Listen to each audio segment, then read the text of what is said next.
So we've got about 10 cars left in this bracket here. If you want to make your way to the buses to come down to the bottom and have a look at the pit area, now's your time to get over there. About 10 cars to go, so make your way to the buses.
Test 1 2, test 1 2, test 1 2.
Last car now making its way up to the top of the hill. So if you are getting on those buses, you should be in line now, because they'll be leaving very shortly as soon as this car passes through the finish line.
While we're just waiting for the cars to return down the hill, we might just shout out to some of our sponsors here.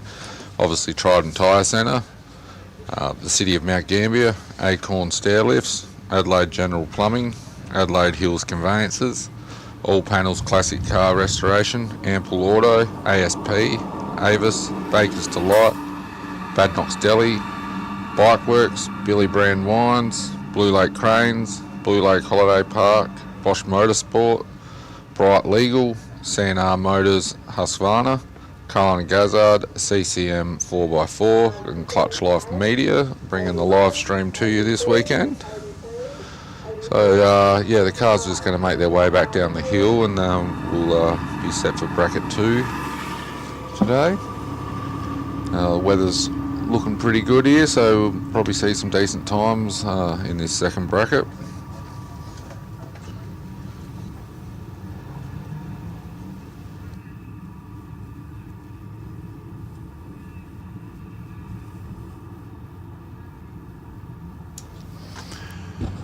Yeah, it's lovely to see the sun shining this morning. Things weren't looking real promising at about 5 o'clock this morning. I got woken up with the sound of rain on the caravan roof and looked out and going, oh, this is not looking real good, but things are starting to clear up. We're seeing a lot of blue sky, and I'm seeing lots of dry patches of bitumen up here. In the next half hour or so, I think we might be just about up for a dry track, given there's no more rain, so that's looking promising for some cracking times today.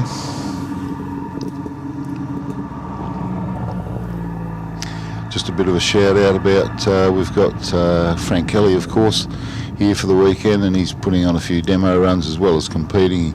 He actually won his class last time he was here, but there's been a few rides going up for sale for $500 a seat. which not in everybody's price range. However, they're running a big lucky envelope down in the admin tent down here at the start line.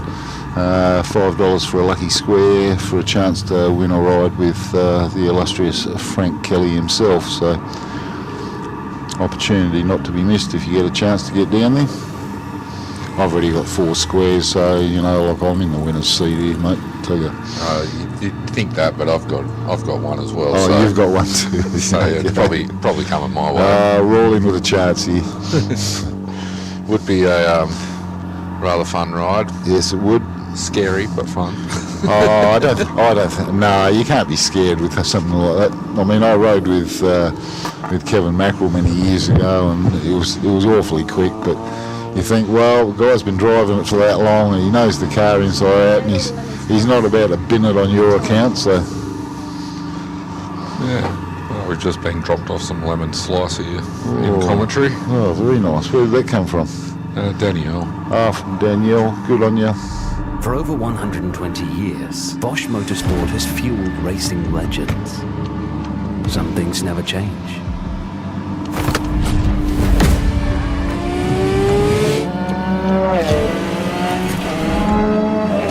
Every detail at every moment optimized. When quality and performance is demanded, choose Bosch Motorsport fuel pumps. As buses running up and down, you'll all get the hang of that. Performance tuners and racers trust Bosch technology for their high-performance engines. Precision, reliability and performance. Bosch fuel injectors give you peace of mind, knowing your engine is getting the best fuel delivery. Race after race, year after year. Optimised spray formation for improved combustion, smoother power delivery and better throttle response. Bosch fuel injectors will put you ahead of the competition. Search Bosch Motorsport Australia. There's good, there's better, and then there's Bosch. The Lakes 20th anniversary, of course, this year. It's been a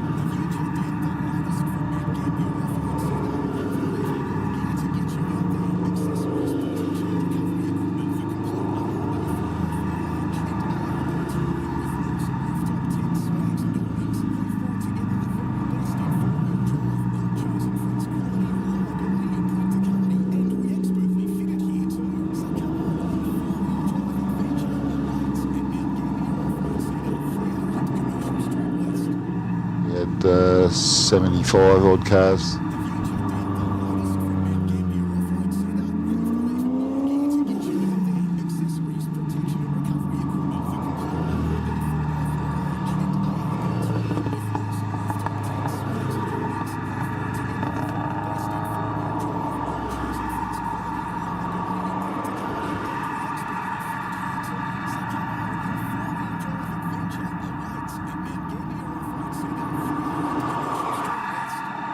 Bit of a hard ask just to get on the starting list around here nowadays. Considering the very first year, I think they only had about 80 odd entries.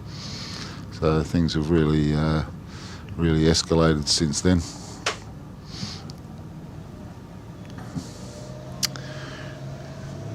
Now starting to see a little bit of movement down here. We're not going to be too far off getting some action going. We've got a bit of tyre warming already happening. Tyre cleaning. This is big welcome to all the people that have hopped off the bus that are wandering through here now. Great to see so many people coming down.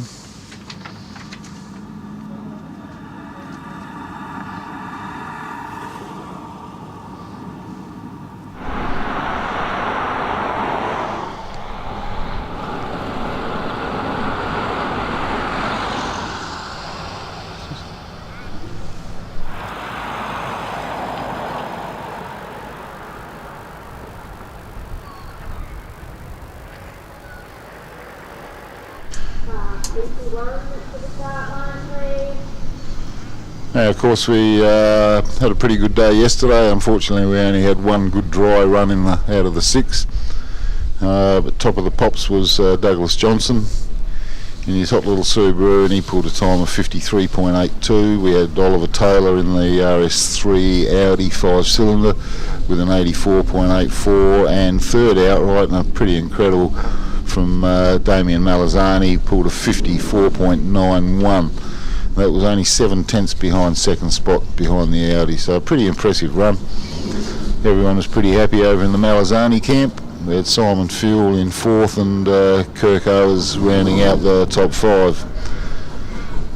So there were some reasonable times set yesterday.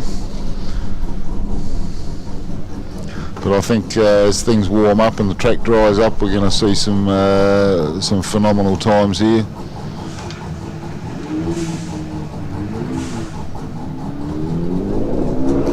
We're back underway here now.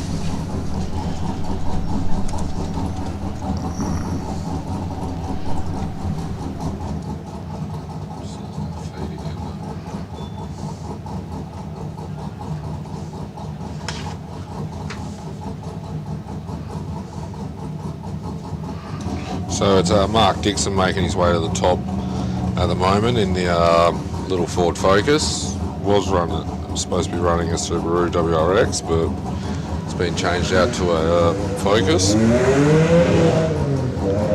Good morning, Danny. Give me a wave if you see us. No, she's not listening, not paying attention.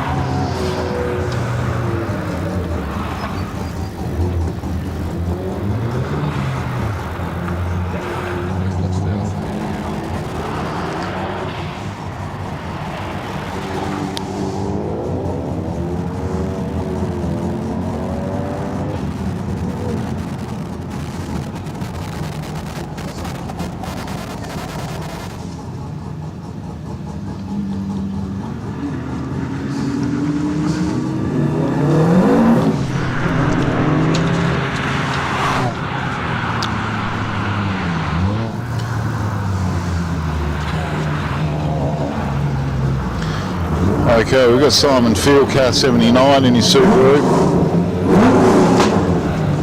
Currently heading up the hill. 81 on the line at the moment is Hayden McMahon, Mr. Pitwalk himself, who seemed to be missing Darren Herring. I don't know what the excuse there is, but looks like he's not going to be joining us today. He was a bit of a missing in action yesterday as well, so not sure what's going on there. I wouldn't have thought he'd be willingly missing out on an opportunity down here.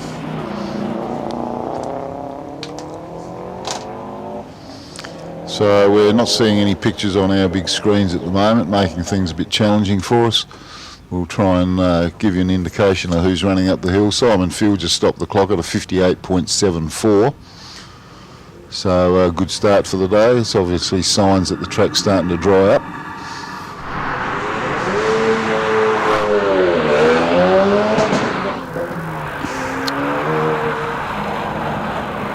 So we'll be seeing Hayden McMahon. He must be up around the bus stop at the moment. And I'm sorry we can't be any more descriptive than that, but he's heading towards the finish line. He's going to stop the clock at a 1:04.6. And in the meantime, we've got Kirk Owers in the little Ford Focus RS. He's charging up there at the moment.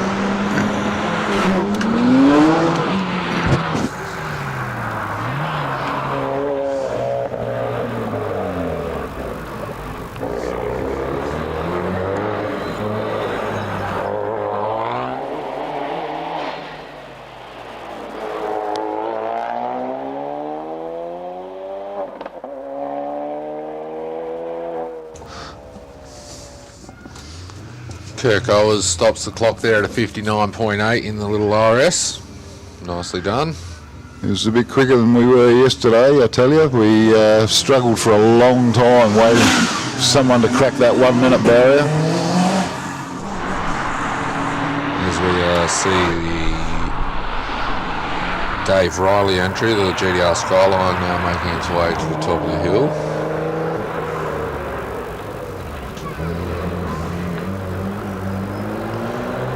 Smooth around the hairpin there. Well, smoother than the video stream is at the moment. It's looking alright at the moment. It's a little jittery. And Dave He's going to stop the clock there at a 1:13.3.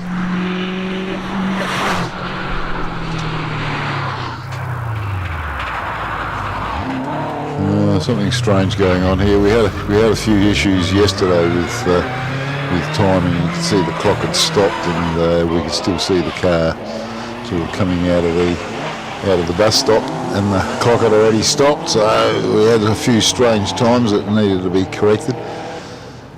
I think they got it all correct.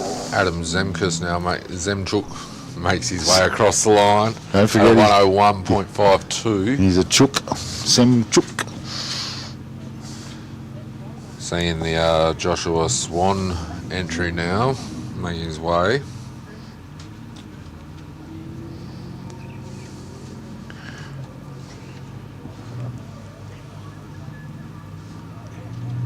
Okay, just waiting for him to come into view. Must have had a bit of an issue there. The clock stopped there at a 31.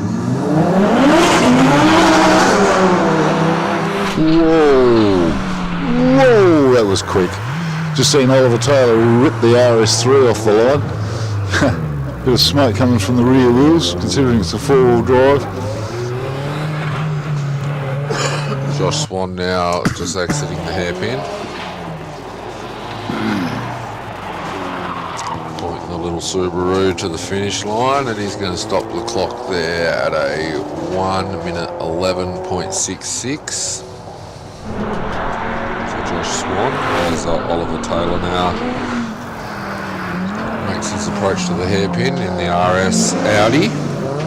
That's a 5-cylinder turbo-charged Audi, based loosely on the original S1, of course, that used to race Group B rally cars. And he finished up second outright by a small margin yesterday. He stopped the clock at a 58.5. So he's still quite a few seconds off his best time from yesterday. So, and I think things are going to quicken up as things dry out here. Not seeing much water on the track up to turn 1 here. That's about all we can see. But Lindsay Bear now making his way to the top of the mountain in his Commodore. Lindsay's a regular every year here. Is that Mark Lacey I'm seeing over there? He'll give us a wave. Good boy. You're getting itchy feet over there, aren't you? Yeah, he wants to have a go. He was overseas when the entries opened. Missed the cut. That's life. That's life, Mark. That's how it goes. Lindsay stops the clock there at a 1:06.42 for Lindsay Bear.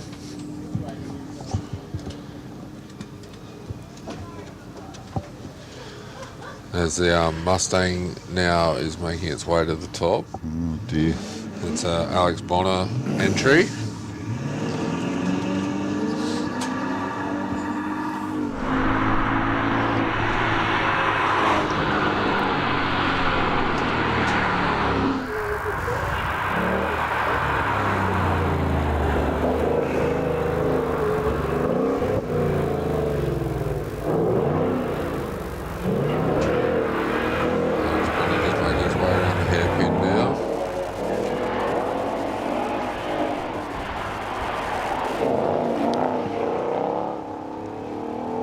Rather new model Mustang, this one, so it's done a 1:24, 1:24.5 for Alex Bonner.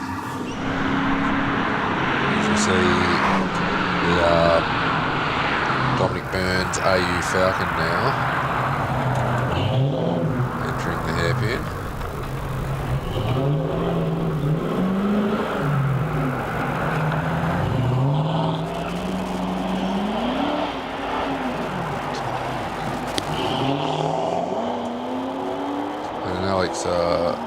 Dominic Burns is going to stop the clock there at a 1:15.2.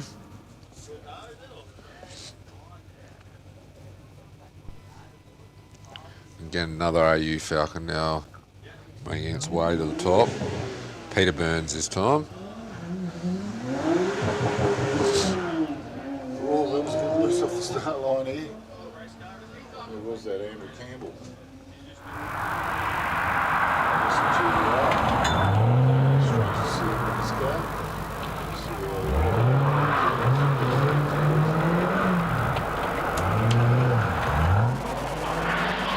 Peter's one of the Upper Snuggery racing team that's here this weekend. I remember seeing him driving a Stag many years ago.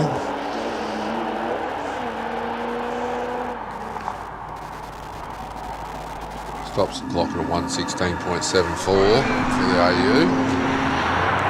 So we've got a little bit of a time delay here between times and pictures, so bear with us. Andrew Campbell now making his way through the hairpin in the GDR Skyline.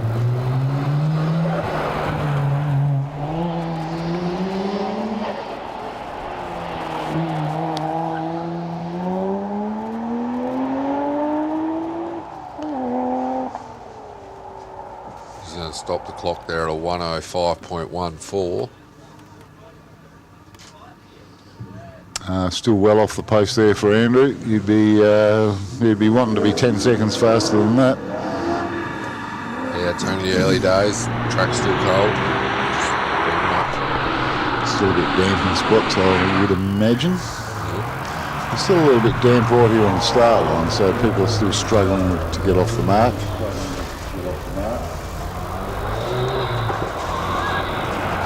See Wade Simpson making his way around the hairpin in the little RS as well. He's going to stop the clock there at a 1:12.5. Certainly doesn't look like a Mustang though. No.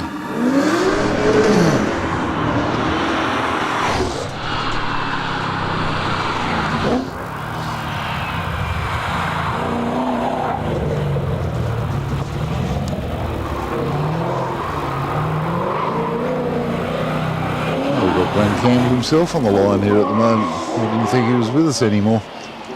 Wonder if he'll sing us a song at the end of the day. Chris Roberts now making his way across the line. Going to stop the clock there at a 1:09.48.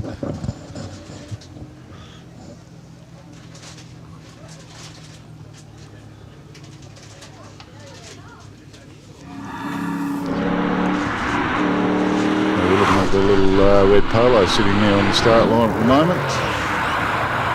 On the track though, we've got Mark Rowley in his HSB.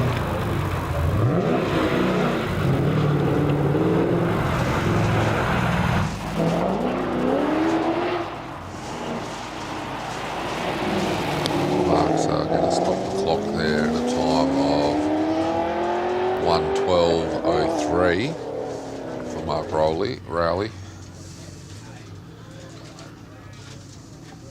Yeah, we're looking down at the start line here at the Glen Campbell entry, the little VW Polo. Probably be one of those little twin-charged 1.4 litres, I'd suggest, which are a pretty pokey little thing when they're running well. Supercharger and a turbocharger.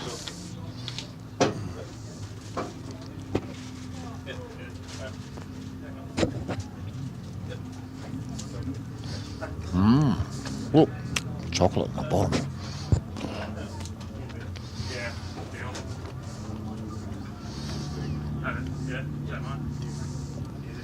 Hey, now we've got split screen.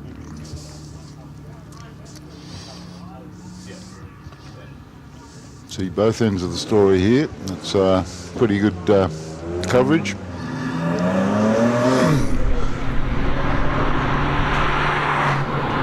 Glen Campbell now just making his way up past the punch bowl. Into the hairpin now. There he goes. It's only a little two-wheel drive thing, front-wheel drive, of course. Rather quick around the hairpin there, a little bit of handbrake. Oh, to handbrake or not to handbrake? That's the question. Stops the clock there at a 1:11.3. Oh, here we have Mr. Green Dog himself, Nathan Green. Craig Day in the R31 Skyline now, making his way up the hill.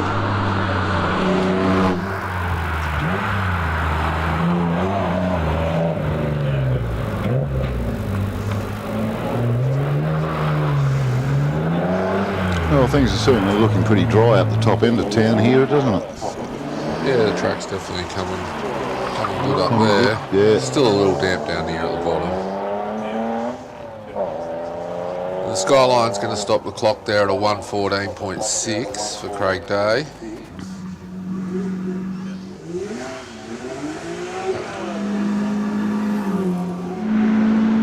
Nathan Green takes his. That's a Hyundai. Here's this is a Volvo. That's Nathan Green. Yeah. Oh, well, that's Nathan Green for you. Last time he was in a Volvo, you never quite know what he's going to turn up in. Although he is heavily involved with the XL racing side of things, so hence the XL for the day. Jaguar livery. Stops the clock there at a 1:10.58. Well, I'm just having a bit of a look at the local weather forecast here, and things are looking actually pretty good. Chris Hall's making his way into the hairpin in his Porsche. So we're not really expecting any more rain today, which is a good thing.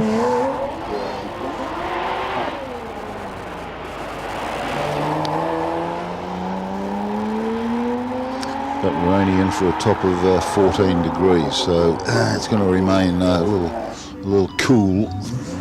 Chris stops the clock at a 1:09.3.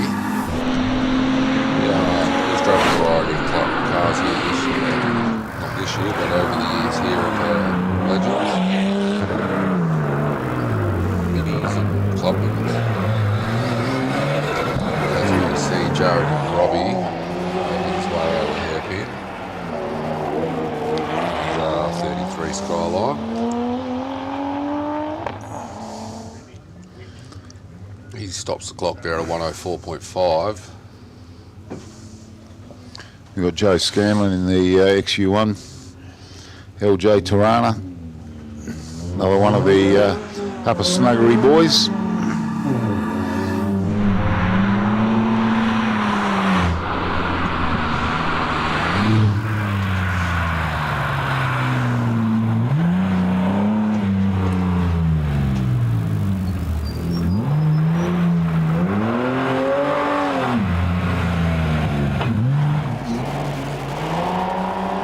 That was pretty strange, because after Joseph Scanlon we've got Mark Lacey listed, and I've seen him wandering around over here being a spectator today, so I don't know why he's not in a car on a start line right now.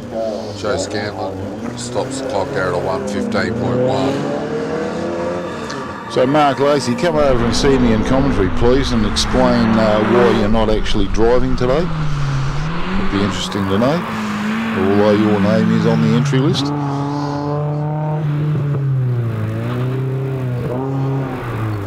Dale Prover Mazda MX-5 now making its way up. Oh, I've got a bit of drone footage at the moment. Who's he chasing there? It looked like Joe Scanlon he was chasing. I think he's chasing the little Escort of Dave Rudham.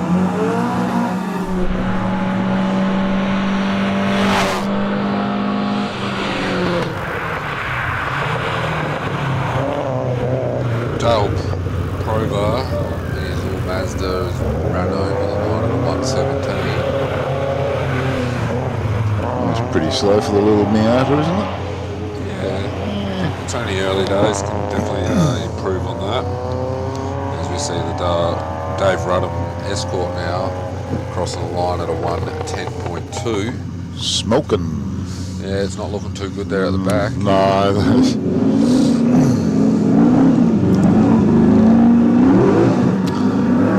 No, I think that engine's on its last days at the moment, and they've acknowledged the fact that they've worn the poor thing out. It needs a bit of freshening up. I think they're going through a lot of stop smoke at the moment just to try and keep it under control a little bit. I know they're out at the Australian Hillclimb Championship, and I think the officials had a bit of a word with them about the amount of smoke coming out of the little Escort, so they're going to have to do something with it over Christmas. Chris Bennett takes the little Suzuki over the line at a 1:14.34.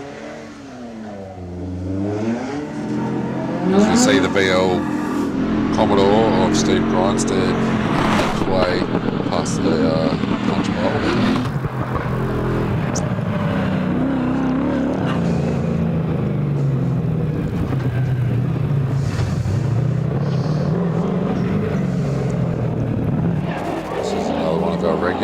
comes quite often to the Legends. Makes all the right noises, doesn't it? Yeah. Does crosses the line at a 113.73.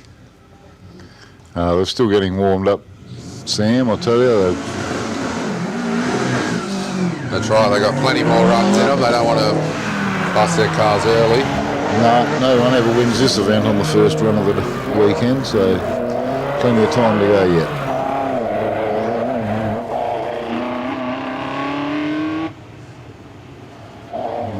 As you see the little Heath Warren laser now making its way across the line.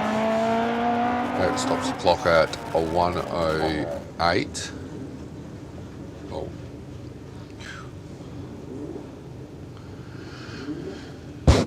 Just looking at my weather radar here at the moment, it doesn't look like there's too much on the horizon. Might wind up with a little sprinkle or two, but there's really not much in it at all. Thank goodness. Rowan Payne now making his way over the line in his WRX. Going to stop the clock there. The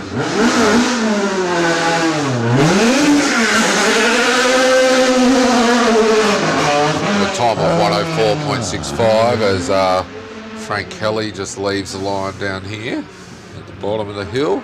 Going to put a show on for everyone up the top there. Oh, that certainly makes all the right noises.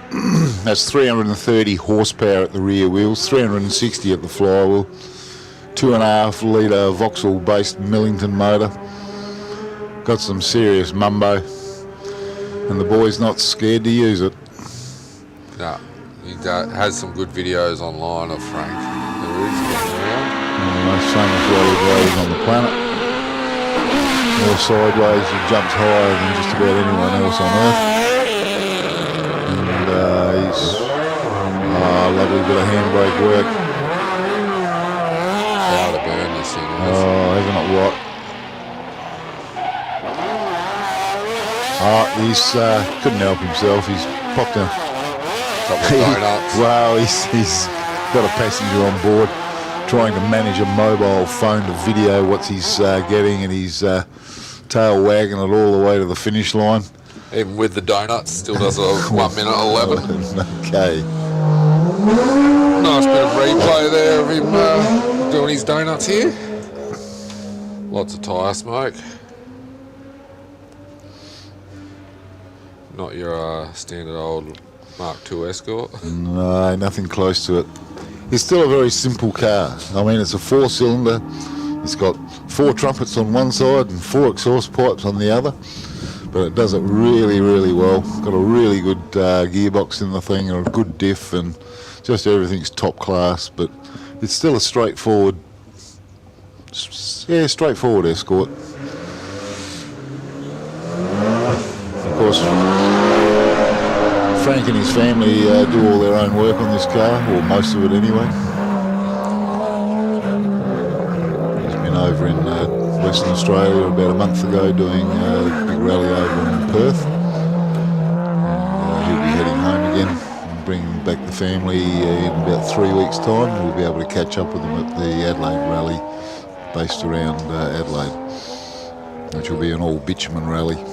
We see Lloyd de Croft across the line at a 107.12.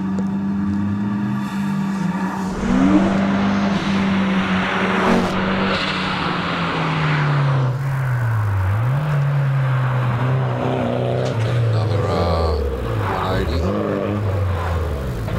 Coming up the hill of Wayne Fitzpatrick.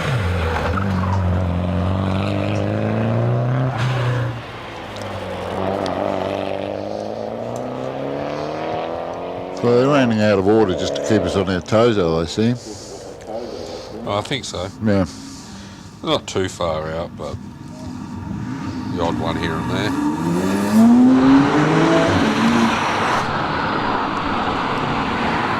Wayne stops the clock there at 104.8. As we see Nick Galliford in his Skyline making his way through the hairpin now.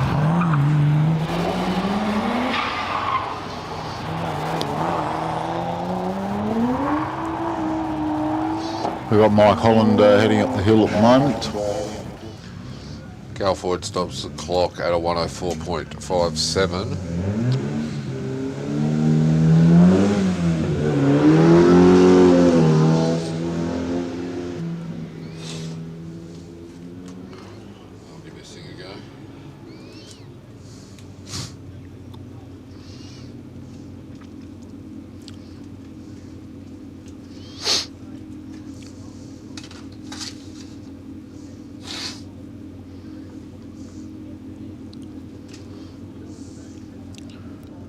Now we've got John Parker on course at the moment, driving his little homemade Chimera. We were having a bit of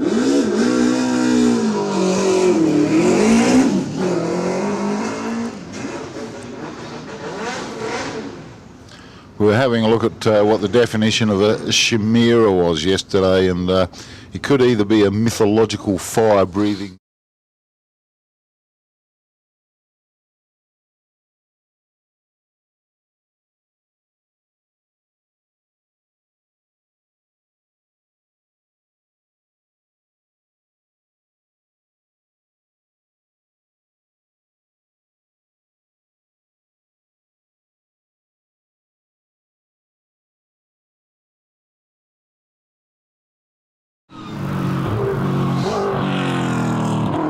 Still seeing a bit of a delay between our times and our video here, Sam, but we'll try and keep on top of it. We've got a bit of stop-start footage here.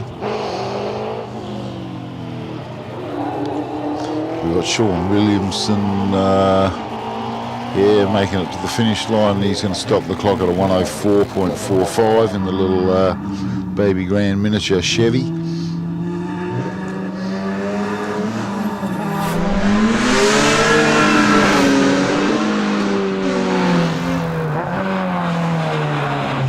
Matt Frith is heading up the hill at the moment in his Nissan Silvia.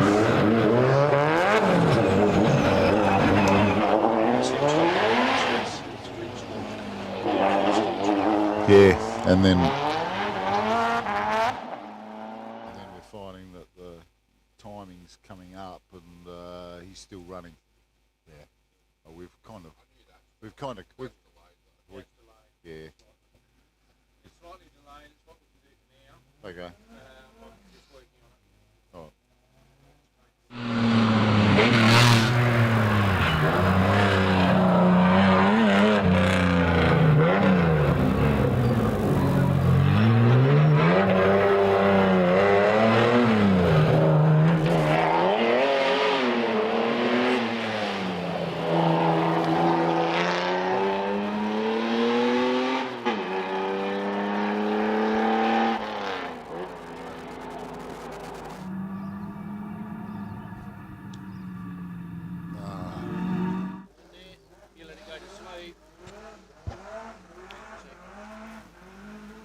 Mark Gain crosses the line there at a 106.5. He's LH Toronto. You see Murray Height now making his way through the hairpin in his Corona.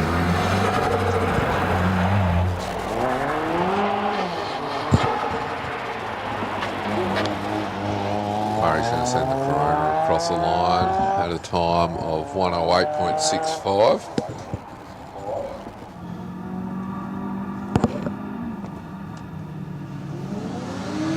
We see the Adam Stoddart entry, the Leyland Clubman. He's way up the hill now. White body. Since he was a GT Turbo, so must have a bit of a special motor in this one. Actually had a chance to look at this year, but we'll do that later on in the day. Adam's going to stop the clock in the Mini at a time of 107.34.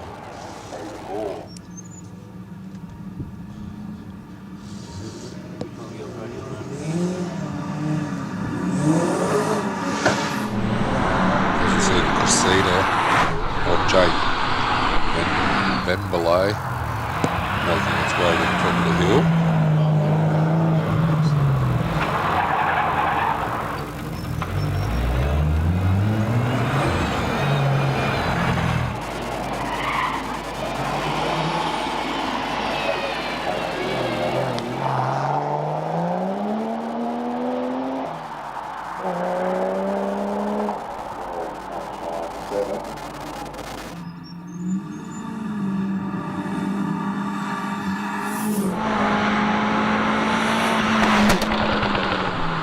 Watching the VW Polo GTI making its way up now.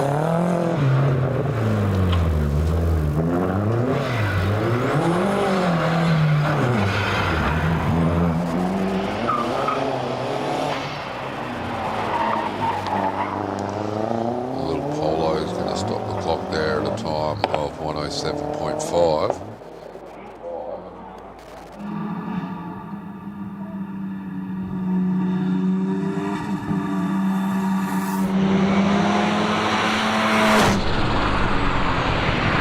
Couple of roadies in a row here.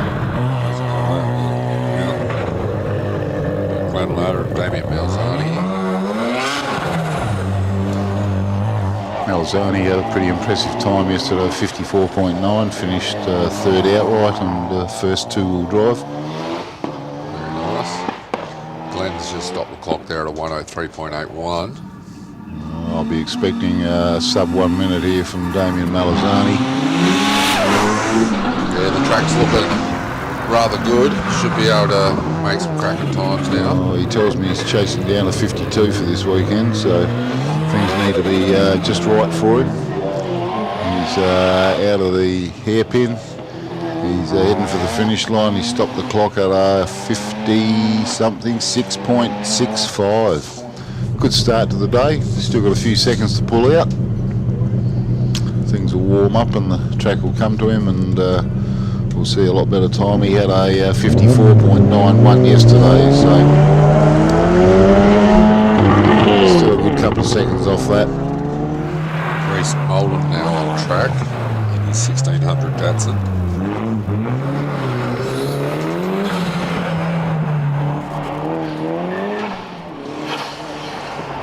This is his third day of running up the hill this weekend. He's was part of the invitational group on Thursday. We had about 30 drivers. They'd been around the place for a fair while and had a bit of input into the event, and it was a pretty privileged group of people that went for 5 dry runs on Thursday. Reese stops the clock there at 101.20. As we see Danny Moore. Escort making his way to the top of the hairpin.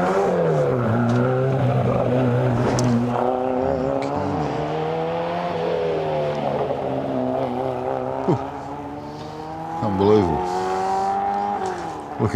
Looking at the provisional outrights at the moment, Damien Malzani sitting on top with a 56. Dan Day had a 58.4, but we know he's got another 10 seconds up his sleeve. So Danny Ball stops the clock there at 105.85.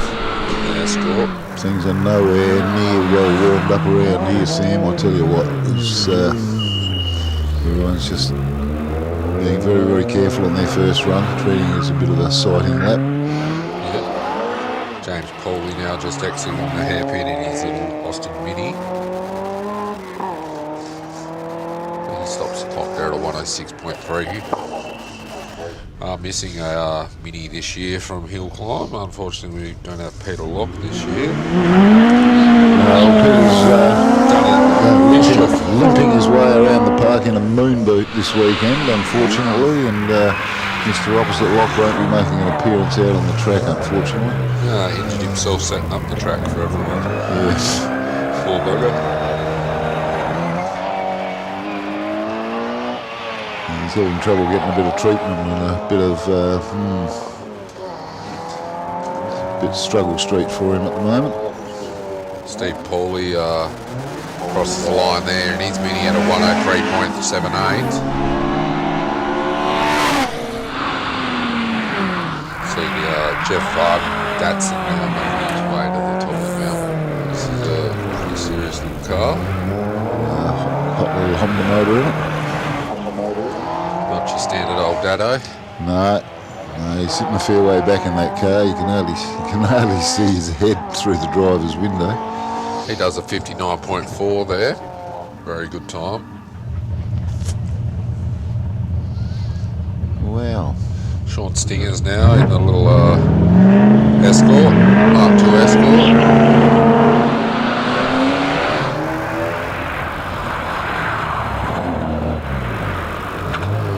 Geez, I'm just looking at Damien Malazani's time. He's 2 seconds clear of everyone else, sitting on top of the list. I hope Danny's going to get a screenshot of that, because you might not ever see this ever again. And it's certainly not going to be in that order at the end of the weekend, I can guarantee that. 104.78 there for Sean Stingers.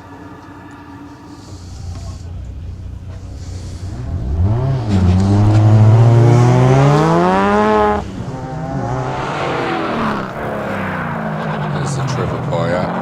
Mazda now makes its way into the hairpin.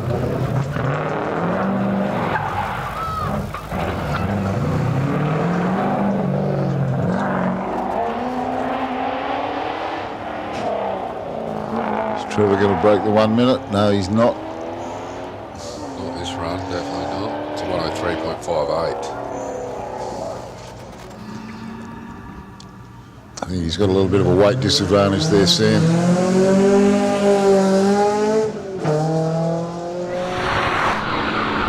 Should have Rob Butler on the screen shortly. RX7.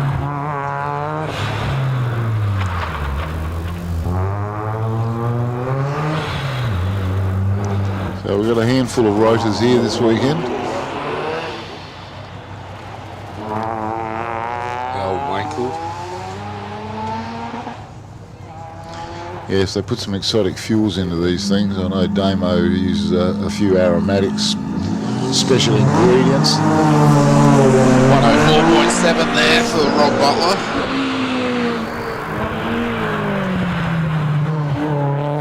Damien Wilson, Hoonigan from down south. And yes, 13 Sylvia. He's done 3 national events in the last month, this fella. He's pretty keen on his motorsport. Well, the car seems to be always on the trailer. I was seeing him driving around town and it's always getting towed behind his car, even going to work. Yes. Ready to go at the drop of a hat. Yep. 102.7 there for Damien.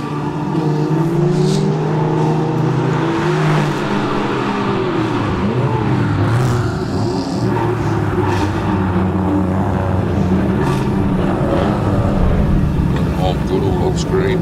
He's 911. I think he's one of those blokes that's probably been to every event down here as well, been campaigning with.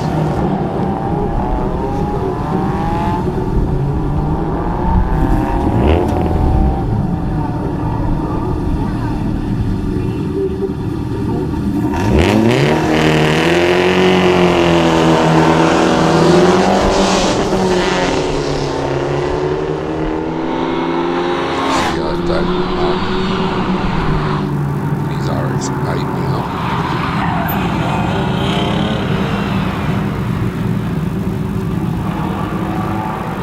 So rotary powered.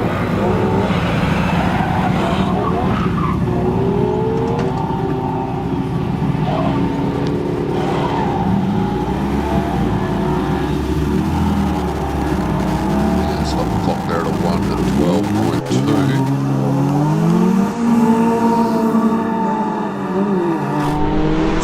Dave Byron, one of our Byron this weekend here. BMW making his way to the top of the hill.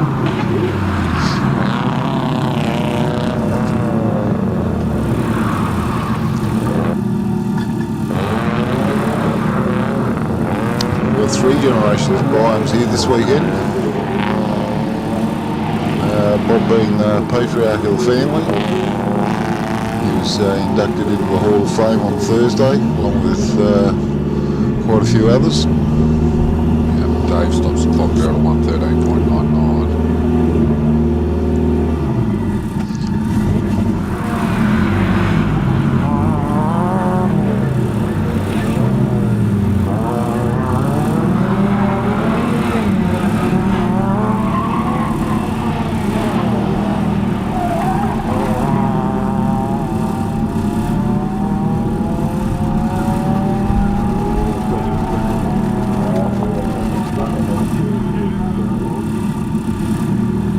Stops the clock there at a 104.25.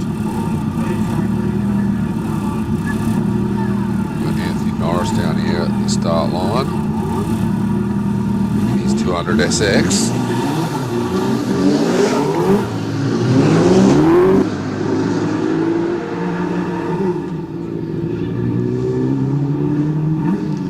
I think we've got the pit walk crew in town here at the moment. We've seen some good drone coverage here.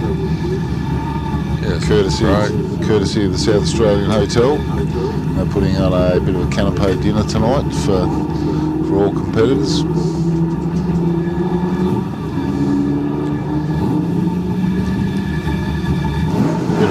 Bit of a meet and greet.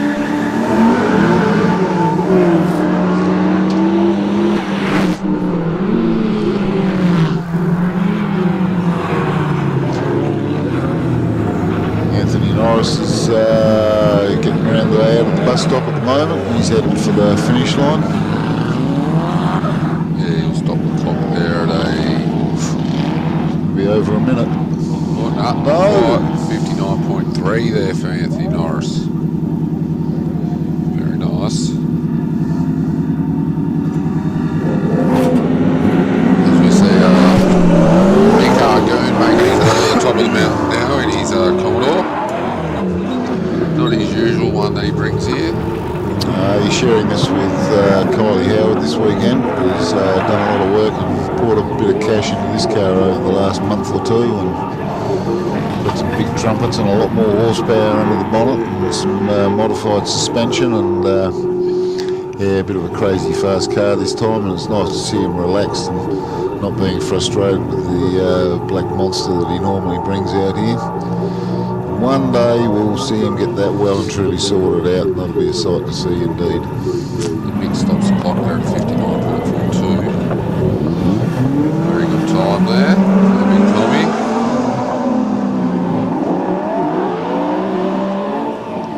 And Martin Vargas now leaves the hairpin in his BMW. Okay, now we've got about 10 cars to go before the end of this package. 57.1, sorry. Just a shout out to everybody that wants to come down to the bottom. You've got about 5 minutes when the bus will be leaving, so if you want to come on down, or if you've seen enough down here and you want to head back up again, you've got 5 minutes to get yourself onto a bus at either end of the course.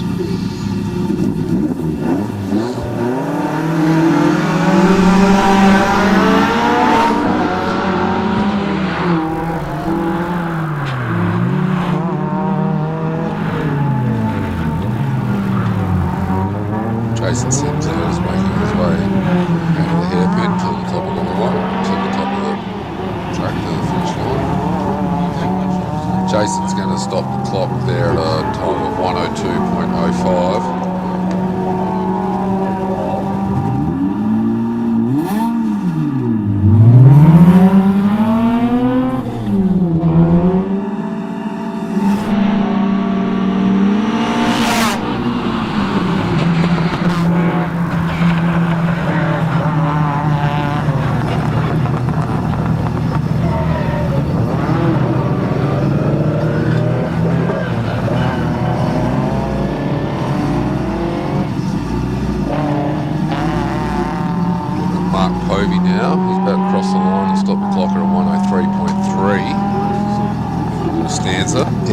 He's got that sorted out. He was having all sorts of troubles with that on Thursday, and it was a tune problem, and they put an oxygen sensor into the exhaust and sorted the tuning issues out. It's been sounding as sweet as all day yesterday and again today, of course. So, we know that Mark kind of wiped his old Stanza out, having a bit of an off-track excursion on a rally quite a few months ago, and made a bit of a mess of things. So this is an all-new shell, and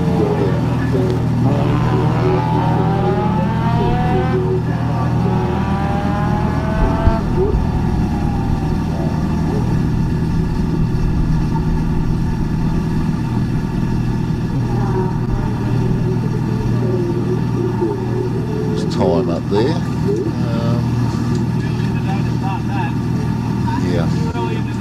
Just having a bit of an issue with our live feed video here at the moment, and we've got our tech support guys on the job at the moment. We'll get a few things swapped out. Hopefully after the next break we'll be running a little bit smoother. We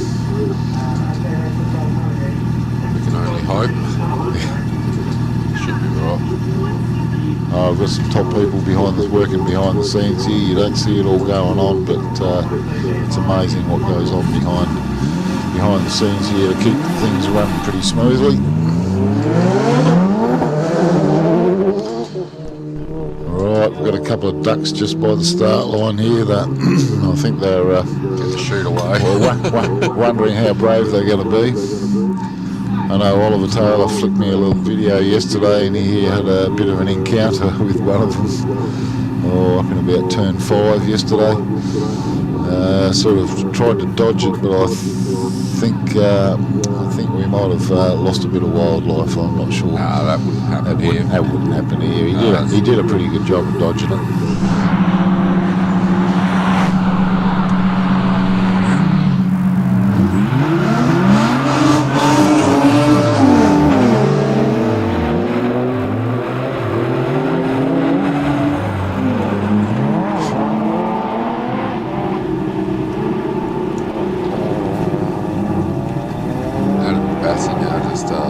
Crossing the line at a 1 minute point 2 for the Bessie. 180.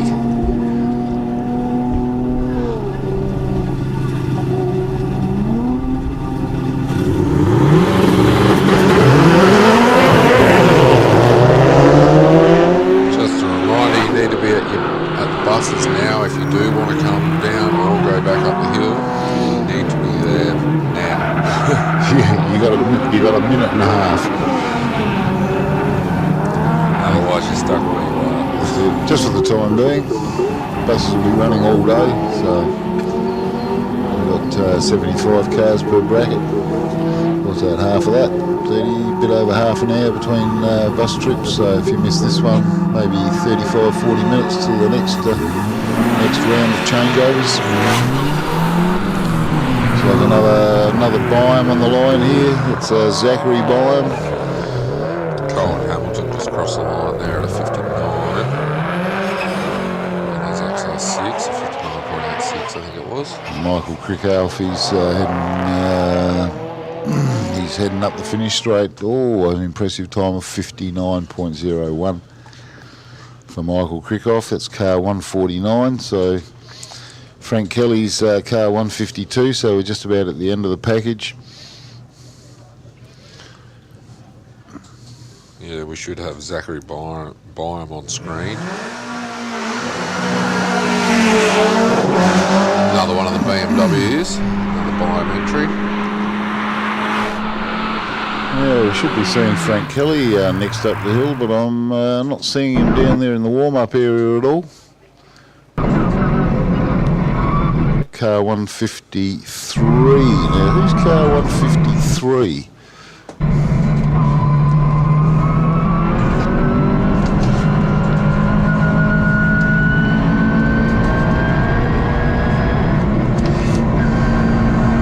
No information on car 153. That's Mark Lacey. Yes. Definitely Mark Lacey. He's gonna have to explain all this to me later. Zach Byam across the line at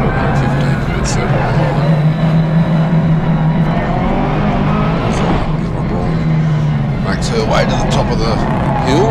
Looks like Frank's sitting this one out. We've got the doctor in the house. He's sitting at the start line. He's our first responder, of course. He's always sitting there at the back of the pit area there, ready to go. He hasn't had anything to do yet this weekend in an official capacity, so that's a good day. I'm not sure where he keeps the stretcher in that skyline, but he does it. He's just there, the first response there, Sam. He waits for the ambulance to get there. And he's one of those kind of people that knows when to call the ambulance, and it's good to have people like that on board.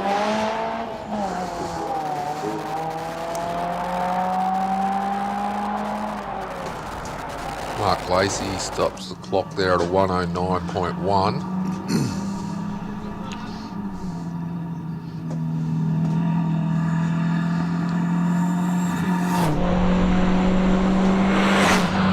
Okay, and that brings us to the end of the first run for the day at the 2025 Trident Tyres Legend of the Lakes Hillclimb.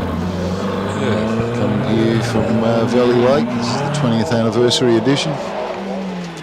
Things are starting to brighten up a little bit. We're actually looking at a mainly dry track here at the moment, so things are going to be hotting up for some good quick times this afternoon, hopefully. Wind's blowing, it's helping dry things out. Yeah, we'll shout out to a few more of our sponsors as well while we're having a little break. Cocky's Automart, Compton Refrigeration, Cooper Subaru Hamilton, Crumpet Garage, D&D Mechanical and Four-Wheel Drive, Decor Lighting, Deefy Performance. Diversified. Now that's Diversified. That's Mr. Oliver Taylor himself.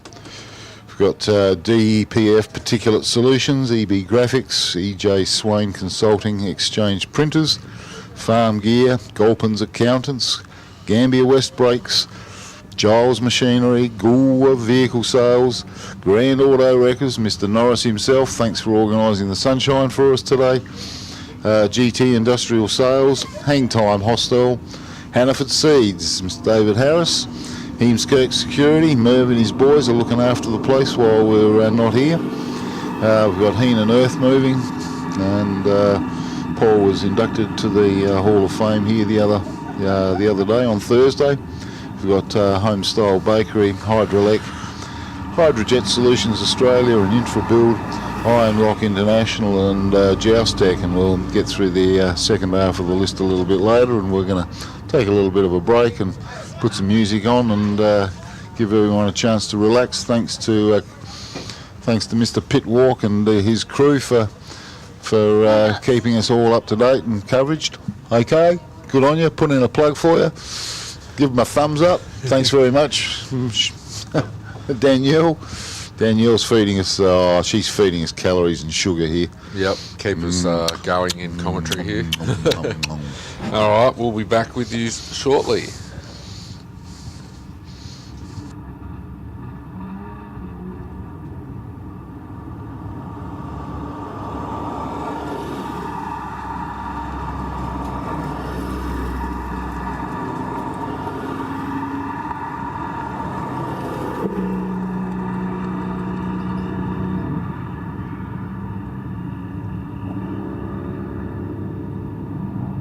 Bosch Motorsport BR540 high-flow in-tank fuel pump sets a new Bosch standard for quality and performance. With class-leading fuel delivery at high rail pressures, it's ideal for both boosted and non-boosted engines, suitable for most fuels, and compact in size. The BR540 suits high-horsepower motorsport applications. Search for Bosch Motorsport Australia or find us at boschmotorsport.com.au. There's good, there's better, and then there's Bosch.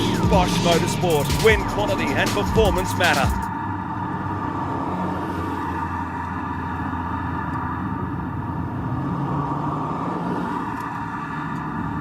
It's fair to say a lot of things have changed since we began back in the 80s, but the foundations of our business remain the same. We were here for you then, and we're still here for you now.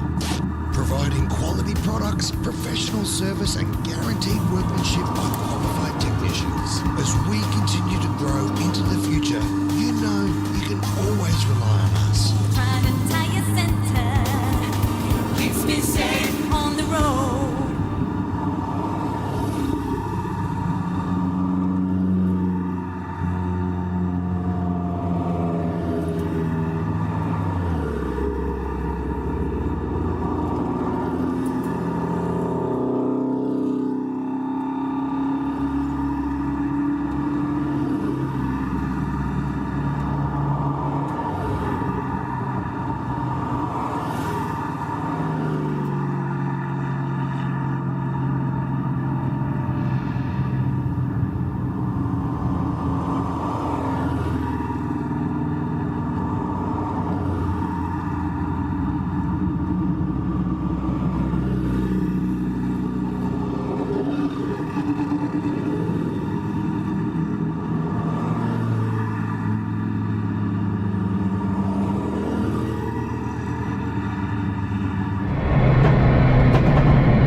back underway here with Josh Amoroso making his way up the hill in the little Honda Civic.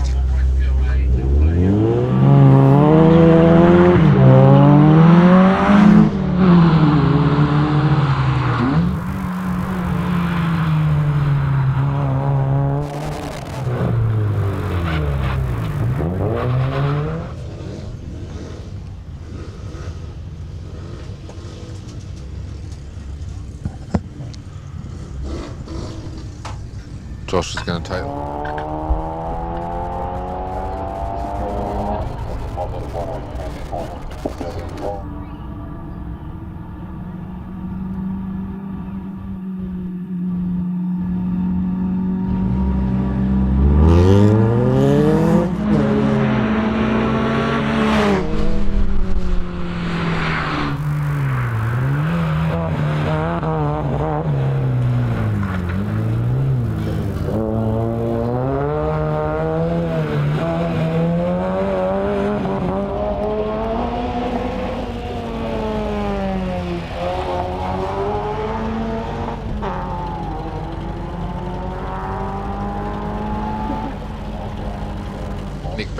stops the clock there at a 108.6 for the little XL. That's what we get paid the big bucks for, Sam. That is it. That's it. The millions.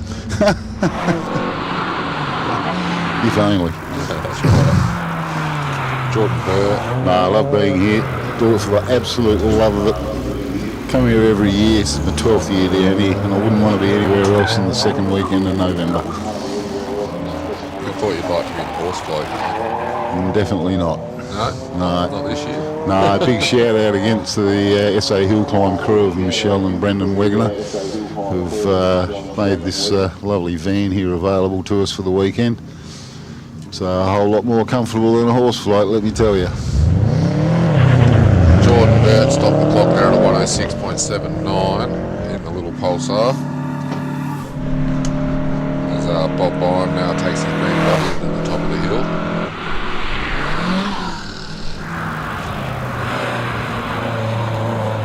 And a big shout out to Phil Fraser for getting all the sound equipment happening here from Philtronics. He's done a wonderful job as always, and he's even supplied us with real professional headsets this year, which makes our life a whole lot easier and a lot more comfortable. And tell you what, we're in one of the best seats in the house here, Sam. We're sitting right here on the start line, out of the weather. Like I say, we're seeing all the action at the moment, but we're still having a little bit of a fumble around with a bit of technological issues and trying to get the live stream happening on our big screens down here. We're still managing though. Bob stopped the clock there at a 121.46 in the BMW.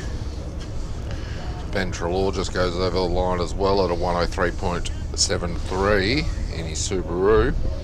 Brendan Fleming now making his way to the top of the hill in the little XL. So we've got Hayden McMahon standing over there on the start line there with his cameraman. He's holding one of them dangerous things in his hand called a microphone, and he's ready to pick on somebody, no doubt. Might be waiting for Frank Kelly to turn up and maybe interview a terrified passenger or two.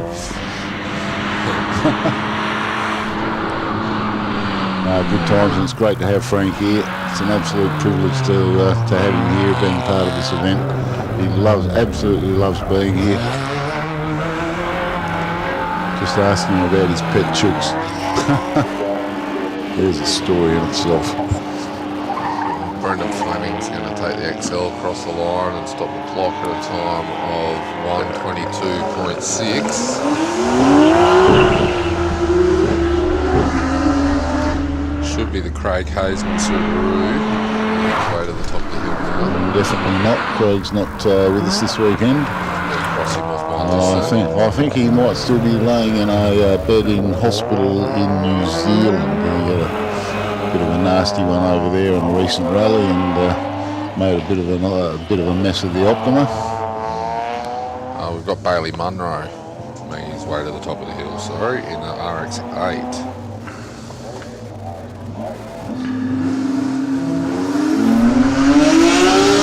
Bailey stops the clock there at a 105.8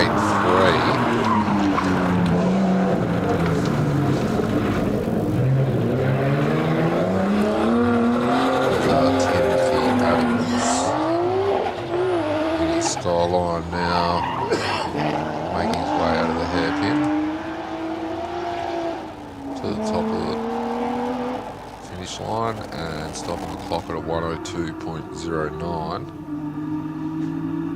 for Tim Adams.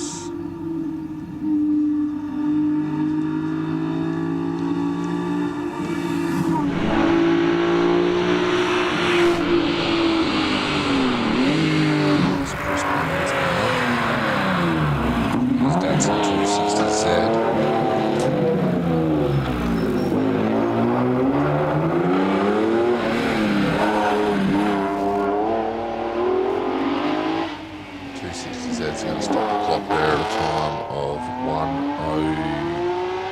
108.73 for Chris Burns.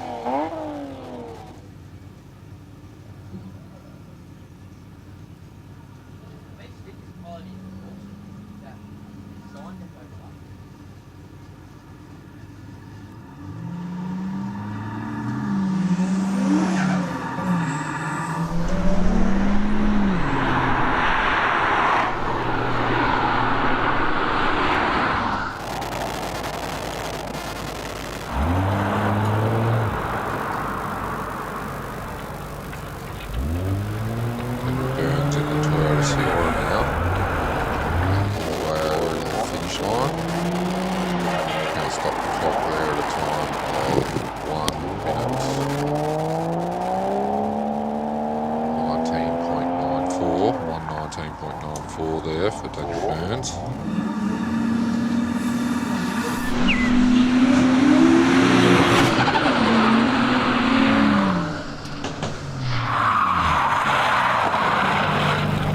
Just had Luke Day heading off the line in his Nissan R31 wagon.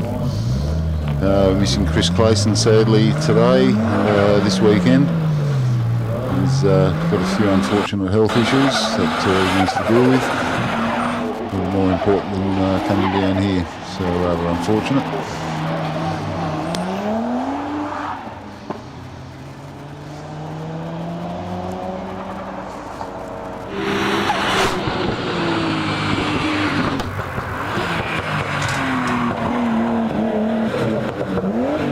So Andy Burt stopped the clock at 1:15.8, that's car 13.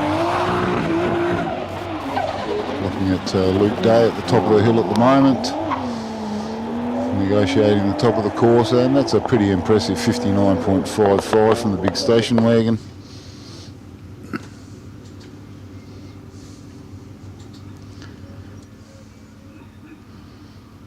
Looks like we're going to get a little sprinkle of rain here. Things are looking a little dry.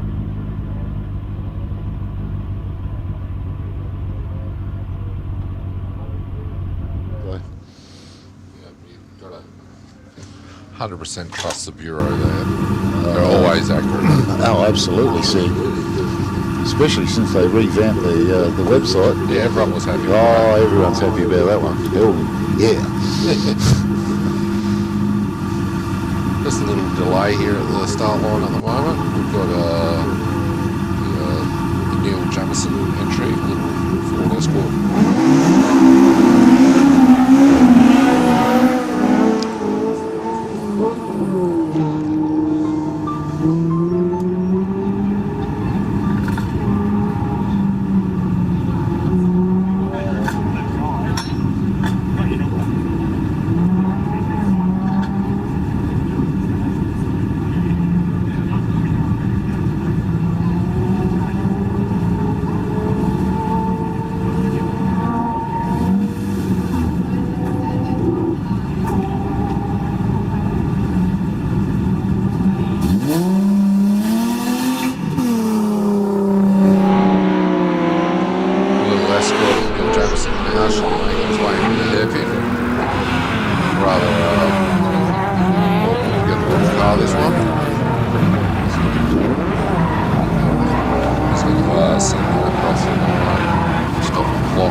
That's Jim McGough. He's one of my local Southern Issues Car Club members from Adelaide.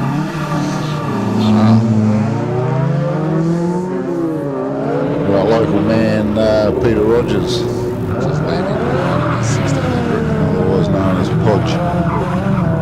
So he's been coming here for a long time.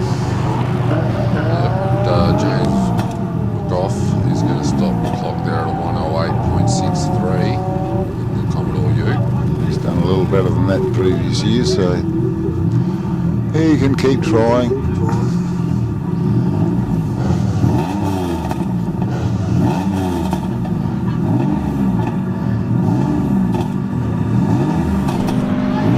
Peter Rogers now back his way into the hairpin. Got a couple of friendly ducks down here on the start line that want to get involved in the action, but they're about to get kicked out again. Keeping our start marshal on his toes. Come on, get out of here. Open the gates for him and send him out. Set them out. Don't come back.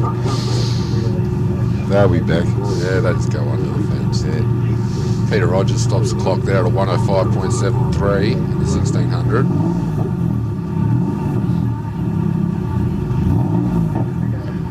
Oh, that's a good sign, Sam. We're seeing pictures on the big screen over there. One of Tonsley's finest here. Old Magna. I know, it's a Verada, top of the line Verada. Magnificent car. It was a magnificent car back in its day, and they still are magnificent cars. In fact, I've got a couple down at Southern Districts for the junior development program that I used to run around the track, and they are beautiful cars to drive.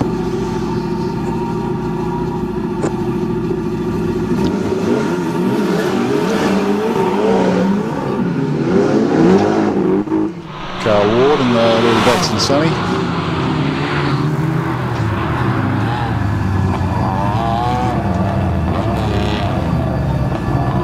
Aaron Thompson and the rider making his way around the hairpin now.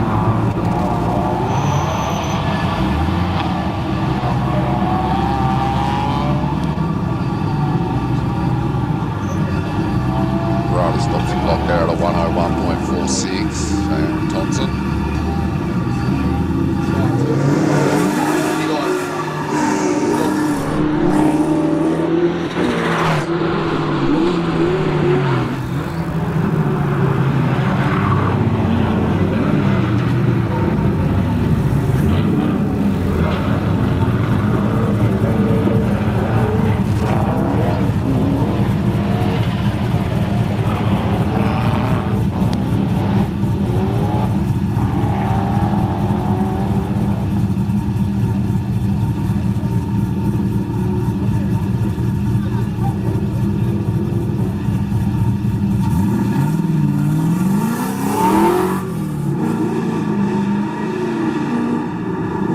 Cole Ward just stops the clock there at a 103.61 in the little Datsun Sunny.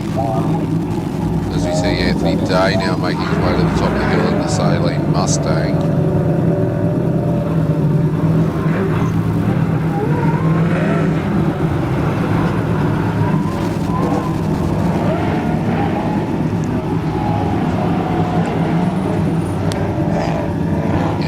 He's going to take the Mustang across the line and stop the clock at a 114 flat.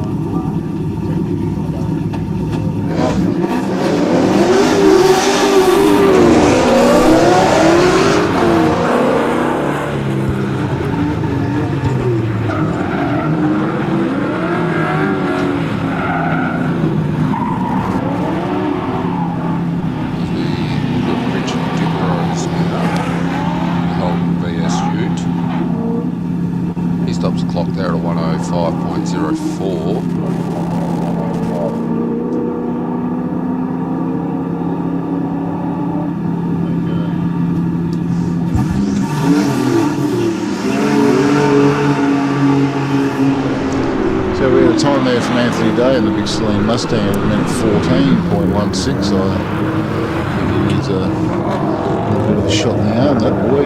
It's not real quick for Tony. Days mate. Only early days.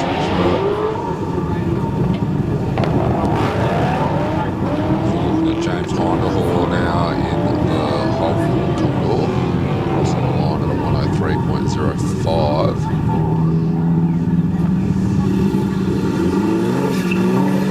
All these Commodores in a row here.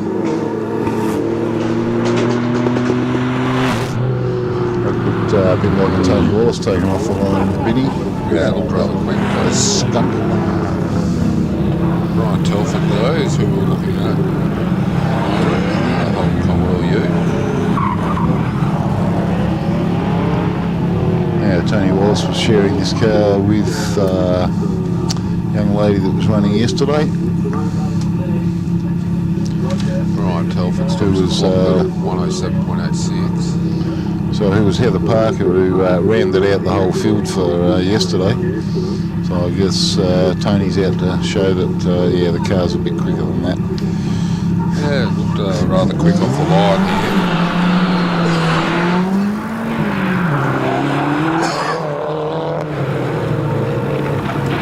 See what Tony can pull out of this little mini. He's going to stop the clock there. Slower than we thought. Nah, he must have done something wrong here.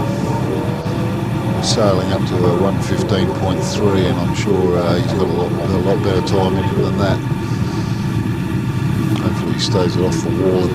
Last year he whacked the wall in the bus stop and That's right. had a wheel fall off. And That was the end of the weekend that was for the that end. car. That was the end of him for the day. Yes, I do remember that now.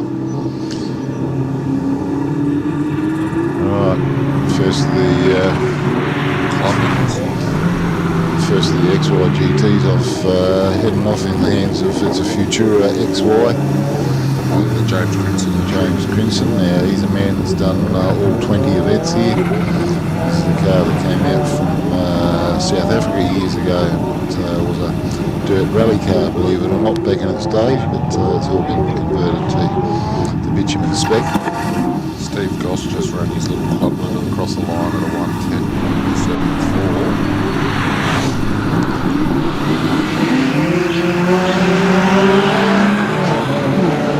Yes, so James Crimson XY now should be making his way into the hairpin.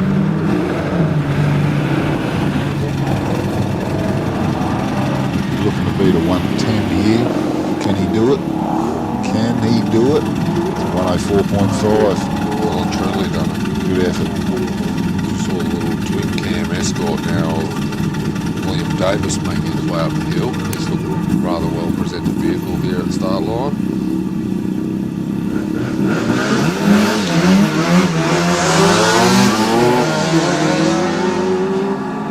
We're sort of commentating by feel at the moment, so we have lost our video feed, so we're just sort of guessing where people should be on the track. Just working on sense of smell at the moment. That's right. Seeing it, yeah, we're calling it as we see it down here at the moment. We've got Steve Havrelak on the start line here in his little LJ Tirana, one of two in the field. William Davis stops the clock there at 107.1.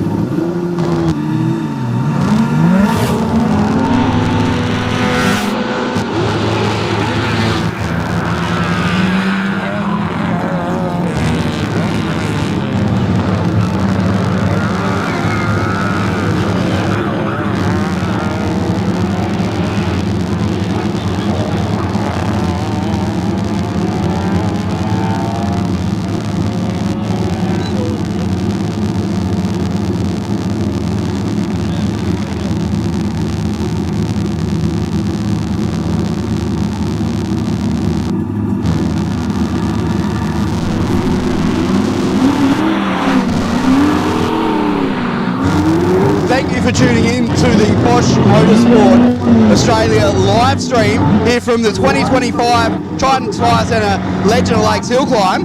It's an awesome day for Hillclimb. It's actually turned out not too bad.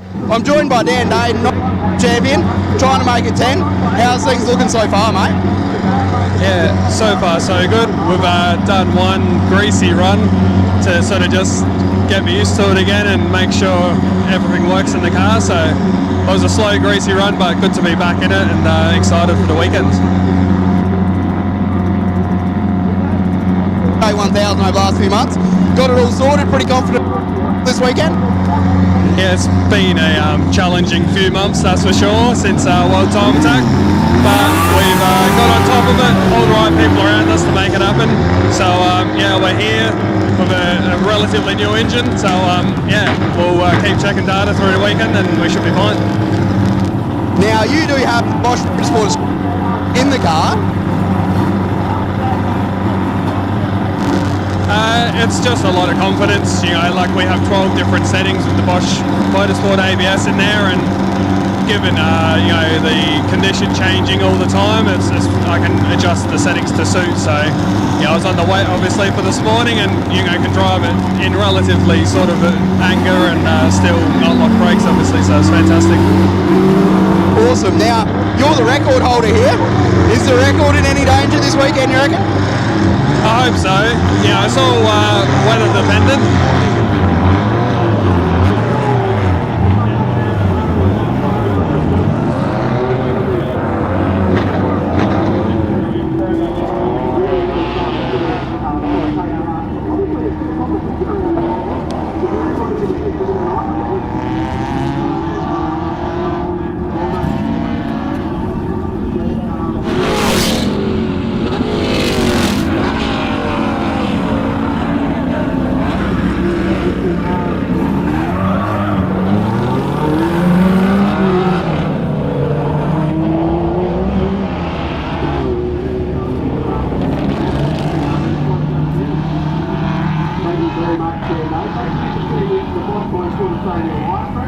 From the 2025 Trident Tyre Centre Lakes Hillclimb. We're going to be here all weekend, and we'll be doing interviews on the hour, every day, throughout Saturday and Sunday.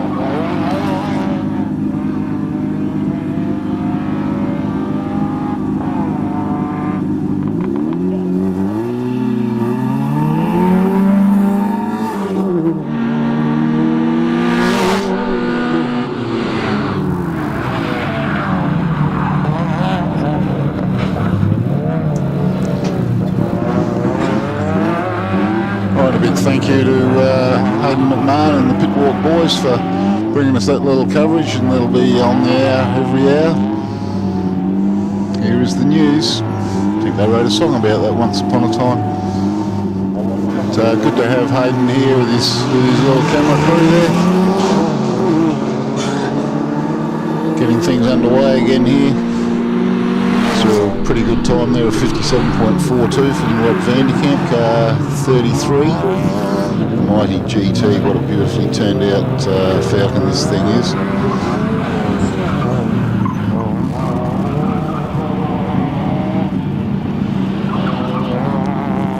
Now we've got both the Vogelsengs here today. We only had Roger here yesterday, but Zach's here to join him. And he's off and away. We're seeing from a bit of a distance a little bit of live stream from the top of the hill. Just having a little communication issue between us and them, so we'll get to see it on our screen soon and keep you a little better informed.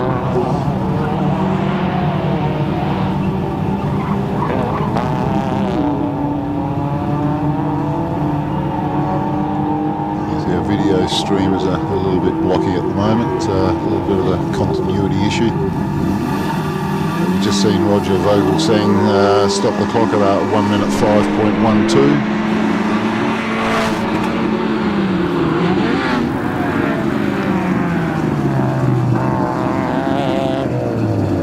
Now we've got Zachary Vogelsang. He's negotiated the bus stop.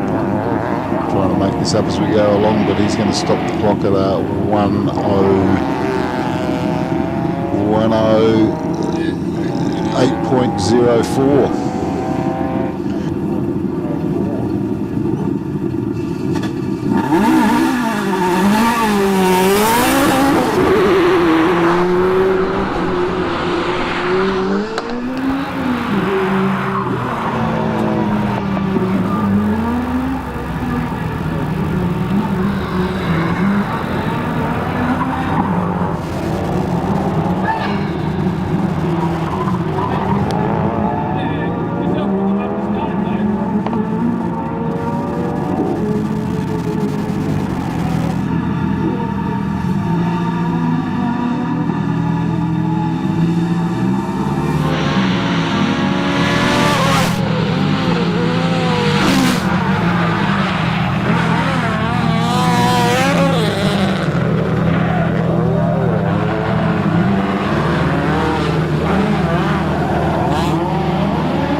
We've got a piece of kit sitting here on the start line. This is the new car from the Brand, the garage.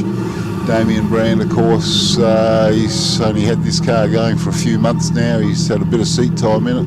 His first outing here at Mount Gambier, and he's still coming to grips with a car that's got twice the horsepower of what he used to have.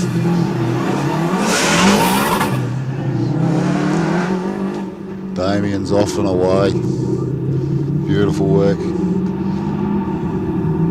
Okay, we've just seen Frank Kelly go for another run up the hill there as well. I think there might be some lucky squares still available if you want to chip in $5 and have a 1 in 100 chance of winning a ride with the mighty Frank Kelly. That would be one heck of a ride. I wouldn't feel scared about that, Sam. Not at all. Guy's an absolute professional. Yeah, I was watching some of his footage the other day online, and yeah, he looks rather loose, and you see when he gets a fair bit of airtime there, and clearly got no control at that stage. He just laughs it off. He's just going for the ride. He's hanging on. Just laughs it off, hits the ground, just has a laugh. He's like, yeah, I had none of that. Yeah, he's here on his own this weekend. The girls, Rosemary and Lauren, his regular navigator, of course. And she's a brave young girl that loves to tell him where to go. But the girls are home looking after the chickens this weekend and looking after the business and making money roll in the door. So they'll be back here in Australia in about 2 or 3 weeks to do the Adelaide Rally. So we're looking forward to getting out and catching up with the rest of his family as well. I think they'll be leaving the chickens at home. If you don't know what I'm talking about, the Kelly household has 2 pet chickens in the house. Don't know if Frank's overly amused by that because of where they decide to leave their droppings.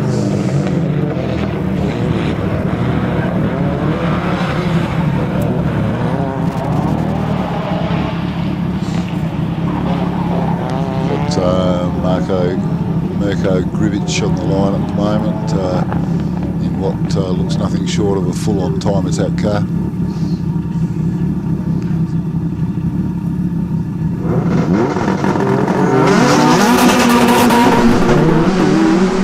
Now this could be a good sign. We've got Peter Hughes coming over this way with another bag, a box of tricks under his arm, and hopefully he's going to sort our little video linkage issues out here, and we'll all be on the same page.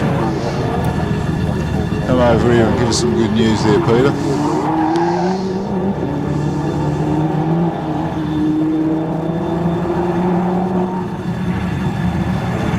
Yeah, we've got Mr. Hannaford Seeds, David Harris himself, sitting on the start line with his Subaru. He's been competing here for a few years, and he just gets quicker and quicker and quicker, and he's been putting some good development time into this car, and she's turning into a right little rocket ship like most of these Subarus are.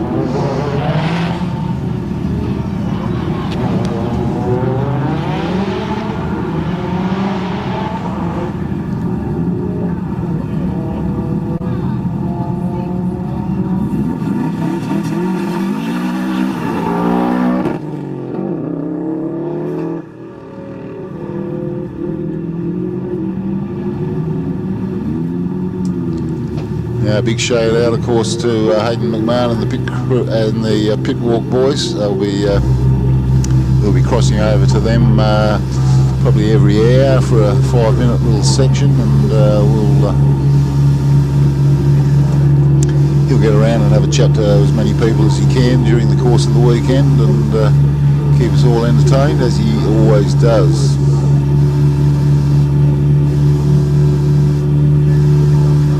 Now, looks like we've got a bit of in-car camera here.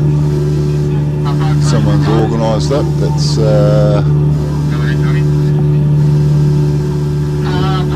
we've got Peter Hulse sitting here on the start line in the little Golf R. Oh, looking a bit smoky off the line. That wasn't tyre smoke.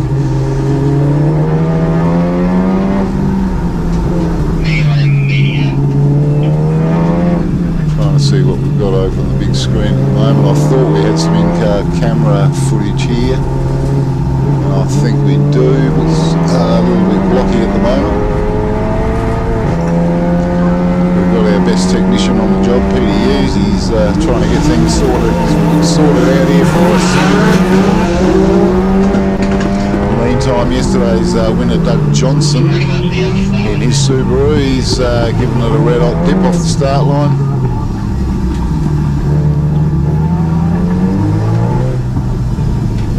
Peter Hulse, he's heading for the finish line here, and he's going to stop the clock in a sub 1 minute, yes or not? 58.12, good work there, Peter.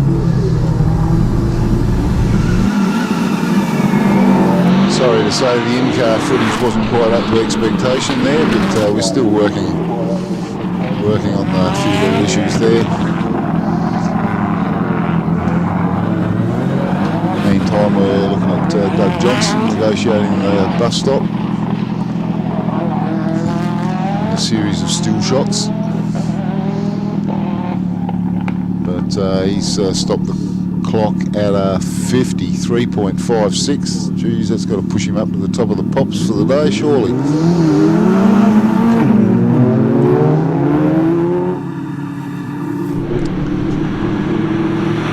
Definitely puts Doug Johnson on top of the list.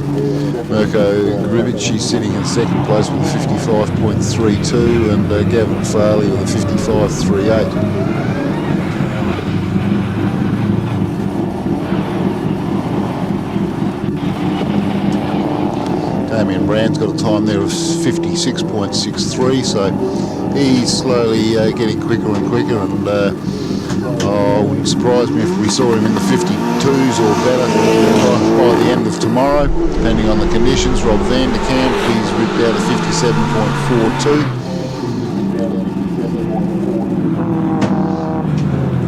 Peter Hulse with a 58.12. David Harris with a 58.55. And rounding out top 10, we've got Luke Day with a 59.55. The only cars so far under the 1 minute mark.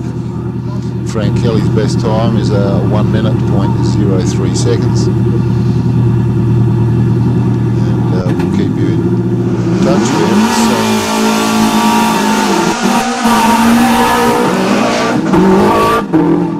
We've got 9-time winner Dan Day just rocketing off the start line here in the mighty SJ1000 Subaru. And he's done a 58 second already this morning. It was just a bit of a loosener for him. So you'll be looking at pulling something sub 54, I would imagine. He's feeling pretty good about life. Done a lot of work to get this car to where it is now. It's a whole heap of support from a whole heap of people, especially Motorsport, Bosch Motorsport Australia. It's a fantastic bit of kit.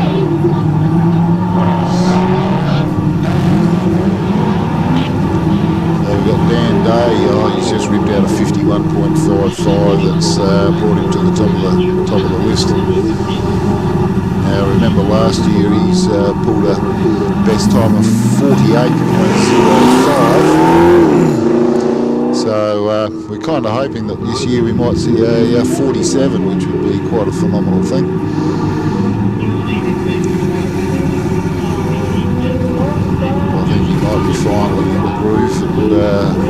minutes working time. We'll knock another 2 or 3 seconds out of that.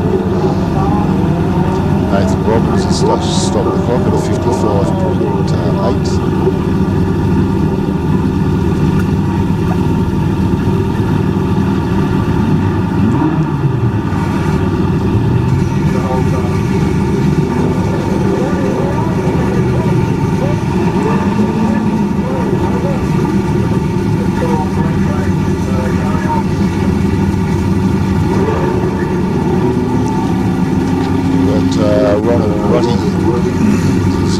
Stop the clock at a sub 1 minute, yes, not quite, 1 minute and keep going.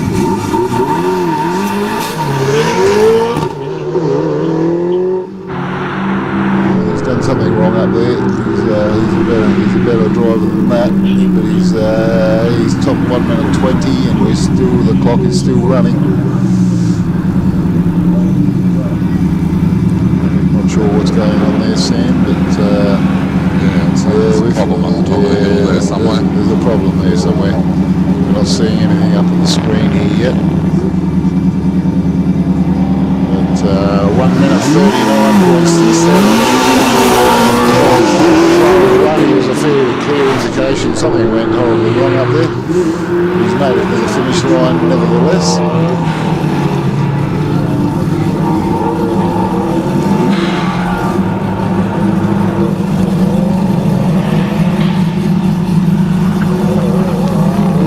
Chance to come down here on the bus, and we're still a little way off from that happening, but down in the main admin tent down here we've got a really nice big lucky envelope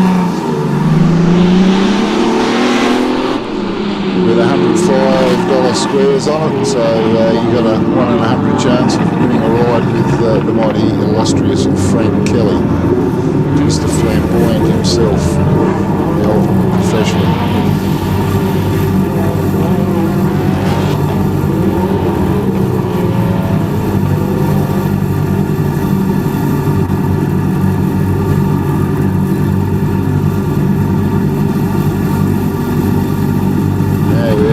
Kurt Wilson stopped the clock at a 56.32, so he's still a little off the pace, and he's still got quite a few seconds left in that. We've got Jeff Welsh on course at the moment, driving the mighty Pred Clubman Special. This has got a Holden Grey motor in it with a 1 of 100 Repco crossflow heads. Don't see too many cars with them on board. But this is one of the originals, and he stopped the clock at 1 minute 5.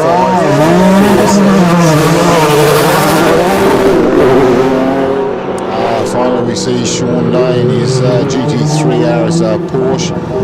Beautiful car, left-hand drive this, by the way.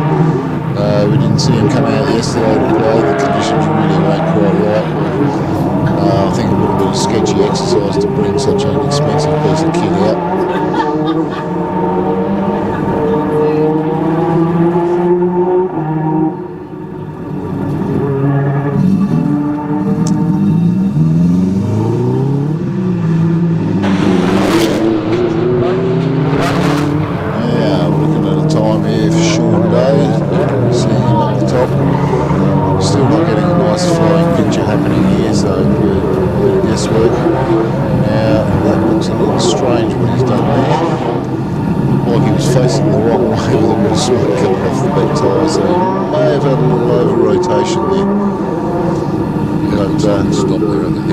But he's still pulled a time of, I just saw a 58 that's disappeared. We're going to get a refresh, and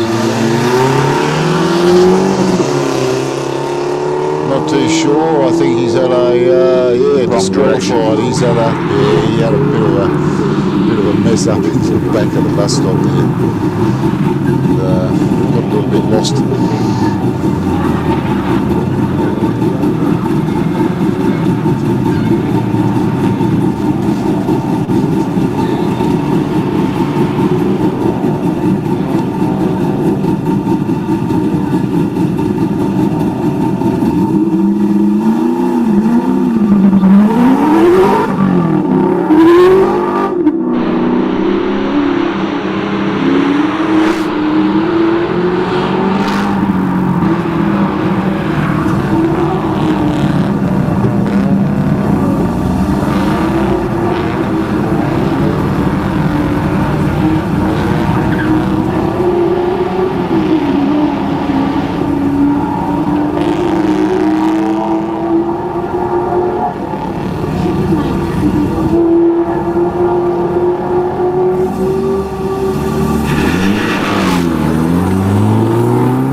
was driving a Mercedes yesterday, although he was listed as driving a Commodore, but today he's actually driving what's on the program, so the dark blue Commodore is it.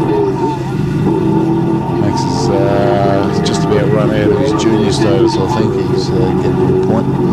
He's been competing for a few years now.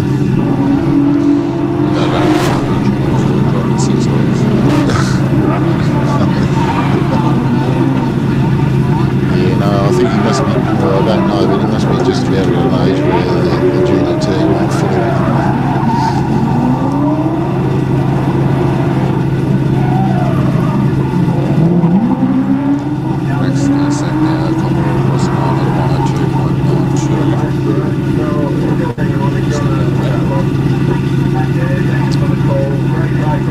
Pretty fair effort for the young fellow there. And, that's the last of the tools in this package.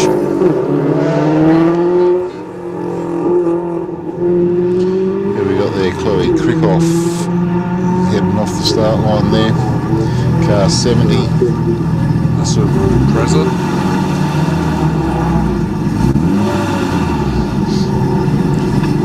Graham Fenton sitting here on the start line. The 180SX.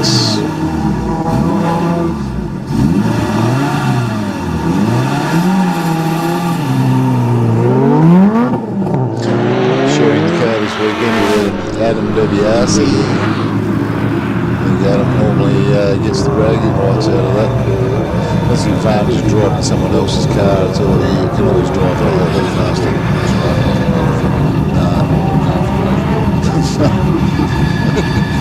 Might have to help fix it.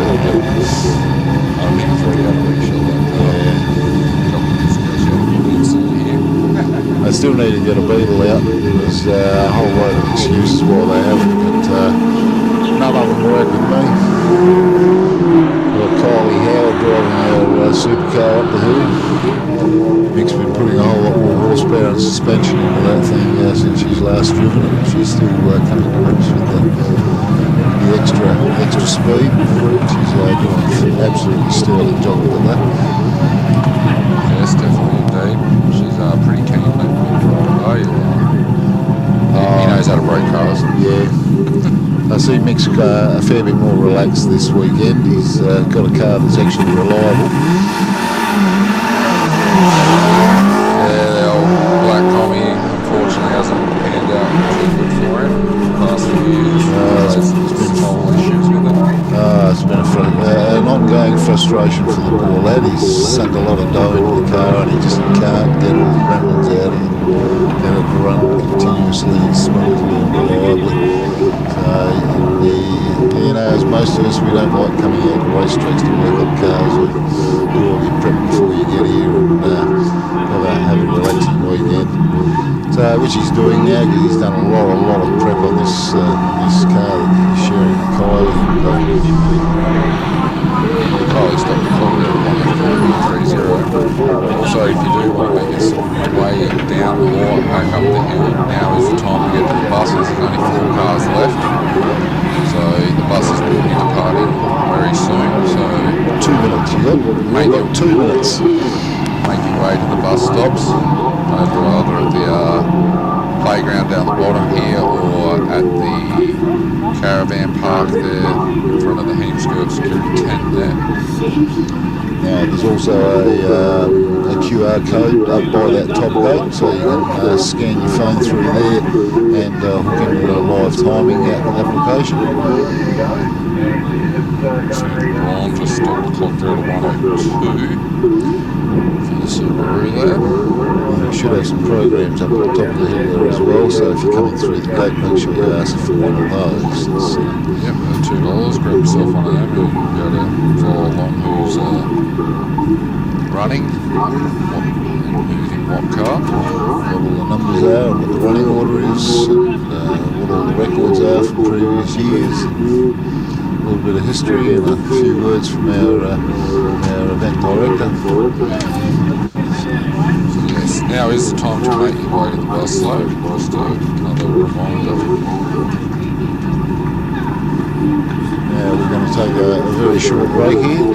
Shortly, we've got a couple more cars to run this bracket. Just 3 or something like that. Sorry, Sam. You're right. I've jumped the gun here a little bit. We've still got a Hamilton car on the end. How could I forget about Bruce? You're too focused on going to get a coffee. Yeah, that's it. Actually, I'm going to run over and grab some donuts because we've got a donut van over there. Yeah. Not very far away. I got up the Lions Club earlier and got myself a hamburger. That was breakfast this morning. Oh, I had a ham and bacon and egg from this morning. That was lovely. Nice. Yeah. Appreciate all our food that's here this weekend. We've got some on the top and down the bottom. So no one here should go hungry. Joanne's got a van up the top and she's got a regular van down the bottom. She's been here and supporting the event since day dot. So come down and grab a coffee. Yep, she does a good job. I've already had one on as well. So Bruce Hamilton makes his way up the hill in his Falcon. Oh, there's another familiar face. Is that Mr. Apogee walking past our speaker, Scott Stevenson? Give us a wave. Good on you. Welcome to sunny Mount Gambier. And Bruce stops the clock there at 101.4 in the XR6.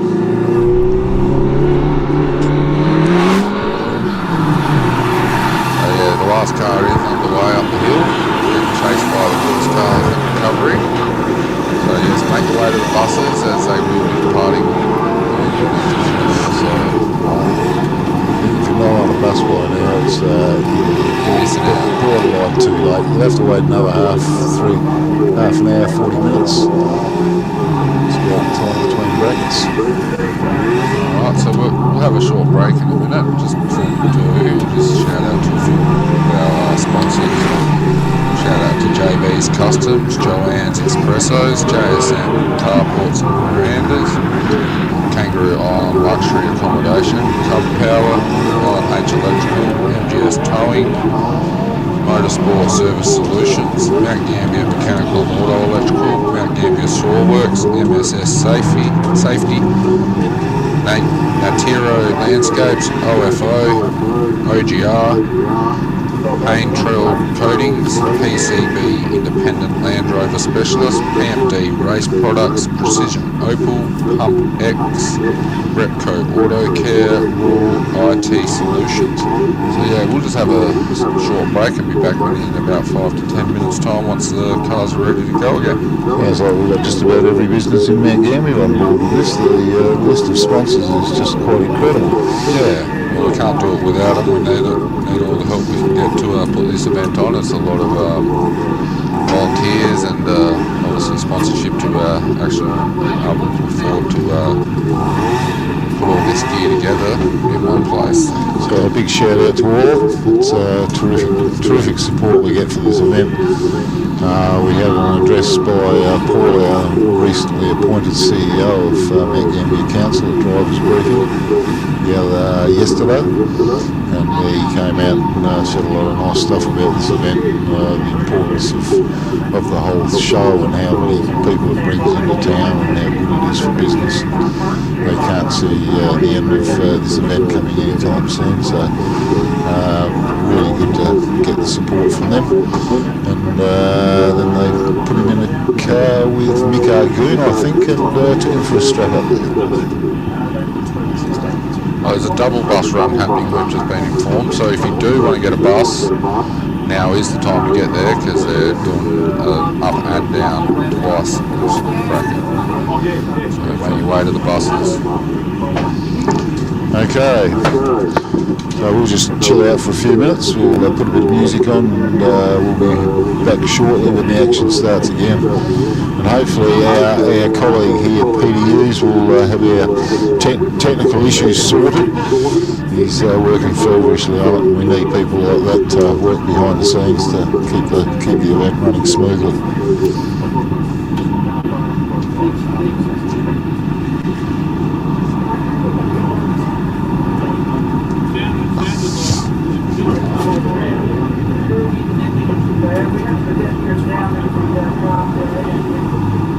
Just a total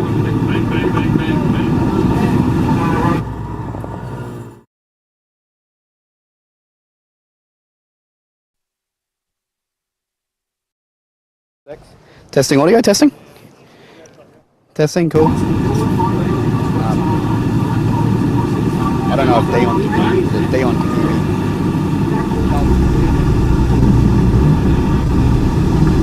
Well, we're trying to get the live stream up, so we've got a little bit more.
Thank you for tuning in to the Bosch Motorsport Australia live stream from the 2025 Trident Tyre Centre Legends of the Lakes Hillclimb. It's the 20th anniversary of the Legends of the Lakes this weekend, and it's a massive thank you to everybody over the years that have made this amazing event possible.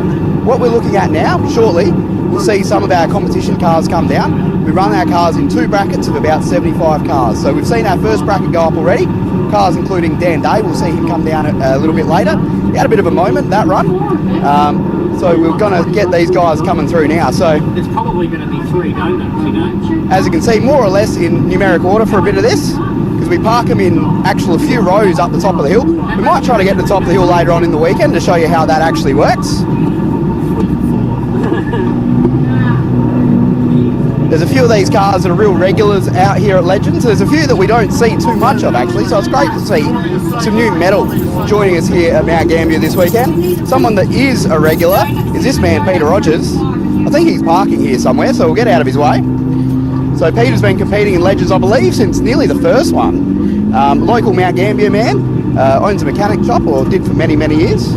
So Peter Rogers, very popular local and a great person to have out here at Legends Lakes Hillclimb. We've got quite a few XLs here today. We've got about 6 of these competing today, including our mate Nathan Green. He's got the Jaguar Motorsport liveried XL. We'll see that a bit later on. Some great cars. There's a huge variety here at Legends. This is something that everybody that comes absolutely loves to talk about, is that you've got a huge different variety of cars. So we've just seen 3 black Commodore Utes of pretty much every generation. We've got Tony Wallace here in his Mini Cooper. Tony is an absolutely gun driver. Ask anybody, he'll tell you. We've got some of our XLs. Look like we've got a bit of a bump and rub happening down here, which is a bit interesting. So the Brand boys do compete in those XLs. If the surname sounds familiar, it's because Damien Brand's one of our quickest drivers we see here at Legends every weekend, and these boys, I believe, are relations of his. Bailey Perryman is another one of our XL drivers, and this is a great series for young bucks to get involved with motorsport and get out there and have a good go. So the Magnas are always popular here at Legends. Unfortunately, our mate Chris Clayson can't be here today, but he's a really good driver of Mitsubishi Magna. Carl Ward's Datsun Sunny's awesome.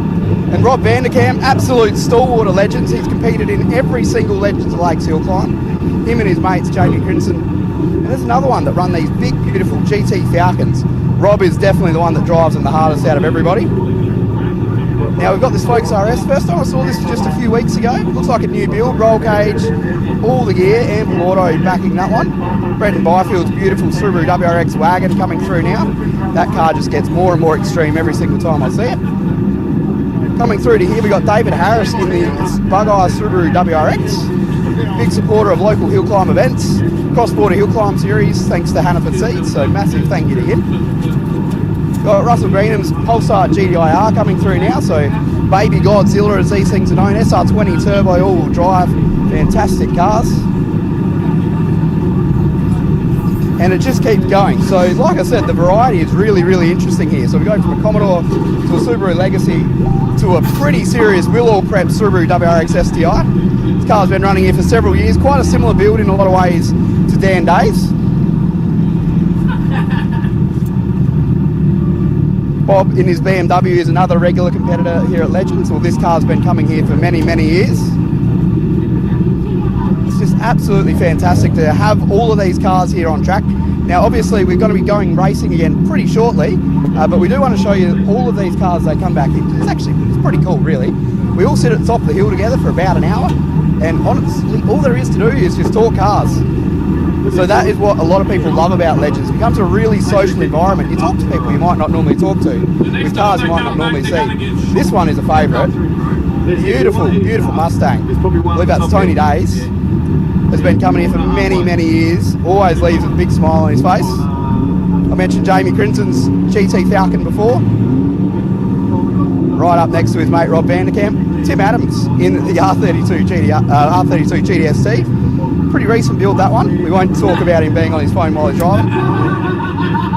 Here lightweight completes our set of nice big 70s Falcons, and they just keep coming. So this one here is definitely poster boy of the event, Frank Kelly. Frank is taking passengers all weekend up the hill, so if you can, definitely get yourself a ride with that rally legend that is Frank Kelly. Mirko Gerbic coming through now, this Mitsubishi Evo 8. That thing looks like a spaceship. Awesome aerodynamics, straight out of World Time Attack Challenge. Tanya Landcake pulling up here. I'm going to be riding her way. Sorry, Tanya. There we go. Tanya, old friend of ours here at Legends. She's been competing for many, many years. Dougie Johnson coming through is Doug with the Ample Autosport GC8. We got Dan Day coming through in the SJ1000. He had a bit of a bumpy ride up the hill last time round. Not sure exactly what happened there. Totally uncharacteristic of Dan to have any issues, but he got it to the end somehow in one piece. And we're getting towards the last few cars coming down now. And it's great to see a good variety of affordable racing cars as well. You don't need to spend a ridiculous amount of money to actually compete in hill climb racing, not just Legends, but around the state. You can buy something pretty normal off marketplace for a few grand. It's not that hard on your car. So if you're not too serious about winning everything, you can go fast and have a lot of fun without spending a ridiculous amount of money. Subaru's WRXs, I believe that's Dana Brewer in that one, Bradham, sorry. And Bruce Hamilton in the big Falcon. So with that, I'm going to wrap it up from down here in the pits. We'll go back to our commentators with, sorry guys, Graham. We'll go back to Graham and we'll be back racing in just a few minutes.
back underway.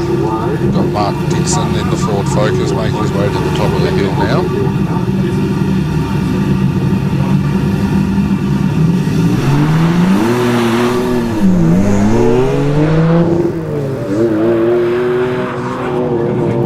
Just making his way into the hairpin now. Nicely done there, hasn't lost too much momentum. Mark's going to point a little Focus to the finish line and break the beam at a time of 1:01 flat.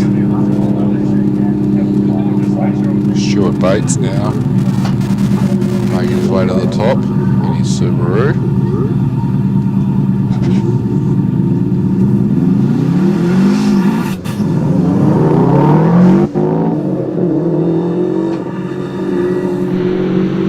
Bates is making his way past the punch bowl.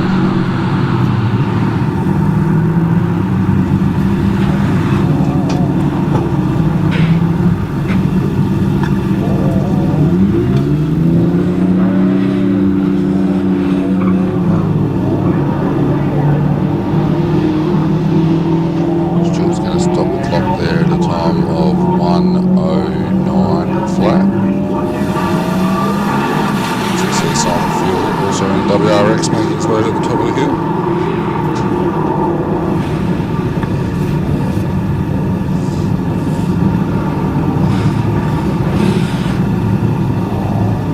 The early model WRXs, the GCAs. Rather quick out of the final corner there, and Simon stops the clock at 55.8. Nicely done there.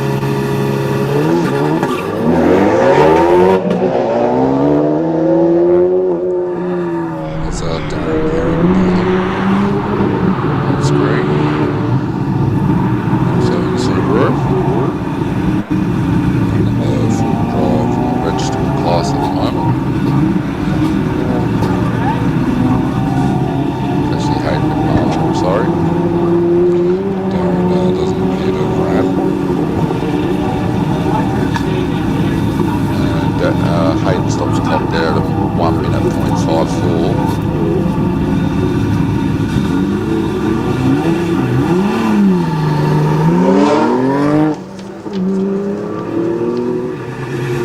Kurt Bowers, the Focus RS. Quick little nibble car, this one. Stop the clock at a time of 56.67. Very nice time for the little Focus. As Dave, Graham's just come back with donuts in case no one could hear that. As we look at Dave Riley now in the GDR.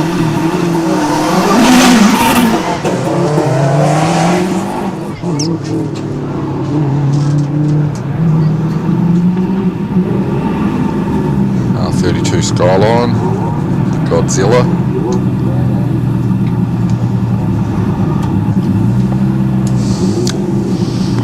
Good to be back again, Sam. Come and get some donuts if you want. Come down here, folks. Plenty of donuts happening, nice hot cinnamon donuts. They smell delicious. Oh, mate, are they good. Dave Riley stops the clock there at 106.3. It's good, we've actually got some a screen now so we can see what's actually going on rather than just commentating by feel. Oh, this is a whole lot better.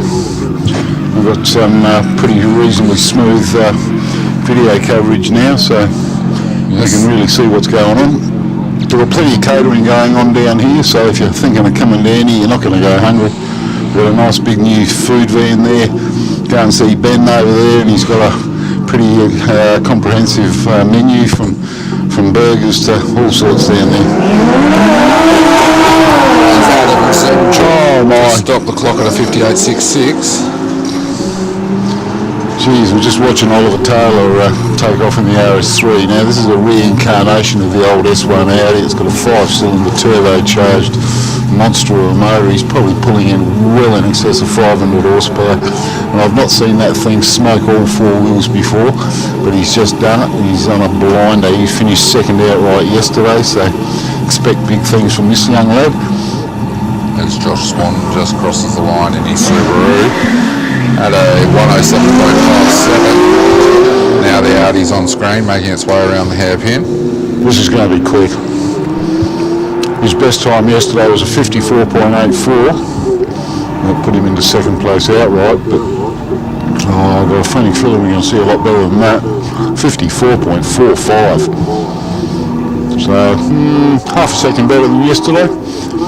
He's probably still got a little bit left in him yet. Yeah, conditions are a lot better today than yesterday for making some decent times anyway. We only had one crack at it yesterday. There was only one dry run and the rest was all a bit sloppy and slippery. Lindsay Bear's up the top of the hill at the moment. In the VY Commodore. Lots of horsepower here. Oh, he's got something dangling off the front of it. Doesn't look too sinister. I think it's just the tow hook. You reckon? Are you saying there? Yeah. I'll have a word. He's parked just behind us here, so I'll have a word with him when he comes down. He could well be. Lindsay's stopped the clock there at 102.8. Getting quicker as the day goes on. So we're in the road registered class now, 4001cc plus. So we'll see a few of these Falcons and Commodores at this stage. As Alex Bonner takes the AUXR8 to the top of the hill. Oh no, he's driving the Mustang, I'm sorry. It's a big welcome to everybody that's come down to the bottom of the hill, that's hopped off the bus. You're all more than welcome to head all the way down to the back of the warm-up area and cross the track and head over into the pits, and feel free to go for a bit of a wander around and have a close look at some of the cars and have a chat to some of the drivers. Alex Bonner stops the clock there at a 118.2 for the Mustang, as we look at Dominic Burns. Another Burns. Jeez, there's a whole lot of Burns in the field today. There is a few. There's about at least 4 of them that I know. Peter probably being the oldest one. Dominic stops the clock there at 109 flat.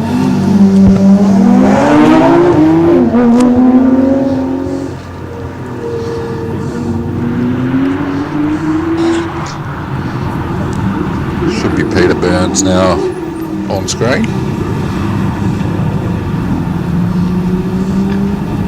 Taking the mighty AU around the hairpin. He's been peddling this thing for the last 3, maybe 4 years. But normally we've been used to seeing him in the old Triumph Stag. But, he stopped the clock at a 109.84. I'm sure he's got a few more seconds left in that thing. Got another GTR Skyline now, making its way to the top of the hill. Driven by Andrew Campbell. I caught up with Andrew Campbell out at the Australian Hillclimb Championship the other week, and he's driving an X-Trail of all things, for heaven's sakes, with plastic panels on it to make it go a bit faster. He stops the clock out at 102.49 in the GTR. As we I think he's building a new car at the moment, something a little more time attackish. Fair enough. People are always up to building new buses all the time in this sport. There's lots of secret school stuff going on in people's garages that we don't know about until we do. That's it, just pops up one day. Pops up. A bit like Damien Brown's car, really. It's popped out one day after 10 years, and voila, here we have it. A piece of pure artwork. Doesn't look much different than his last car, but if you know the difference, get up close. I know that. Yeah, up close it's different, but from a distance you wouldn't actually spot it that he's in something different. Or walk around underneath it while it's up on the hoist, and I had the pleasure of doing that down at S&J Auto one day. And it was just a wow. Very nice. Yeah, very beautifully built car. Chris Roberts just crosses the line there at a 105.68. As we see Mark Rowley now taking the HSV Club Sport around the hairpin. A little bit sideways on the exit. He's going to stop the clock there at a time of 105 flat.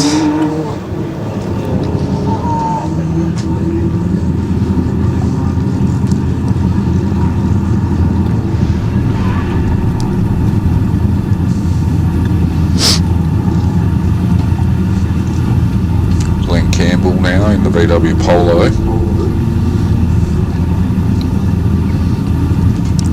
Little twin-charged front-wheel drive unit. A supercharger and a turbocharger, just for good measure.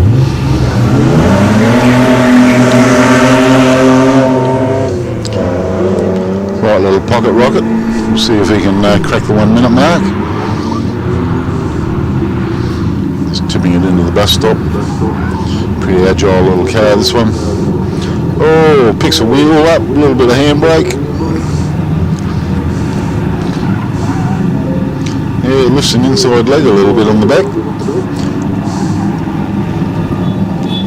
as it would, but no, he's gone well past the 1 minute mark. He's out to a 106.9. So we see another Skyline now making its way to the top.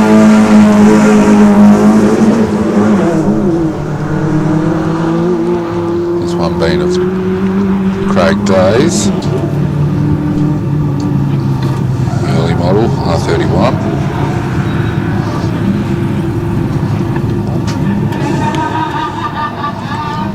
I think I might have given one of his pit crew a bit of a lift down the hill this morning. He stops the clock there at a 109.3.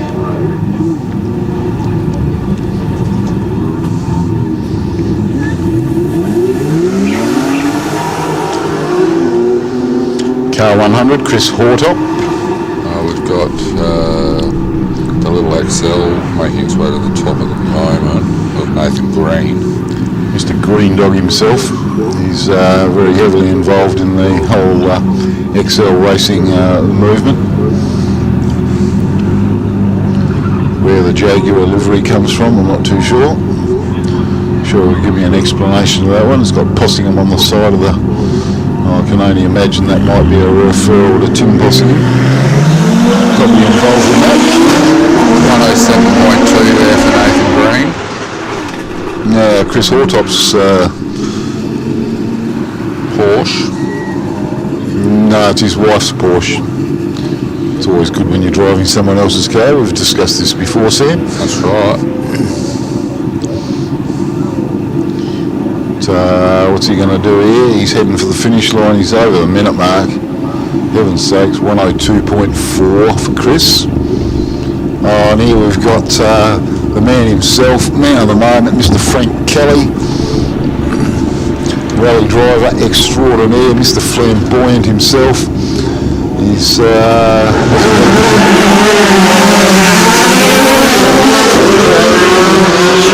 he's carrying a through rider in the passenger seat there. Jared McRobbie just making his way around to the finish line. Now I've got a time up there of 43.36, but don't think that's right. Somehow? No, I don't think so. Otherwise we have a new track record. Right, we've got Frank on course. Wait for him to come up there. Make sure you give him a big wave. Got no idea which direction he's going to be heading, but there's bound to be a bit of extracurricular activity going on up there. He'll be heading sideways. Yeah, and probably an extra donut or two at the end. He's got a passenger on board. Oh, he's really pulled it into the bus stop there. Big handbrakey. Oh, someone needs to put a candlestick back up there. But plenty of sideways coming out of there. It's still so here he goes again. More donuts. It's going to be circles galore up there by the end of the weekend. Stay off the wall, Frank. Okay, good work. Well, I thought it looked closer on the video, but I thought he was going to slap it. Still does a 108.7. With an extra donut. That's right. And a bit of a replay for good measure here. Here we go. Look how close this gets to the wall. Fuck. We'll have to go and check on the tyre marks later.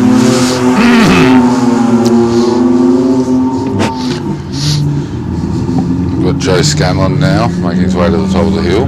Probably should put a shout out to the rest of the Kelly family, especially Rosemary and Lauren, of course, who are probably watching this in the middle of the night over in Ireland, home looking after the chickens and the business and keeping the house in good order, cleaning up after the chickens that run amok in the house. It's got to be an interesting place to live.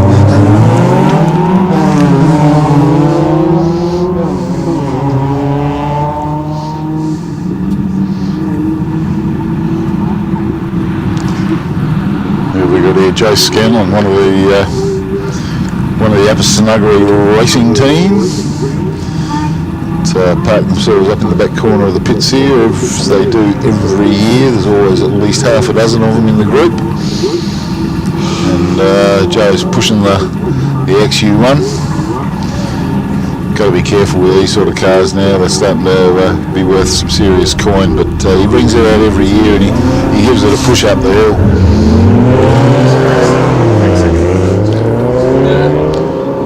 We've got Dave Rudham smoking his way through turn 1. I think this might be the last appearance of that motor. I think he's going to have to do something about it and pull it out and freshen it up and get a little more horsepower and a little more reliability out of it.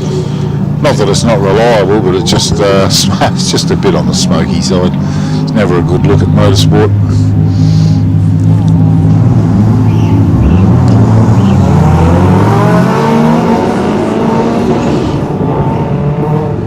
So we've got a cameraman on the start line here at the moment. Yes, certainly is. It's the pit walk team. Dave Rudham's going to take the little escort across the line at a time of... Okay, keep waiting. It's going to be 1:10. Oh, yes. Plus. He's going across at a 108.4. Yeah, definitely needs a little bit of a freshen up, a little bit more. Steve Grinstead just heading off the start line here at the moment. Nicely turned out VL Commodore in period livery there. Makes all the right noises, looks great on the track. We're seeing some in-car footage. I've put a GoPro in there. Been organised by Dion at Clutch Life Media, who's organising the live stream for us this weekend, doing a fantastic job. Whether it be in-car, out-of-car, drone footage, he's got all angles covered. But Steve Grinstead, we haven't seen the time for him. Chris Bennett's pulled a time of 109.9.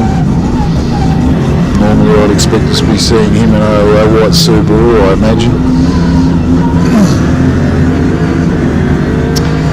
Grinstead's out of the chicane and across the finish line and stopped the clock at a 101.32.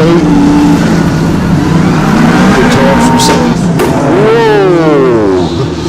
That cleared my ears out. Yeah, same. And my pants. I don't know if it was that bad. So that was, who was that? Warren Heath. Must have been. No, Rowan Payne, Subaru. Yeah, Warren Heath's in the little laser at the top of the hill, just crossing the line now at a 101.43. Rather quick for the little laser.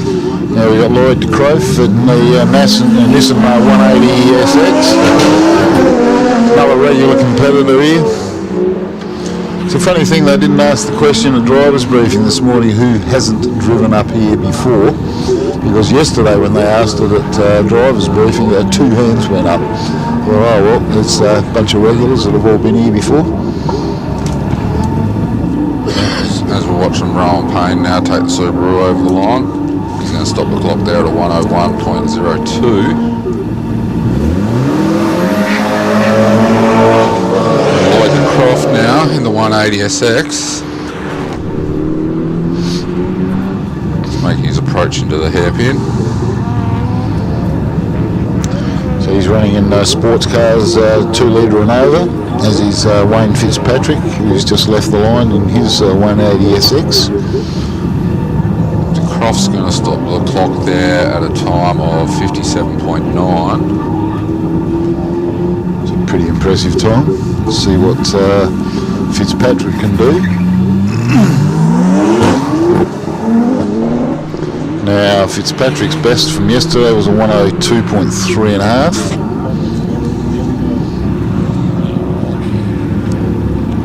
He's on target for a similar time today. I think he might well be. Don't think he's going to rewrite the record book, but it's going to be to the finish line now, and he stops the clock there at 58.23. Wow, that's 4 seconds quicker than his best time yesterday. That's pretty amazing, really. Yeah, well, today's conditions are a lot better to make those times up. Track's dry. Getting some good temp into it now. Wouldn't be surprised if we see some of our best times in this bracket, if the conditions stay the way they are. Looking for Nick Galliford now. That'll take his Skyline across the line. Stops the clock there at 59.86. As Mike Holland now makes his way up to the top.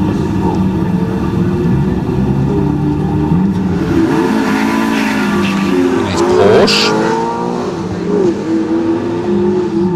Oh!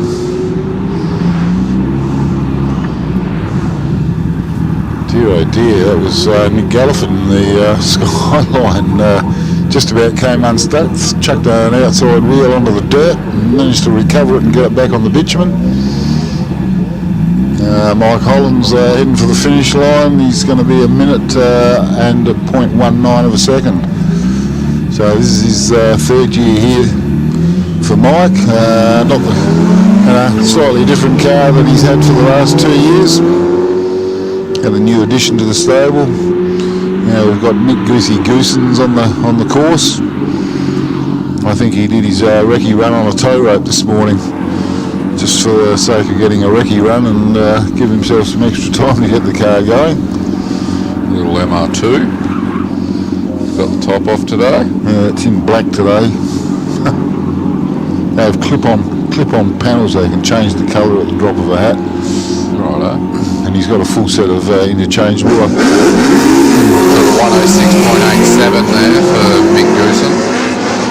Oh, that's not quick enough, Mick. I'll have to stir him up about that. John Parker Chimera now making his way to the top of the hill.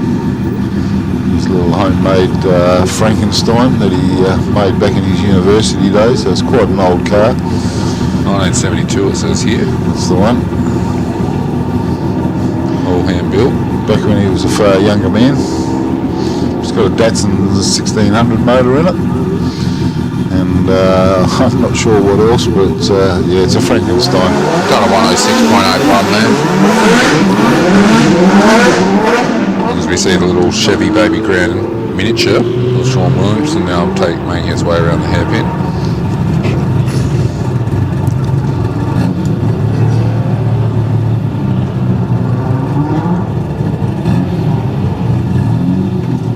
Sean's going to stop the clock there at a time of 1 minute 0.68. Yeah, it's an interesting little car, that one. Don't see too many of them out of hills on the nets.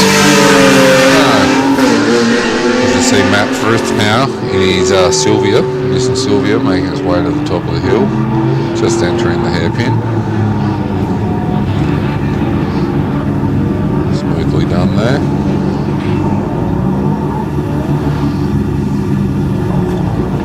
Matt's going to stop the clock there at a time of 57.8. Caught it nicely on the last corner there. Yeah, the wall on the outside can get pretty close there on the last corner, I tell you. Indeed. Pushing it hard enough. We've had Had a few people give that wall a bit of a brush over the years. Yep, a couple have climbed it. Yep. Mark Dane now in the Tirana.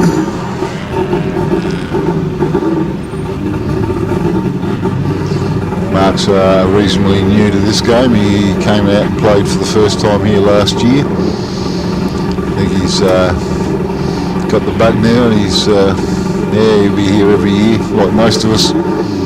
I came here 12 years ago. I had the privilege of sitting in the commentary box with the late great Tony Groves, and it was the final year that also the late great Lionel Stingers was involved in organising and being clerk of course for this event. Now, that was 12 years ago. Mark Dane stopped the clock there at 104.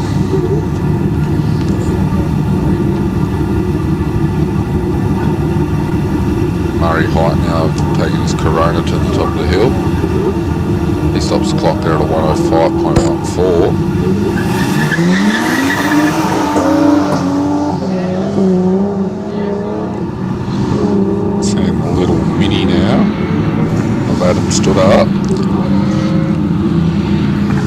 I don't think this is Mini engine powered, but it's the A series in it. We are in sports sedans class here, so cars that are certainly not what they seem. I doubt very much whether there be too much Mini original running gear in this little critter. He's going to stop the clock there at a 106 flat. Interesting spot. He's got his camera there, isn't it? Hanging off the right front guard.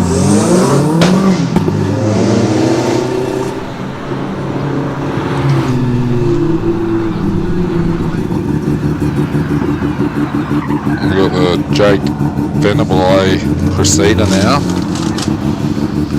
making his way through the hairpin. Yeah, we just had A little bit slow through there. I think we might have missed the time for Murray Height there, car 119. You called that one? I called it, yep. Yeah, okay. Jake's going to stop the clock there at a 109.2 in the Cressida.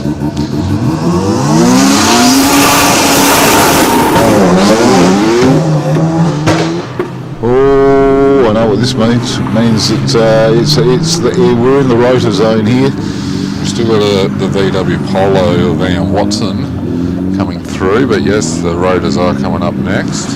We've got Glenn Ladder heading up the hill at the moment. We've got Damien Malazzani, third place finisher on quickest two-wheel drive yesterday. And he's just pulled up to the start line, ready to give it a red hot crack. He's chasing a 52 this weekend. Oh, don't know. Got a little balk off the start line that's cost him half a second. Ian Watson stopped the clock there in his Volkswagen at 104.5. As we see the Glen Ladder RX-7 making its way into the hairpin. It's the battle of the rotaries. Oh, can you smell that, Sam? The smell of rotor fluid. Smells like grappa. I don't know what they put in there, but there's some exotic aromatics they stick into the tank of that thing. Glenn stopped the clock there at a minute .48. Okay, we're watching Damien Malazzani. Like the rest of the family, he's pitching it into the bus stop there, looking rather smooth. Come on, can we pull a 53? Come on, Damo, last corner, keep it tidy. Give it heaps. He stopped the clock at a 55.0. Well, certainly not his best time for the weekend.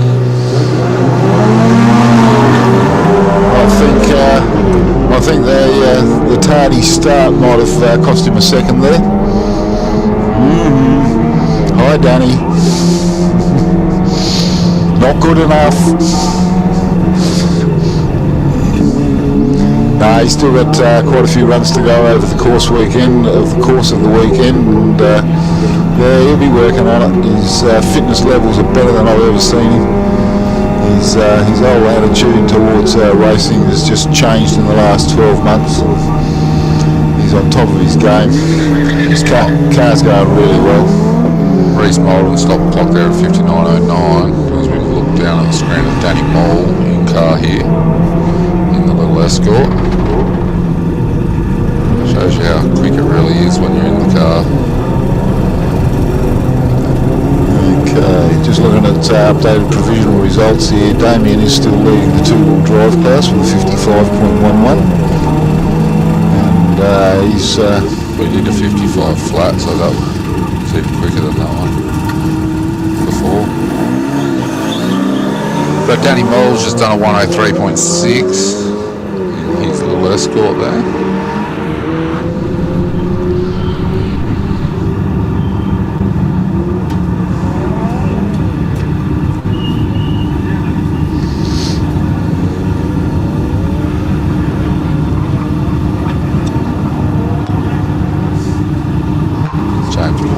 Making his way to the finish line in the little Mini. He's going to stop the clock there at a 103.74. Jeff Varden's off and away in his little Honda powered Datsun 120Y 1200. Nicely turned out car. He's been campaigning this one since Sean Stingers has just taken off to chase him up the hill. Jeff can't be too far. We've just lost our picture for the moment, but he's going to stop the clock at a pretty respectable time of 57.36.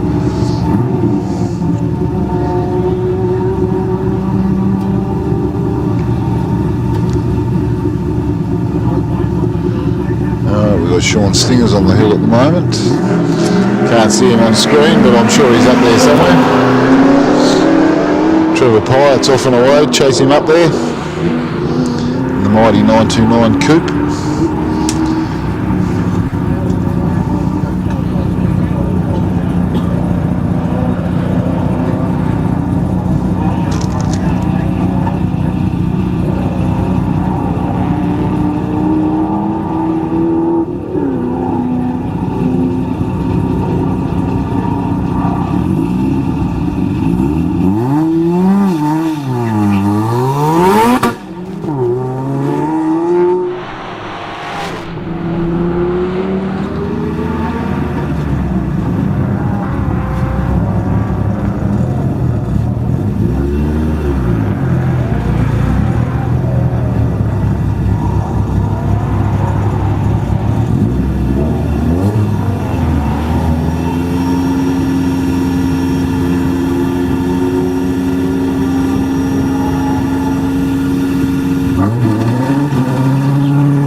Damien Wilson just crossed the line there at a 101.1. And Matt Evans has just done it at 59.74. I'm sure Damien Wilson can do better than a minute over the weekend. It's always his main aim, and he has done that in previous years in basically the same car. So he'll get there. We've still got quite a few runs to go over the course of the weekend. We're not even a quarter of the way through the event yet.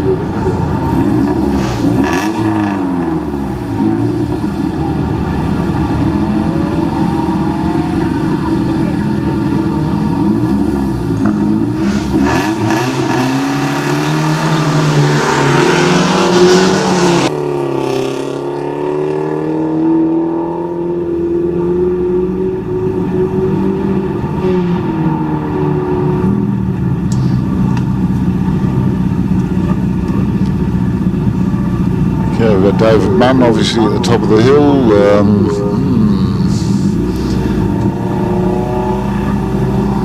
It's in the Mazda RX-8, of course, car 137.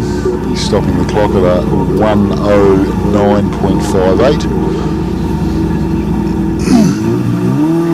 Another one of the Byam family. We've got Dave Byam in the BMW E36 heading up the course at the moment. Can't see him on the screen at the moment, so we're working by sense of smell again.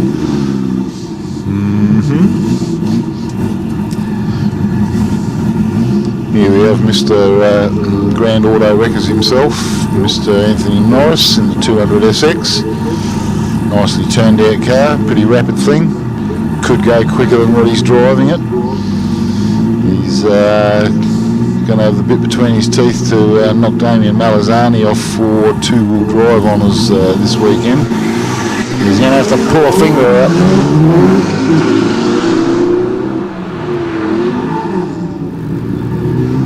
No, not going to do it this run.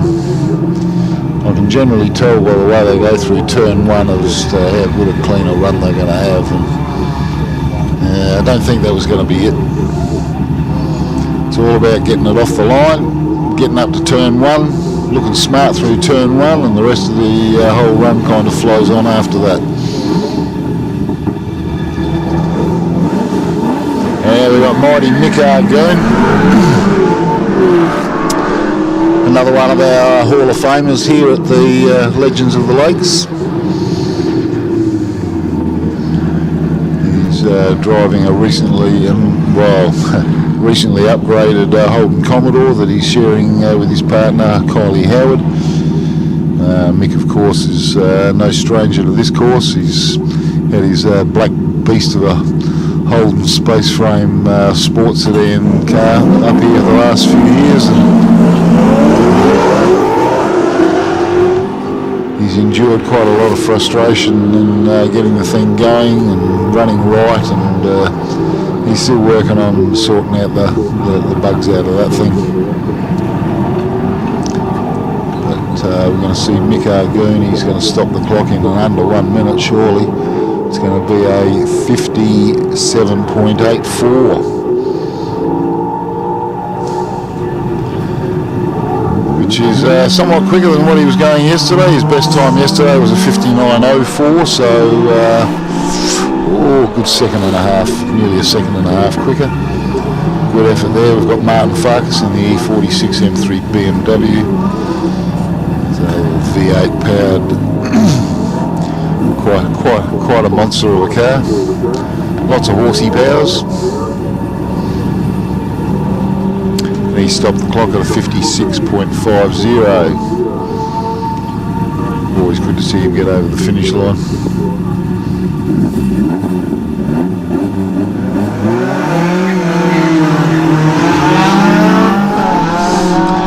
Now we must have Ian Neville on the course at the moment. Can't see him, but we can smell him. He's driving a Pulsar GTIR. I've got the wrong bloke here. We've actually got Jason Sims in the Toyota Celica. Someone's gone missing in action there. And Jason Sims has stopped the clock in 1 minute, 0.3 seconds. Meantime, we've got Mark Povey, Mr. SA Motorsport Tyres. He's here for all your tyre needs. If you need some fresh rubber, need some air in your tyres, go over and see Mark Povey.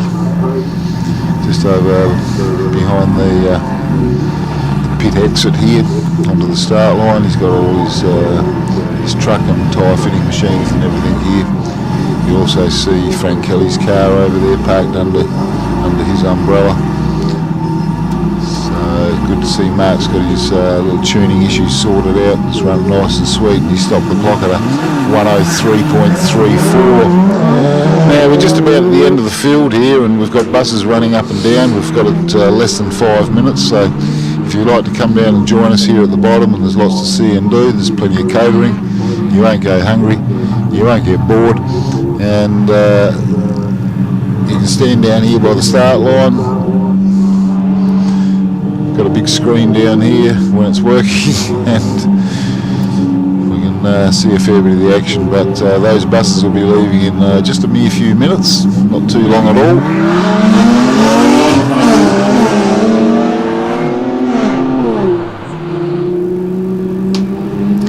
Now we've got Michelle Wagner in the mighty Magna, and she stopped the clock in a 106.65,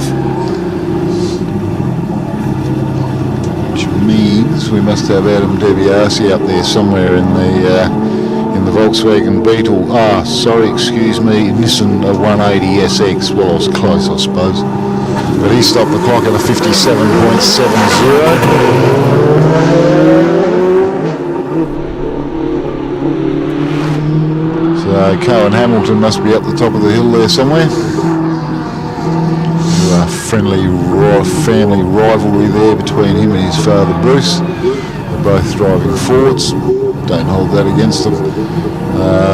Not sharing a car, they're both doing their own thing. And Cohen's going to stop the clock at a 58.55. Always after bragging rights over his dad. He finished less than a second in front of Bruce yesterday, so it's game on. Michael Krickoff Krickoff's on course at the moment. He's stopping the clock in a sub 1 minute, I guess. It's going to be a 57.34. Another good effort from the Krickoff crew. He's sharing that car, of course. Zachary Byam.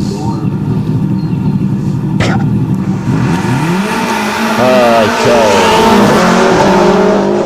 We've got a bit of video footage back on board, so kind of see what's going on. Emma Brunham has just taken off, and we've got our latecomer Mark Lacey in the little laser. One of his many lasers. I don't know why he's running at the end of the field when he was actually listed earlier up, so I'll have to ask him for a please explain later. But off he goes, negotiates turn 1, which means we've got the doctor on the line. No run for Frank Kelly this time. He'll be worth waiting for. He'll be doing runs during the course of the day, both competitive runs and joy rides for willing co-pilots. Yeah, don't forget to make your way to the bus. Now is the time to be there, as it will be departing any minute now, pretty well once the doctor gets to the top of the hill. Yeah, no, about 2 minutes and I think they'll be leaving there soon. Yep. The doctor just left this first corner rather sideways. So we've got course cars heading up the hill now. We'll take a very short break here. I'll just shout out to a few of our sponsors before I go on break.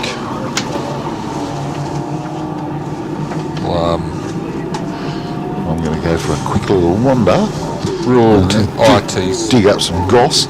Yep. Alright, we'll like to thank Rural IT Solutions, Southeast Fire Extinguisher Services, S&J Automotive, Sage Automation, SA Motorsport Tyres, Shannon's Insurance, She's Apples, Sims Engineering, South Aussie Hotel, South Coast Marine, Southern Gas Services, Southern Koala Rescue, Southern Star Mechanical, Spray and Colour, Sunbury Auto and Tyre Service, Time Fleet, Tonkins, Tony Day, Top Sport Auto Dismantlers, Trimmed Speed and Marine, UHF Chemists, Upper Snuggery Racing, Warren Heath Performance and Will All. I'd like to thank all our sponsors. Couldn't put on this event without you, and we'll return for bracket number 3 very shortly of the 20th running of the Trident Tyre Legends of the Lakes.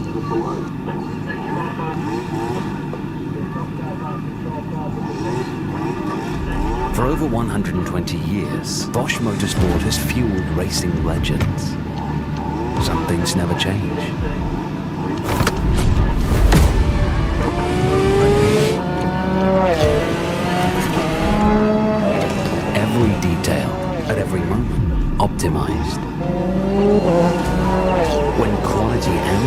performance is demanded, choose Bosch Motorsport fuel pumps.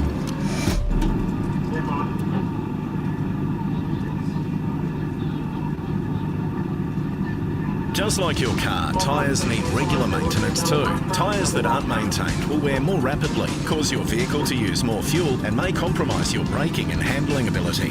For all your tyre and mechanical needs, call Trident Tyre Centres.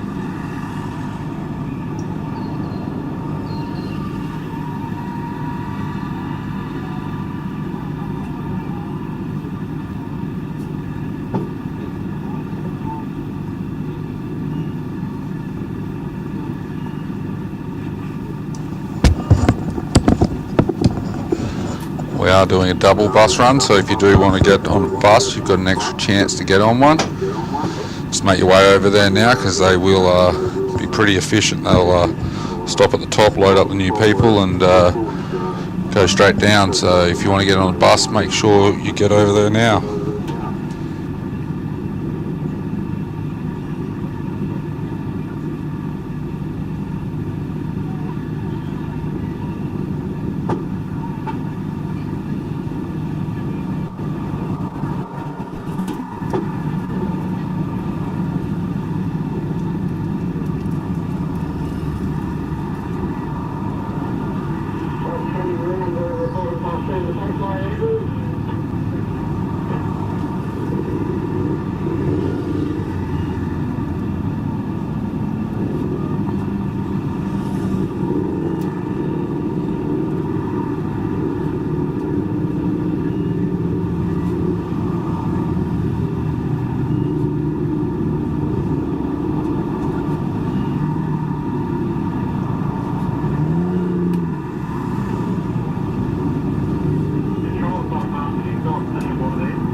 Josh Amoroso now just making his way to the top of the mountain in his little Honda Civic.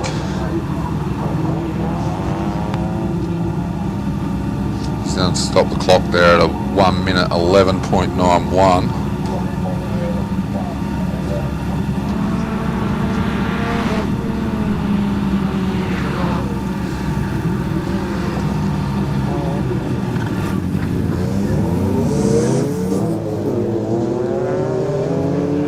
See the Nick Burns Hyundai XL now making its way around the hairpin.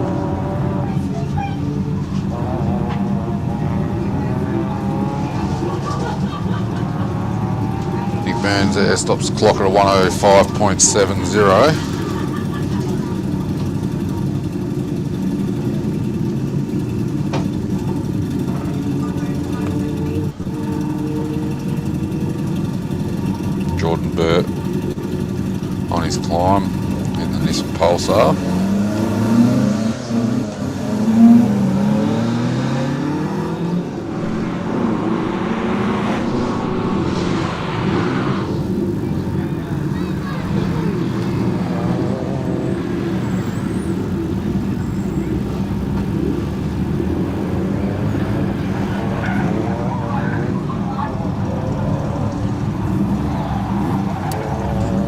Jordan's going to stop the clock there at a time of 106.5. Bob Byam making his way to the top of the hill in his BMW.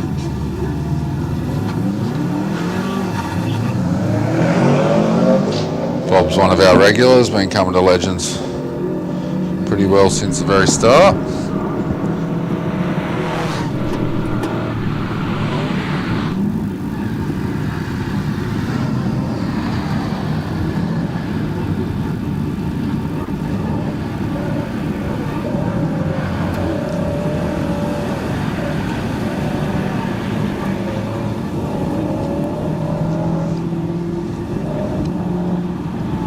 Bob's going to stop the clock there at a time of 1 minute 20.91.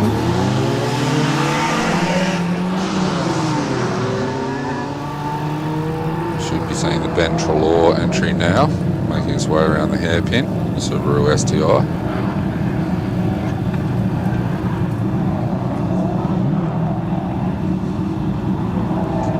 Ben's going to stop the clock there at a time of 101.4. Getting followed up the hill by Brendan Fleming in the little Hyundai XL. He's a regular as well.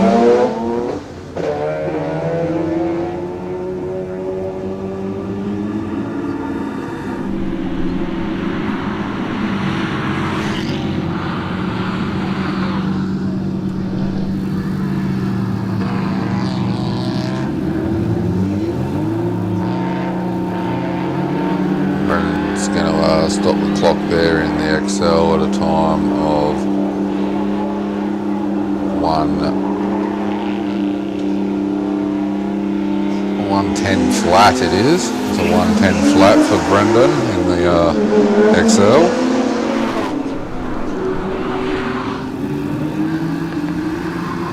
As Bailey Munro makes his way around the hairpin in his RX-8.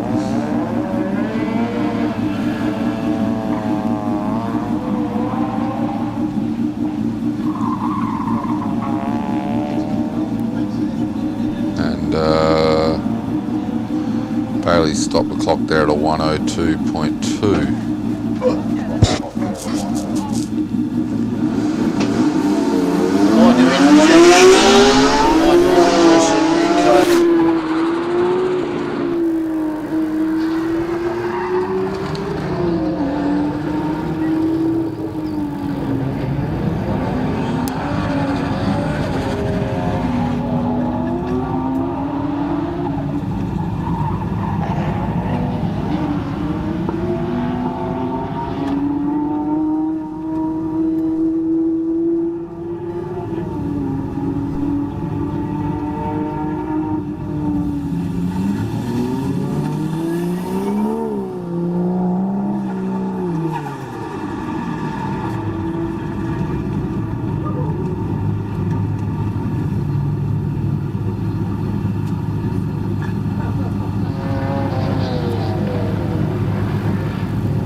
Chris Burns going to stop the clock there at a time of 108.53.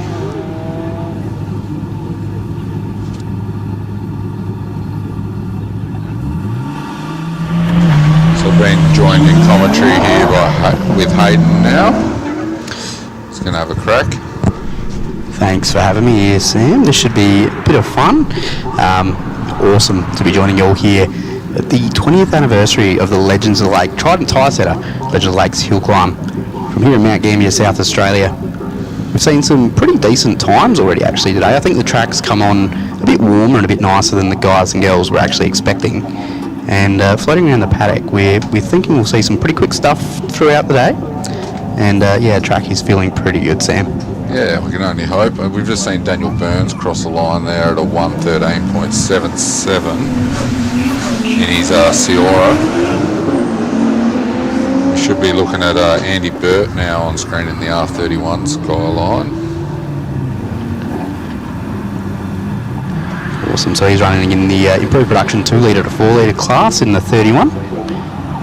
Looks like a little bit of sideways action out of the bus stop up the top of the hill there. These cars, a really good platform. Used to be quite a cheap way to get into a rear-wheel drive sports car, not anymore. Yeah, I know, they've gone through the roof in the last few years.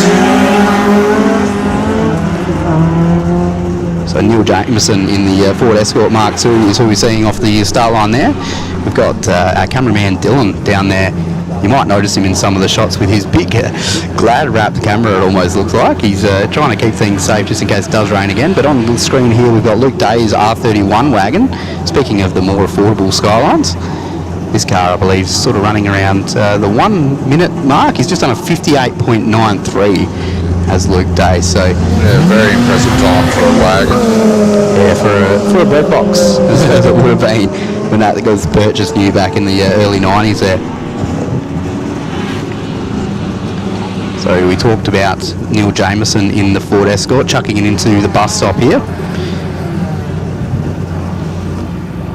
Again, these were one of the affordable cars for motor racing back in the day, but two-door Escorts now have gone through the roof as well. Absolutely. For a generation, these are definitely the one you want to have.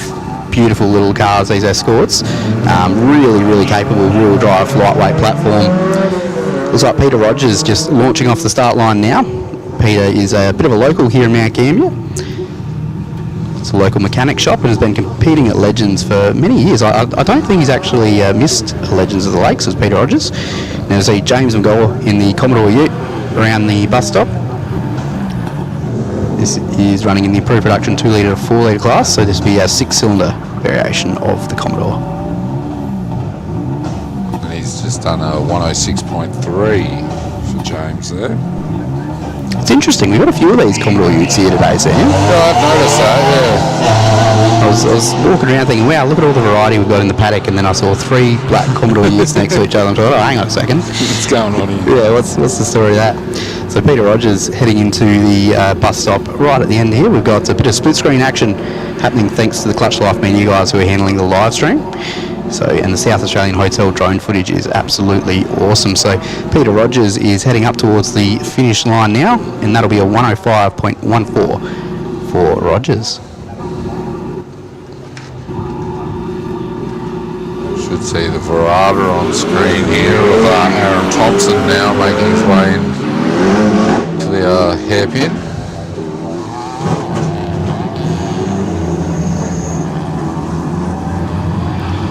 Yeah, the Verada. It's effectively a Magna, right? We allowed to call it a Magna, Sam? Oh, well, I'd call it Magna. I think Graham's not in here anymore. I think they're more or less the same. The luxury version, I think there's a bit of wood panelling or Suedo wood panelling involved with the Verada edition.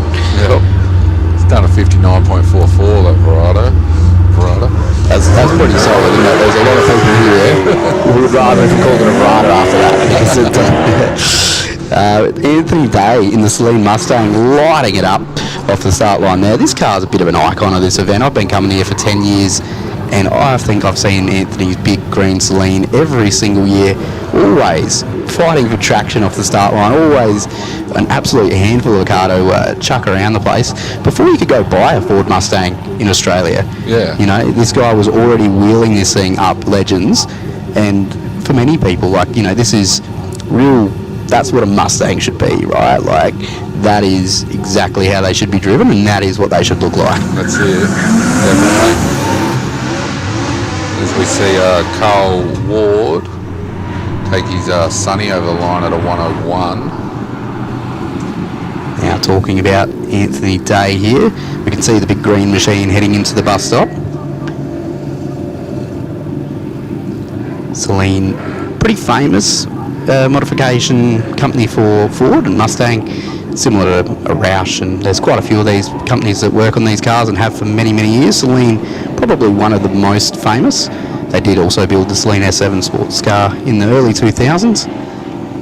And Anthony Day there with a 115. Yeah, we've got one of those Commodore Utes now making its way through the hairpin. That one would be of... Yeah, Richard Dipros is this one, I reckon. So this one running in the improved production 4 litre to 6 litre class, be a 5 litre V8 Commodore engine, I reckon, Sam. Yeah, I'd say so as well. And Richard with a 105.2.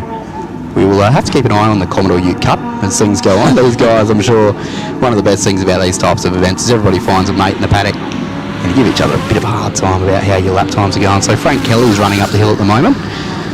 Frank, absolute icon of motorsport all over the world, actually. It's a really special thing to be able to have him back here at Legends. We had him here a few years ago. He's getting a bit sideways. He's having some fun with it. He's taking people for passenger rides and giving them an absolutely unforgettable experience. And still setting. That was a 1 minute and 16 second lap. Pretty much full lock sideways from Frank Kelly. Yeah, a 1 minute 1.6. So yeah, a lot of people will be happy with that for just their normal time. Awesome stuff from Frank. So we can see it in the replay there. Little baby blue. One of the most recognisable rally cars on the internet today. And just awesome to have him here and doing this with people in the car. I was up there before when Frank pulled up with his passenger, and he was absolutely beaming from ear to ear, and he asked me to take a picture. So he's we've got a picture of that one that the passenger will remember forever. Awesome stuff from Frank Kelly, and he just loves sharing that car with people. Definitely worth coming down to the bottom and having a look at if you can get the chance to get down the bottom. Check out the cars in the pits. There's some pretty cool cars down here this weekend. Yeah, couldn't agree more, Sam. Like it's definitely one of those weekends where if you walk around this paddock and you don't find something you want to buy, you might have to reconsider if you'd call yourself a motoring enthusiast, because there is literally something here for everybody. We've got everything from Dan Day's insane SJ1000 to, if you're into the earlier Japanese stuff, Damien Brand's awesome GC8 WRX, the rally-inspired car. We've got Holdens, we've got Fords, we've got Mustangs. We've got an absolutely beautiful range of cars, and they're all getting driven really hard. Speaking about people that drive pretty hard, this guy on screen, I don't give too many people props, but I'll give this one. I'll give him some props. Tony Wallace he's pretty fast. Yeah, she's a serious little mini, this one. When I saw it take off the line just earlier today, I was rather impressed with it. Gets to that first corner rather quick. Yeah, Tony, and there's quite a contingent of these little minis that rock up at local hill climb events. Part of the Hot Bricks Mini Club, I believe Tony Wallace is. And they do love, holding each other accountable and pushing pretty hard, but Tony is definitely one of the fastest mini drivers in South Australia. We just saw a 106.8 show up on the screen there for Brian Telford in the Commodore Ute. But yeah, Tony, he's an interesting cat. He's got an incredible collection of motorsport trophies. He's competed for a long time in a lot of different cars, a lot of different sorts of motorsport. Pretty much chuck his hat in the ring with anything, and he'll be towards the pointy end of whatever that is. So this is, as far as I know, a pretty normal sort of late model Mini Cooper S. Nothing crazy's been done to it. There's a couple of sneaky bits and pieces that everybody does to them, but this car will be definitely punching above its weight with Tony Wallace steering it. So it looks like we've got a little bit of a pause in play here, Sam. Yeah, I'm not real sure what's going on, but I'm sure it won't be too long before we're back underway.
So we've just had Tony Wallace leave the line in the little Mini.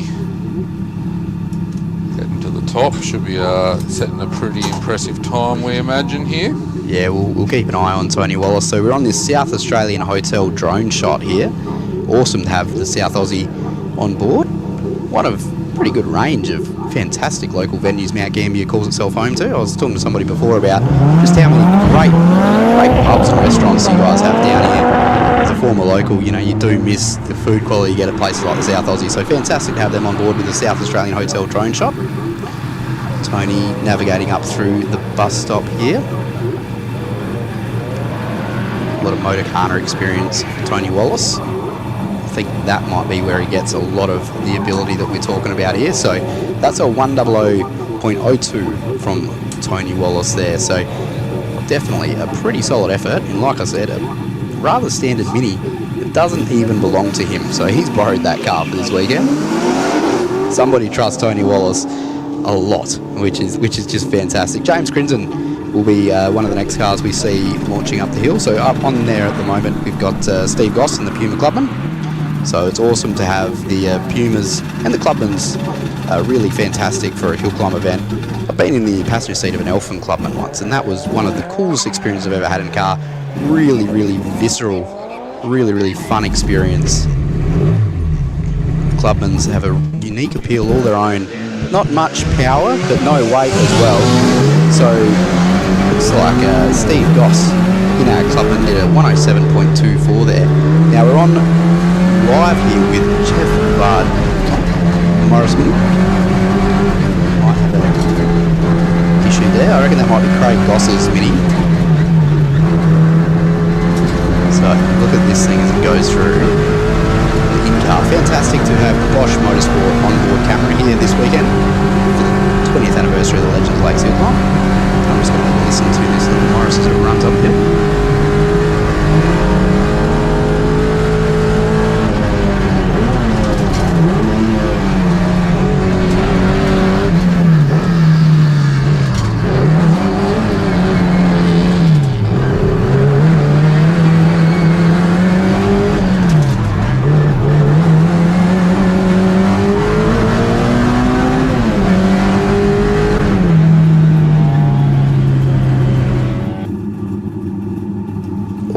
Awesome run there, and fantastic to get that unique onboard sort of footage. That was Craig Goss in the Morris Mini 1965 car, running an historic Group N this weekend.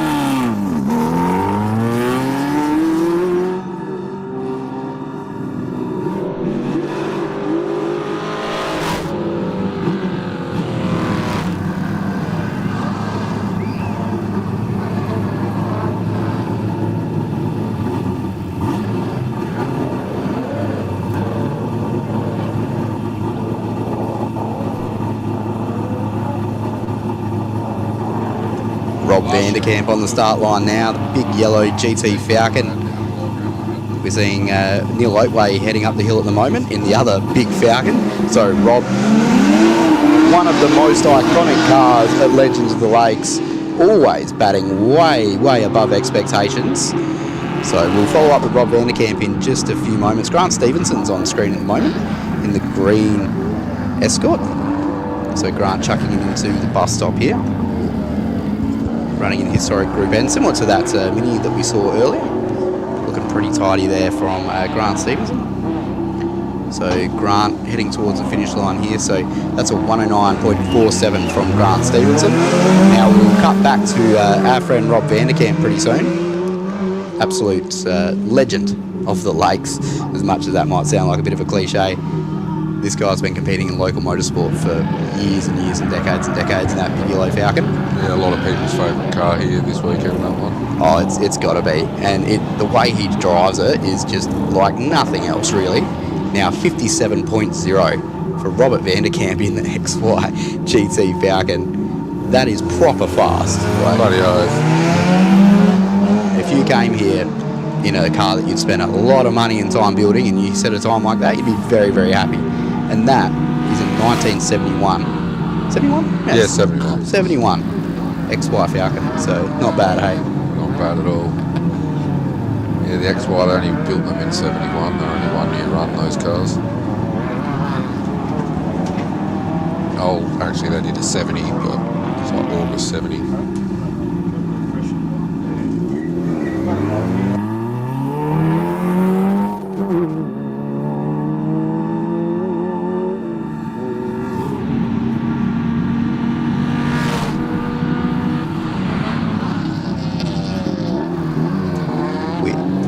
Into Hyundai XLs at the moment, so we do have quite a few of the Circuit XLs running this weekend. We've got Aidan Brand, Corey Brand out there at the moment, so Corey is getting towards the top of the hill at the moment. Also Bailey Perriman, Roger Vogelsang, Zachary Vogelsang and Nathan Green are running all of these XLs, so Corey Brand just did a 102.8 in his XL. Setting the standard for the other guys to follow. Yeah, it's definitely one of the quicker ones we've seen so far, but Aidan Brand's gone and done a 102.10 by the look at that. So the XL competition, when we talk about a little bit of friendly banter and these types of things, there we go with the Bosch Motorsport onboard camera with Roger Vogelsang's Hyundai XL. Now these guys have that banter on a different level because these cars are spec cars. They're all, for all intents and purposes, they're the same car. Yeah, that's right. So at the end of the day, when you're looking at times and you're comparing your notes, the only difference is the part between the steering wheel and the seat. So definitely some good friendly banter can be occurring there. Bailey Perryman's just hit a 104.53, so a couple of seconds off of the Brand clan. Still on board with Roger Vogelsang's Hyundai XL. Beautiful looking little car, that sort of retro cigarette livery that he's representing there. So Roger Vogelsang runs a 106.69 in his XL. And Sam, you pointed out that we might have a sprinkle coming in. Yeah, unfortunately, it looks like heavens are going to open, unfortunately, and they're just for everyone here, it just brings the times down, which is not what we want to see. It definitely, and often, when we're just talking a few drips, which, we might have a few more than a few drips out there, unfortunately, but when you're just talking a few drips, it's mostly psychological, right? Like, you see a couple of drips on your windscreen and you go, oh no, my whole run's ruined, it's wet. Not actually really wet, but when you do get proper rain like this, it completely takes you off the game. We'll see seconds be lost for all of our cars. Damien Brand would have been lining up watching that rain coming in, getting really disappointed because that car is hard to drive in the dry, let alone when the heavens open. It's a new car as well to him, so he's not real familiar with it just yet. Bit of seat time, but not as much as his old car. He had that one pretty well mastered. Yeah, nobody drives this course like Damien Brand. He absolutely is the expert of it.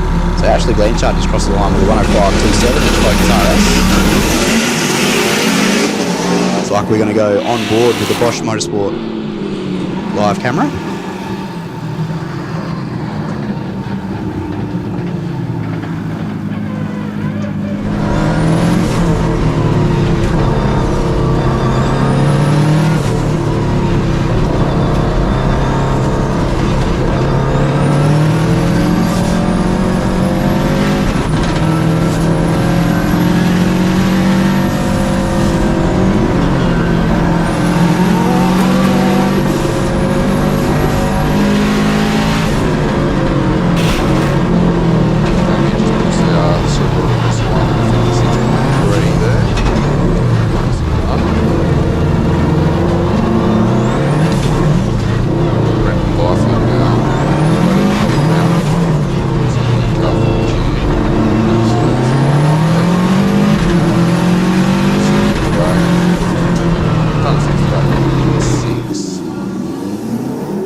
Farley now making his way to the finish line. Stop the clock there at 55.2. Need some of these big powered cars coming to the line now. This bunch here.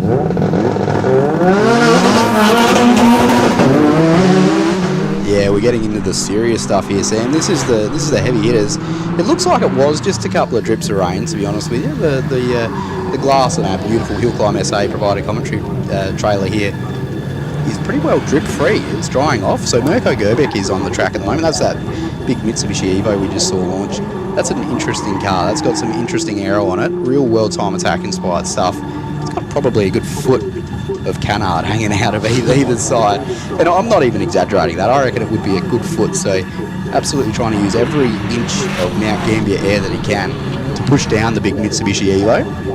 Mirko really towards the top end of the Hillclimb cars that we see around this place.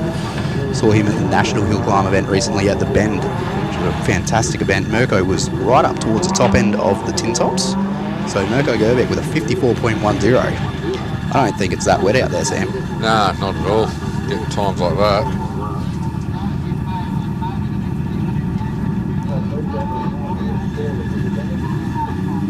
Just watching the Mirko Gerbic replay there. Big Batmobile looking thing.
Back underway now. We've got Davis Harris making his way to the top of the mountain in his WRX.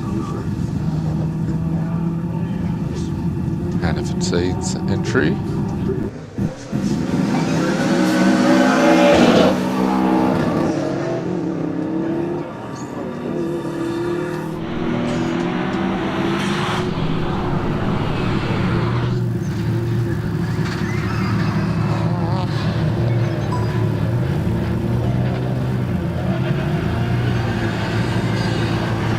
Harris now making his way to the finish line. Going to stop the clock there at a 56.91. Now looking at the Subaru Patrick Hitchcock making its way to the finish line.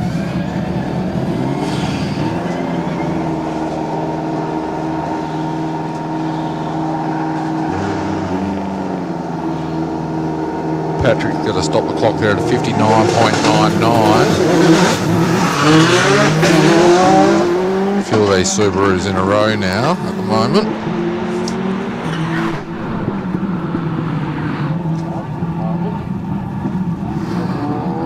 Looking at the Peter Holst car, which is the Volkswagen.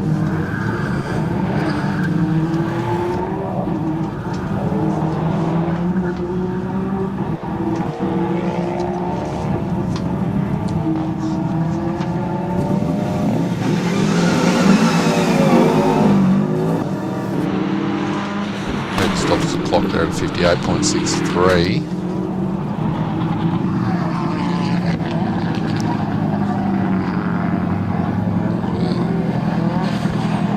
Further down the track at the Douglas Johnson car, rather quick yesterday, and no exception today, also quick, 53.05 for Douglas Johnson there.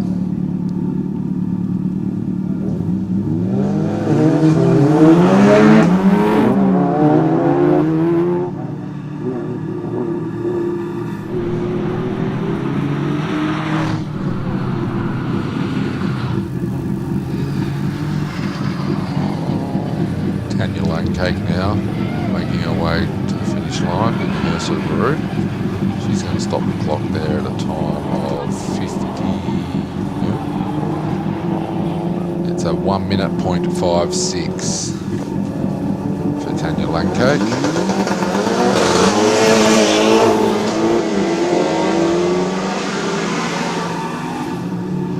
There's a couple of cars running out of order here at the moment. Down at the bottom of the track here, at the starting line, we've got the big SJ1000 there of Dan Day on track. We've got Russell McKenzie now making his way to the finish line.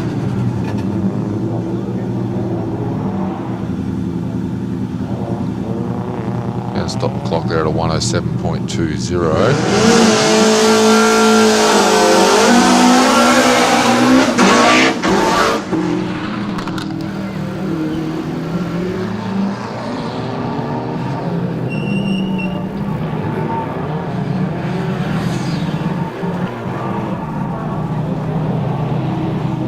Martin Radford in his Evo 7 stops the clock there at a 59.09. Now we've got the legend of the Lakes champion on track at the moment, Dan Day. Monster on that SJ1000 up the hill. We should see a pretty impressive time by this car here. We're looking to get into the high 40s again. Not sure if the weather's quite up to it yet, or the car's even wound all its way up. Might see that tomorrow.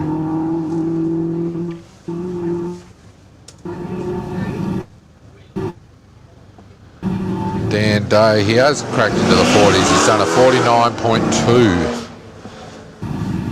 49.2, so it'd be the fastest time of the weekend so far.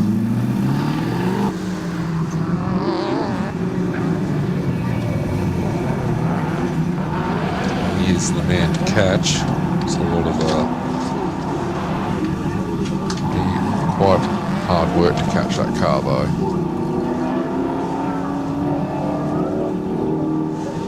See Nathan Robbins just go over the line there at a 55.9.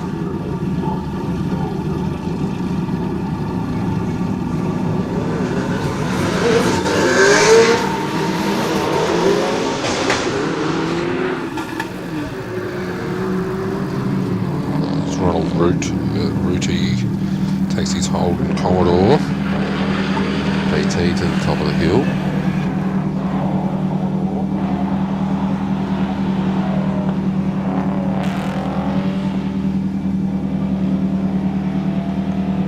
He does a 103.6 there.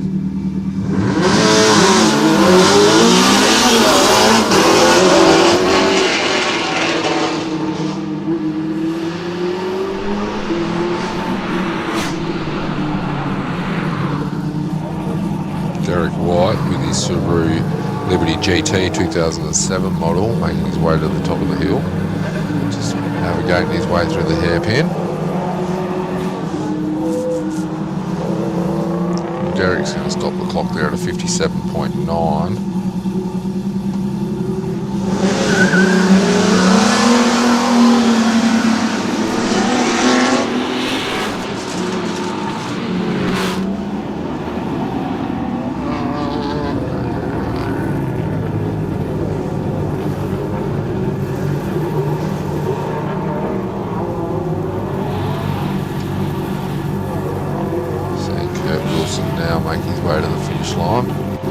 It's under 55.22 for the Subaru WRX.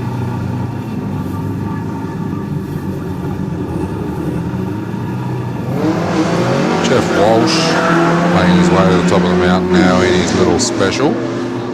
The Repco special, the Holden special.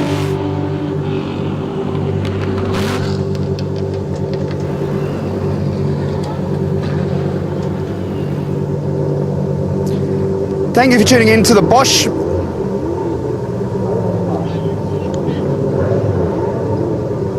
Jeff's going to stop the clock in the little yellow bus at 104.86. Thank you for tuning in to the Bosch Motorsport Australia live stream for the Trident Tyre Centre's 2025 Legend of Lakes Hillclimb. It's the 20th anniversary of the Legend of Lakes Hillclimb, and I'm joined by someone who knows a couple of things about hill climbs. This is Brendan Wagner. This is the mighty Magna. It beats a lot of cars that probably shouldn't. Brendan, what's the go with this Mitsubishi? Yeah, no, it's just a good budget build that certainly is a bit of a killer, mate. So beats a few Falcon and Commodores home, which is what we want out of it. So yeah, no, it's just one of the biggest local events we've seen for a really long time. Hillclimb SA and Motorsport Servicing Solutions Nationals at the Bend. Tell us, how is the event looking back on it now? a bit of a roller coaster ride for sure. So it was absolutely, I said from day one when we first incepted, to build it, make it, so many good following coming to it. The day when Supreme, it was just, yeah, I couldn't wish for a better event, and absolutely, we sort of missed it. And now it's over, so now we start planning the future. But yeah, phenomenal. And last one, obviously, the weather's kind of a bit how you're going and a bit threatening, and today's been pretty interesting so far. How do you reckon this afternoon's going to play out? Are we going to get good weather? Are we going to see the Magna and it's up? The air's nice and cool. Magna's love cool air. Yeah, we'll get it on, mate, and hopefully upset a few people. This one is, of course, being shared with Jemma, and we don't want to upset her under any circumstances, Brendan. But no, thanks heaps for the chat, and thank you heaps for tuning into the Bosch Motorsport Australia live stream here from the Trident Tyre Centre 2025 Legend of Lakes Hillclimb. We'll take it back to the commentators.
Lucas Bime now making his way to the finish line.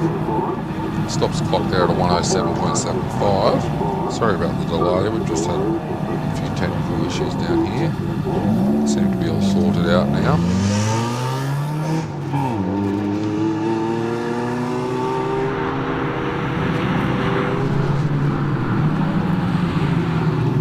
We've just had Brendan Wagner leave the line in his Mitsubishi Lancer.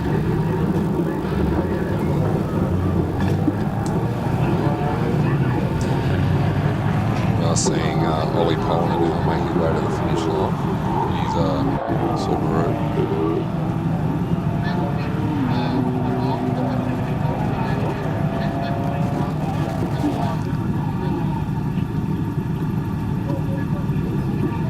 If you are wanting to catch the bus, there is about 10 cars left in this bracket, and then the buses will be running. So if you want to get the bus either to the top or to the bottom, make sure you make your way over to the bus stops now, as they do leave pretty quickly as soon as the track's open. They're out of here, so if you do want to catch the bus either top or bottom, now's your time to get there. About 5-10 minutes at the time.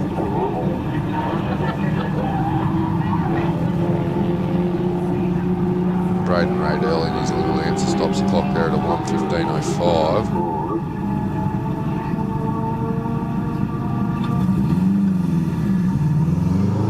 See Henry Sims now making his way up the hill in the Celica, just entering the hairpin. Nice bit of handbrake action there, whipped it around. Went to the top of the hill. And Henry's going to stop the clock there at a time of 1:03.81.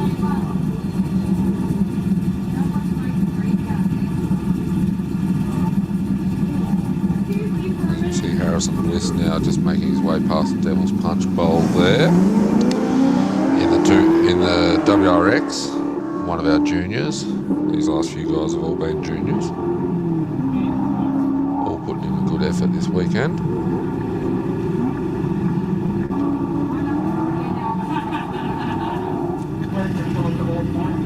Harrison's done a 59.88. Be very happy with that. Anything under a minute is good. As we see Max Vittinen now climbing the mountain in his VT Commodore. He's got a 6 litre in this one, so a fair bit of power for a junior.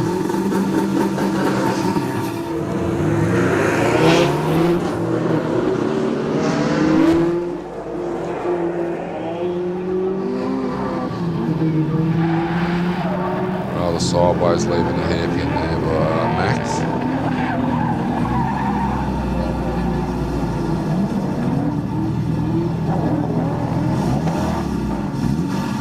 Max has done a time of 1:01.63. There's Chloe Krivkov. Climbs her way to the top of the mountain in her Subaru Impreza. We're in the 4-wheel drive Saloons Road registered class here.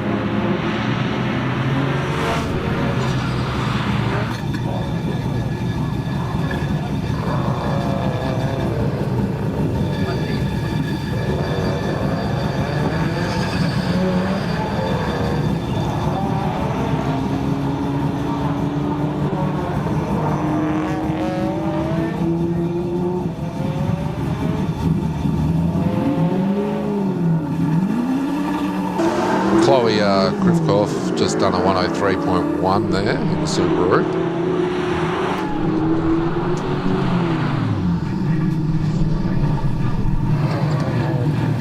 As we see Graham Fenton, making his way around the hairpin. This is improved production, 2001cc to 4000cc. There's 180SX. Graham's done a 1:01.2. Kylie Howard now making the climb up the mountain in the VT Commodore. Yeah, watching Kylie chuck it into the bus stop here. Looks like a pretty tidy entry there, Sam. Kylie sharing this car with a Legends of the Lakes Hall of Fame partner, Mick Argoon.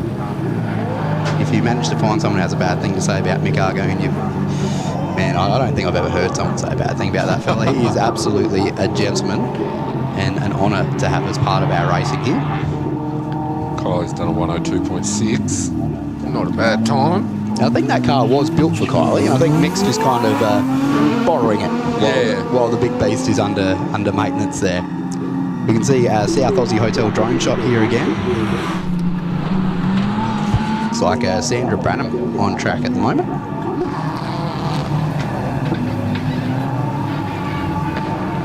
WRX as well.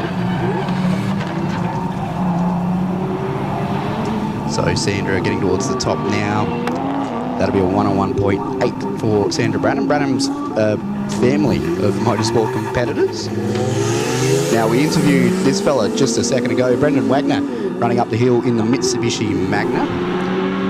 Brendan, a big part of Hillclimb SA, shares that car and that sort of club with his partner Michelle. I did mention to Brendan the big Tonsley Tickford, as they're known, these Magnas, and he said they do love the cold. They love revving. They love having a bit of a run for it and setting some good times. So that's going to be a 102.04 for Brendan Wagner, one of the men responsible for the recent Australian Hill Climb Championships at the Bend.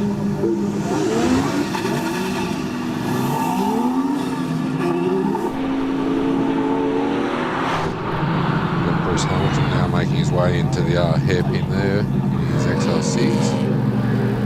He's competing with his son this weekend. They're not sharing cars. Usually every year they share cars, but they've got one each this year.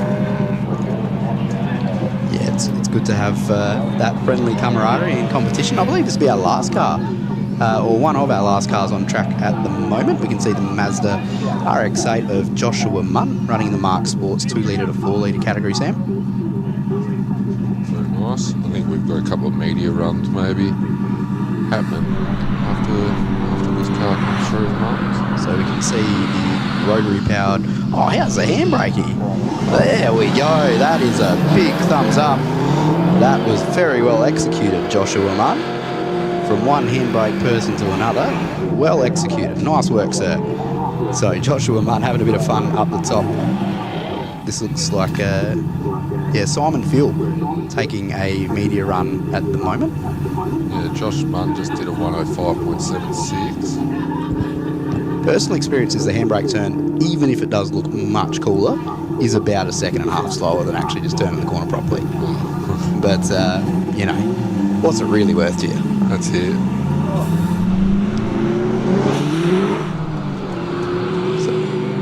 So Simon Phil on the media run with a passenger at the moment is running up in his GCA. Now this time won't count towards Simon's tally for the weekend. You'd expect it to be a bit slow with the extra weight of a passenger on board that car. I was chatting to Simon up there at the top a minute ago. It's a 57.03 from Phil with the passenger. And he was saying he's just really loving that little car, pushing it to its limit. A lot more simple and more affordable build than his Mitsubishi Evo that he's pretty well known for around here. And Simon's one of those guys that's been part of this event for many, many years. Now, looks like our final media run is up now. We've got Carlin Gazzard supplied Subaru WRX course car running around at the moment. So we'll be the end of this bracket. We're going to bring these 75 cars down. We're going to get the next 75 ready to rock and roll. We'll be back with you in just a few minutes.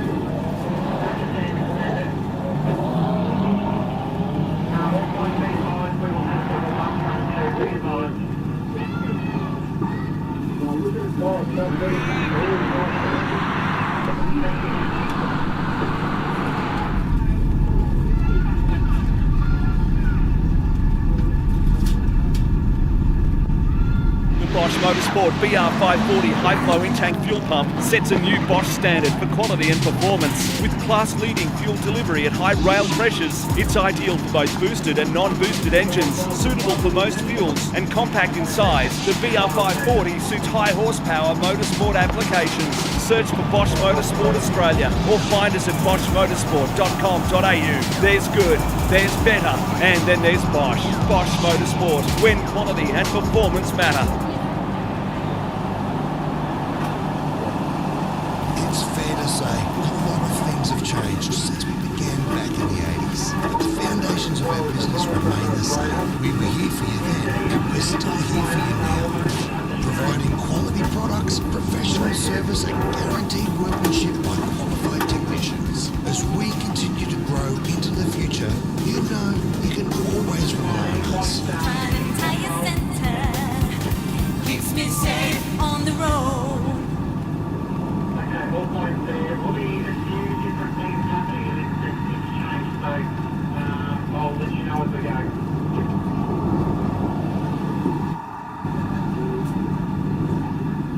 Control 3 chopper.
Can't be any more ready, huh?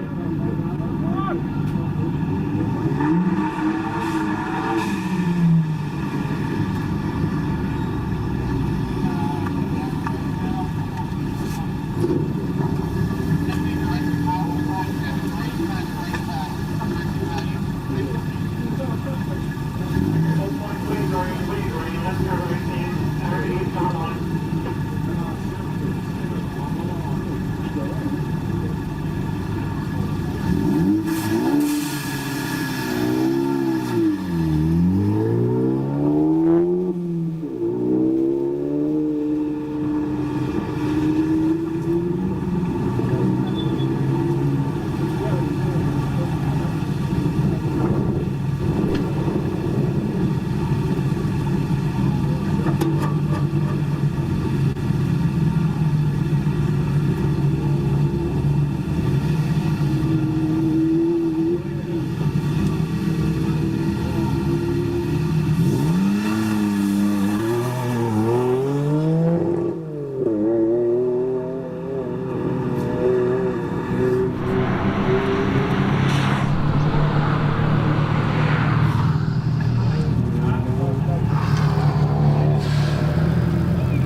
I think the Subaru isn't too early.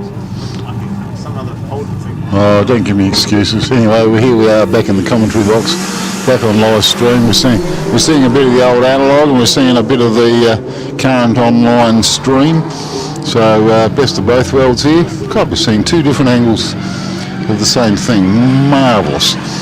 So we got on course here. We got Adam Semchuk, and I'm not joking. He's just crossed the line. He's stopped the clock at an impressive 59.3 in the little blue Subaru.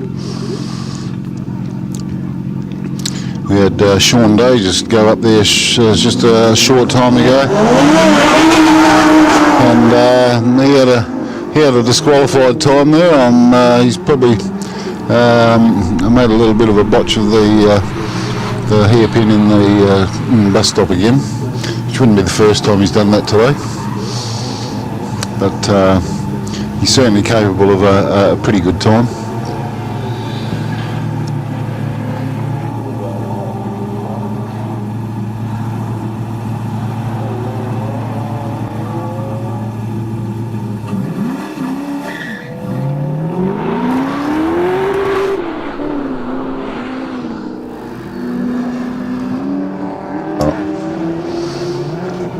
Now, of course, just a reminder for those of you that have recently arrived and come down for a look at a bit of motorsport for the day. We do have buses running up and down between brackets, either one or two buses. We'll try and give you 5 minutes warning so that you can make your way to the bus either at the top or the ones down the bottom if you want to head back up the hill. Now, there's a few catering vans down here. There's quite a bit on the menu. We've got the Lions Club doing hamburgers and bacon and eggs, and they're pretty good. We've got a donut van over there, and they are fantastic. We've also got another food van here. Just go and see Ben. He's selling quite a big range of different fare, from hamburgers to fish and chips to pretty well whatever you like. And we've also got a couple of food vans up at the top of the hill there as well, just across from the T-junction. So feel free to make your way into there and grab yourself some lunch. It's about that time of day, and there's plenty of food to be had. Please give our local supporters your support by going and spending a couple of dollars with them. They certainly appreciate it. Now, getting back to the times here, let's have a look here. We've got Oliver Taylor at 54.21. Now, where does that sit? It's somewhat good half a second better than what he was doing on his best run yesterday, where he finished second outright, and he wasn't too far ahead of Damien Malazani, who was the quickest two-wheel drive by far. As he is again today, he's ripping out some good times. Could do a whole lot better. He's down to a 55. He needs to really punch it in the guts and pull about a second or two out of his 0 to turn 1 time. So.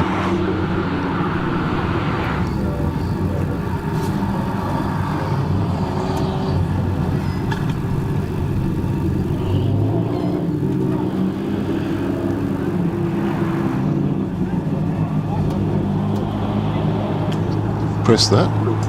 Okay, now we're alive, and I've got young Dylan in the box here with me. He's a bit of a newbie, a novice to and he's feeling a little nervous. He's not too sure that he knows what he's doing, but he's been hanging around Hayden McMahon for long enough, Mr. Pitwalk, and involved with the Pitwalk boys, and he mans the camera. He knows the lay of the land here, so anytime you want to join in, Dylan, feel free. We've got all the timing over here, and you got your Data. You got your list, you got your list of entries.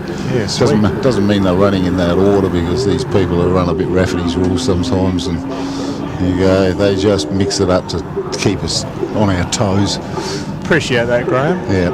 Thanks for inviting me into the chair. No problem at all. I'm quite happy to invite anyone on here. We're not a professional group of commentators here. We kind of just jump in and make it up as we go along. That's it. I'm using my Year 12 media studies. Very good. Work here. Best I think I can remember how to do this. Well, I came down here 12 years ago, and it was the Sadly, the last year that Lionel Stingers was clerk of course. Yeah. And there was also the final year that Tony Grove came down here as commentator, and of course he was the voice of Malala. He was a fairly monotonal kind of commentator with not a lot of expression, but we did a good job together. But with a couple of steps to get into the commentary box, he found that all a little difficult in his latter years, and in the end I saw him at Victoria Park at a Grand Prix day or something, the motorsport festival, and he was in his little Gopher, and it wasn't long unfortunately before he passed, so happy memories from back then. And of course once you come down here once, and I think a lot of people appreciate that, is you kind of get hooked on it and just keep coming back. So I haven't missed one for the last 12 years. Well, there's something definitely about sitting in the middle of a old volcano. Yep. To with a running a track day. It's not something that you come across very often. I don't think it's anywhere else in the world we get to race out of a crater. And for those of you that think this place is millions and millions of years old, you need to go up to the lookout when it's open during the week, and you'll probably read on the board that this volcano was quite active a mere 4,500 years ago. So it's a lot fresher than you think. Do you remember those days? No, I don't. It's just a little before my time. So we're thinking, well, if this place ever blows, we've probably got other things to worry about, really. Oh yeah, where do we start? Where do you run?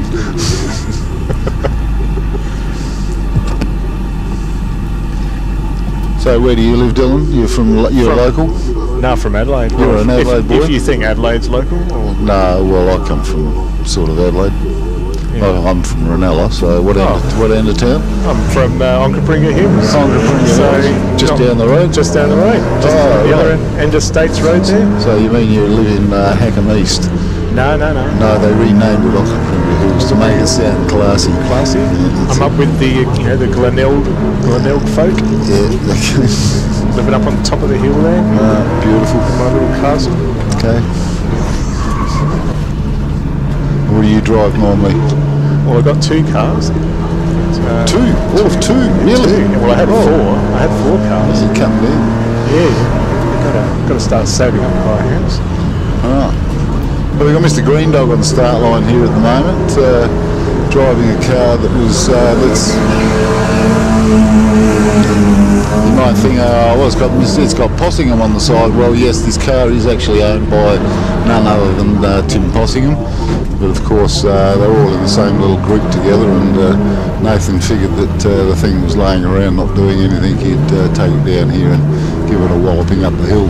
So, I was wondering if that was Tim Possingham's car. Yes, it is. But it's in the hands of Green Dog Nathan Green. Yeah. And Nathan's driven quite a few different cars up here. Made it to the highlights reel probably 4 or 5 years ago for backing his Skyline through the entrance to the chicane, and didn't manage to hit a thing, so it was really quite impressive. And yes, he was definitely top of the highlight reel. Sounds like he was quite lucky. Well, that's one way of putting it. Yeah. He wouldn't have said that. He would have said that was well driven. Oh. There was some clever steering going on. Clever steering, yeah. My word, yes. I would have been quite proud of that manoeuvre. Here we've got Jared McRobbie sitting on the start line, ready to give it a crack, and another long-time seasoned competitor, and those people that have come down here on a regular basis understand what a big family we're part of down here, and everyone looks out for each other. They look after each other, and help each other out as required. It's an absolute amazing what resources are down here in little old Mount Gambier when it comes to finding and sourcing car parts. Just ask Mick Argoon, it just blows me away every time. The motorsport scene in South Australia is quite small. You rock up here and you see guys that you saw last week at the Ben Motorsport Park, or the fortnight before that at Malala, and one big family really. Yeah, no, motorsport's really come alive in the last few years, and I don't know whether it's COVID related, but I think a lot of people got a little stir crazy during the COVID lockdowns and probably spent a lot of time and money. Yeah, on toilet paper. Toilet paper and car parts. Spent a lot of time in garages getting cars ready in the hope that one day they might play motorsport again. Yep. Here we are, we've got Joe Scanlon, another one of our Upper Snuggery racing team boys. He's driving his LJ Tirana, as he's been campaigning forever and ever down here. Says that's a 1972 there. Yeah. And you doubt that? No, I don't. Just it's a little bit before my time. Sounds legit. Yeah. LJ Tirana. What's wrong with that? I drive my Beetle up here. It's a 1971. It's not. Don't see that kind of car every day. No, they're getting rarer and far more expensive every year. So the guys that bring them out here, they treat them quite nicely. They're not here to win it or bin it. They definitely don't lean up on anyone's car and while it's sitting in the parking lot. They're all treating each other's cars with respect. Oh, absolutely they do. Yep. And of course we've got Leah over there under the Shannon's tent, in the green tent. She's looking a little lonely over there. She's waving to me, hoping that someone will come over and have a talk to her. Oh, the violins are playing. Go over there and join the Shannon's Club today. That's it. Say hello. She'd love to have a chat to you. And of course, I can personally recommend Shannon's to anybody. I mean, I've got my cars and my house and everything. They do houses, do they? They do houses as well. Yeah, they do everything. Alright, we've got Dave Rudham negotiating the bus stop at the moment, and he's he's gone up on two wheels coming out of there. Bit of a slightly worn out Mark II Escort here.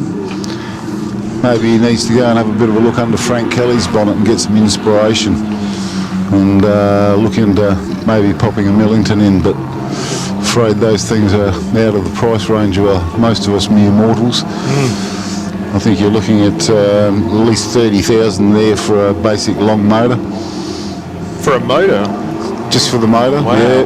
That's what Frank's sporting under the bonnet of his car.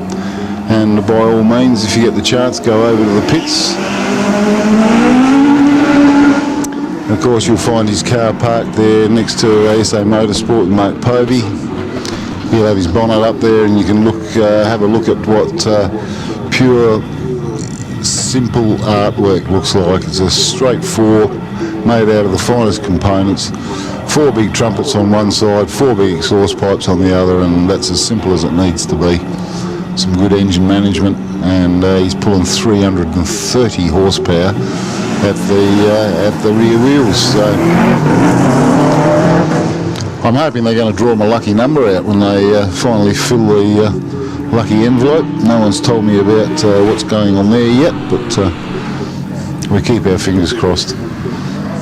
Do you want to share your secret number or no? Gonna keep it close to your heart? No, I put my X-ray goggles on it earlier, and I've got it all sussed out. Don't you worry about it. What do you got there? Enjoying your ham and cheese? Ham and cheese toasties. I had to bring my own bread down this morning, my own ham and my own cheese. And is this so you made this yourself? No, I've got Cheryl next door here to make it. Yeah. And big thank you to Cheryl. My lovely friend in the timing department over there, Cheryl Harwood, of course. We can't hear a word that I'm saying, otherwise she'd be giving me some sort of wave. She's doing a fantastic job though. She does? Yep.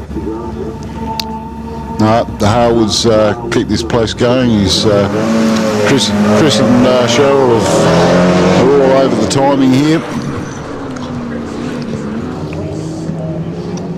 Now we got Rowan Payne. What did he stop the clock at? Rowan Payne at 1 minute, 0.89. We'll have a little bit of a recap. Warren Heath pulled a 59.88. Steve Grinstead with a 101.46. Chris Bennett, no, he's just fallen off, but let's have a look.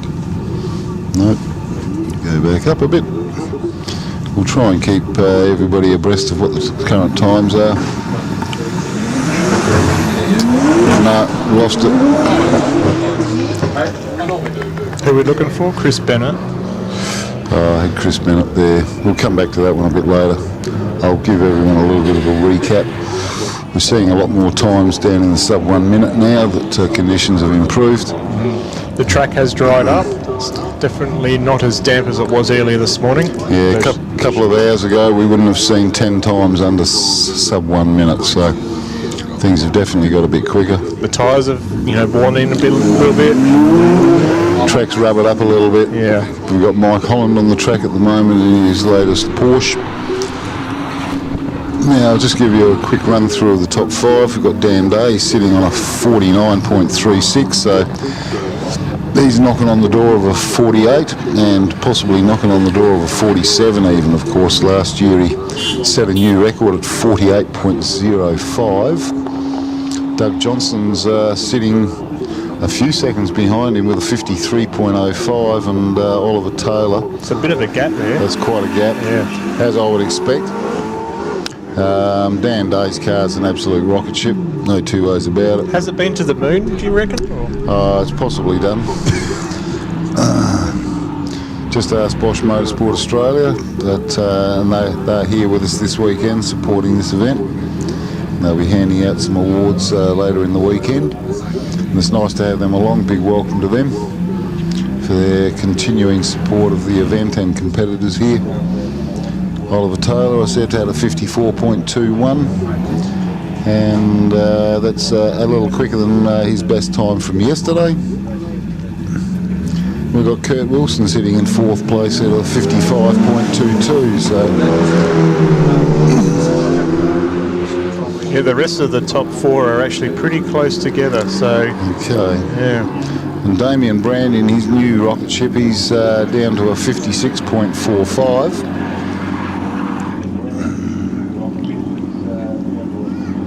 So he's still coming to grips with that car. It's an all-new package, and if you go and have a look at it and walk around it and marvel at the detail they've gone to build that car, and it's taken them 10 years to get it all together. And 10 years? 10 years build there.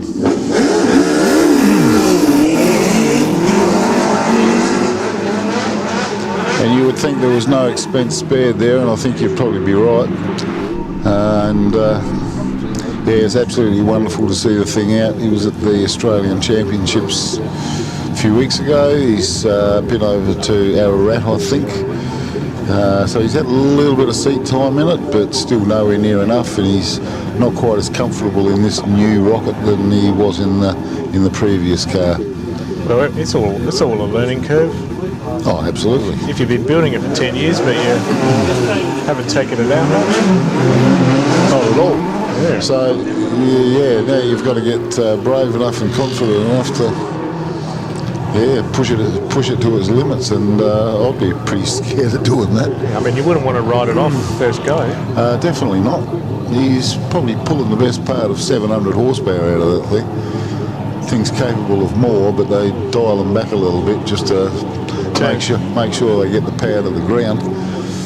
So it doesn't take off and flip over? Oh, crikey, nuts. I know that Dan Day certainly doesn't run as much horsepower as he could, because it's all about driving it and it's got to be drivable. It's a pretty important thing around here. This is not a smooth flowing track by any stretch of the imagination. Did see a couple of little... Oh, it gets a bit sketchy in places. It's certainly the land of the brave. It's a great challenge, it really is. No two ways about it. Yeah. Oh, car have we got on the start line? On the start line, we've got... that looks... Toyota Corona. Yeah, sort of. Looks like a Toyota Corona. Looks like a Corolla. I think it's got an SR20 under the bonnet. It's not all it seems. What are those incognito? entrance. Correct.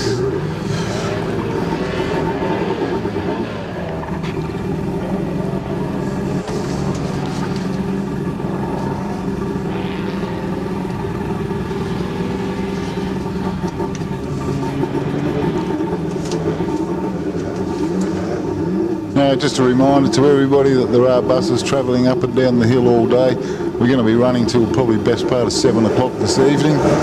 So we're still in for a few more runs yet today.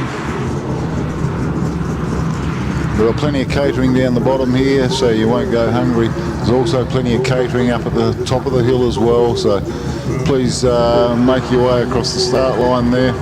Yep, it doesn't matter where you are at the event.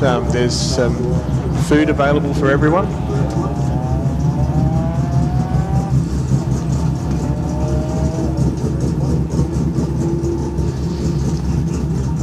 I'm seeing part of the Malazani crew gathering by the fence over there. G'day Mark, giving me a wave, good on you. They're all waiting for Damo to rock up for his next run and absolutely launch it to the moon and back. Yeah!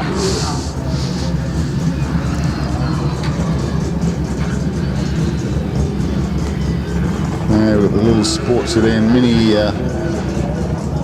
Adam Stoddard. He's going to stop the clock at a 103.3. 103.3. Not bad. For something that's probably really not a mini at all, but just looks like one. It's red though. It's red. Makes it go faster. Looks like a mini, and that's where it ends.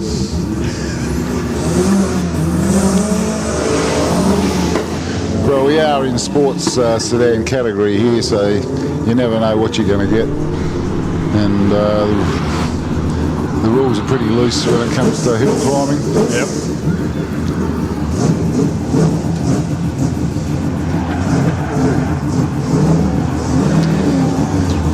Right, we've got the first of the rotors here. Glenn Ladder in the RX-7. The rotaries, ooh. He's winding the rotor up, getting ready to launch it. Always controversial, these cars? Why? No, that's an old thing.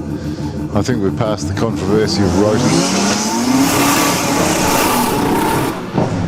Do enjoy getting my lawnmower out in the morning? Okay, so Glenn's off and away. First of the two rotors here. Got Damien Malazani just pulled up to the line. RX-7, he's currently leading two-wheel drive class by a good margin. He's aiming to get down in the 52s this weekend, which would be quite a phenomenon. He got down to a 54.9 yesterday. That's better, Damo. He's managed to launch it, and yes, looking a whole lot quicker through the first corner there. That was a very clean launch. I can smell a 53 coming here. I've been a pretty good judge over the years of what looks like a quick run just by how quick they get it off the mark and get through turn one, and that was a pretty good effort there.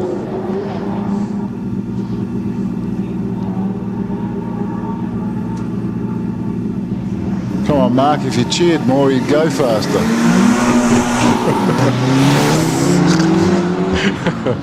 Yay, Danny.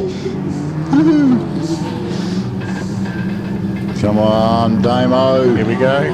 50. Here he comes. He's looking pretty tidy so far. Nah, this is not going to be one of his greatest. Just over though. Just over. You're pretty close. Oh, 54.42. Probably his quickest run for the weekend so far, but he's not where he wants to be. Still wants another second out of that. He's in the top 5 still, so. His placing is, I don't think that's in doubt. It's just what time he's going to do it with. When you look at the top 10 here, I'm not seeing too many two-wheel drives in here. I think Rob Vanderkamp might be the second two-wheel drive, and he's a good 3 seconds behind. So, yes, things are warming up and getting a bit spicy.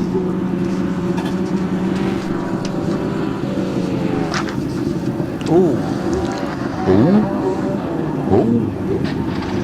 What's Danny Moore's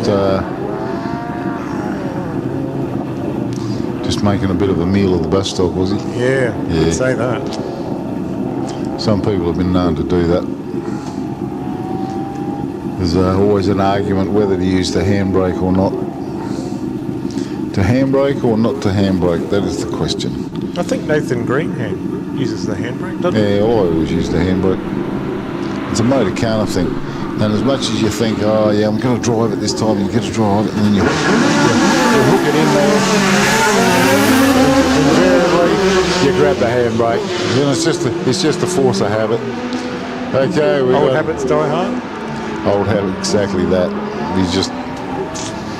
You do it without even thinking about it. Even though you think, oh no, I'm going to just drive it this time. Okay, we got our flamboyant guest from Ireland at the moment, Mr. none other than Frank Kelly, in the mighty Baby Blue Escort, 2.5 litre Millington engine, simplicity at its finest, 360 horsepower at the flywheel, believe it or not. We can still hear it all the way down here. It's a beautiful thing. Anyway, he's pitched it into the bus stop. Nice bit of, a little bit of handbrake work. Yeah. Ooh. Bit of sideways up to the top. Is he going to? Oh no, he's going to go for a serious run here. No extracurricular at all. He's going to stop the clock at 59.7. Just under a minute. It's pretty good. Well, he did win his class last time he was here. And amidst all the media and public rides and joy rides, he did pull out a couple of seriously quick times. And I'm sure he will do that again over the weekend, and no doubt I'll be giving him a trophy on tomorrow afternoon. Would not surprise me at all. It's definitely a car that you won't miss though. No, definitely not. And of course we're having a bit of a sportsman's night with meet and greet with Frank Kelly and Baby Blue down here at the Blue Lake, or the Mount Gambier Baseball Club here at the Blue Lake Sporting Complex. Not sure exactly where that is, but for the locals I'm sure you do. But for $25 a head you can come along and meet Frank and listen to some Irish. Whether you understand it or not, it's another matter, but give it your best crack. I did ask him yesterday to maybe consider just slowing it down a little bit, because we're in Australia and we talk a bit slower here. So do they like to talk fast? They do. I think the Irish. Yes, the Irish, when they go and bat out of hell, that's and when they get a bit excited, yeah, gets a bit hard to understand. Must be when the drinks start flowing. Maybe, but Frank's not a drinker by any means. No, definitely not a drinker. For those that do, drink responsibly. That's right. He's a very clean living guy. He's got a lovely wife, Rosemary, and a daughter, Lauren, who sits in the hot seat and navigates for him and tells him where to go. And she's an amazing lady in her own right. Absolutely Frank's daughter to a T. So going to look forward to seeing them at the Adelaide Rally in about 3 weeks. They're still home looking after the chooks and the business and everything else. So. Oh, who have we got? Here we are again. We've got Sean Stingers heading up the track at the moment. And Sean's in his little Mark II Escort. Certainly not as hotted up as Frank's car, but he's going to nail the finish line in a time of, you do under a minute, he's going to come close. Minute 2.46. Just over. It's a pretty respectable time in a fairly standard car there. Respectable, definitely respectable. Ooh, got another road tree on the start line there. Yeah. Rob Butler that was. Mazda RX-7 92 model, silver. Just waiting for Trevor Pye to stop the clock, and he's crossed the line in a time of 1 minute .04. That's definitely respectable, that time. Oh, look, the 1 minute mark up here is that elusive target for most people. Wish I could get close, but I'm still a few seconds off. But here's a bloke, Damien Wilson, who's one of our local hoonigans, and believe it or not, in the last 4 or 5 weeks he's done 3 national events from Hillclimb to Carnacross. All over Australia? No, well, we had in Adelaide, we've had the Australian Carnacross Championship was in Bendigo, Bagshot Motorsport Park, and what was the other one? And the Australian Motorcana Championship. He's quite the Motorcana driver. Been quite busy then, hasn't he? He's been a very busy boy. And of course that was held here in Mount Gambier, the Australian Motorcana. So he hasn't had to travel too far. But Damien Wilson's heading up to the finish. Now he's always chasing the elusive 1 minute. Will he do it right now? No, he's not. He's going to do a 1 minute 1.6. So he's knocking on the door. At least there's the consistency though is pretty. It's good. All the everyone's doing pretty good times.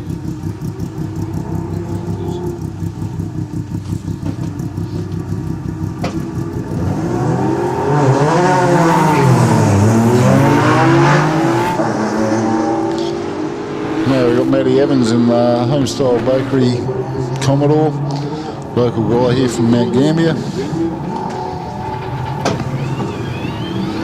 He's about to stop the clock in.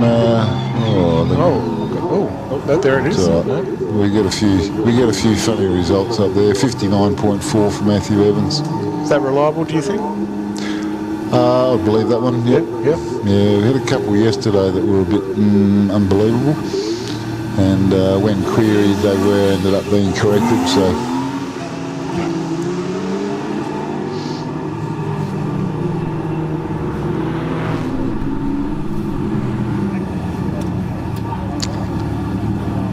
now Norm Goodall, seasoned campaigner up here in the martini-coloured Porsche. Been doing this for forever and ever and ever. Wouldn't have expected a sub 1 minute there, but he stopped the clock at a 1:03.1. Lovely presented 1977 Porsche. Yeah, looks good from the distance. It's all stripped and gutted on the inside and roll caged and safety first. All the safety first stuff. Yeah, not a car you'd drive on the road. Definitely not something you'd take down to the deli to get your milk in the morning. Definitely not. Just watching getting in and out of the thing, it just makes you cringe a little bit. You think, do you need a hand with that, Norm? He's no spring chicken. Needs to do his stretches and stuff to get out of the car. Okay, now David Munn's just stopped the clock in a 1:07.0. It's a little bit more than we would have liked there, but.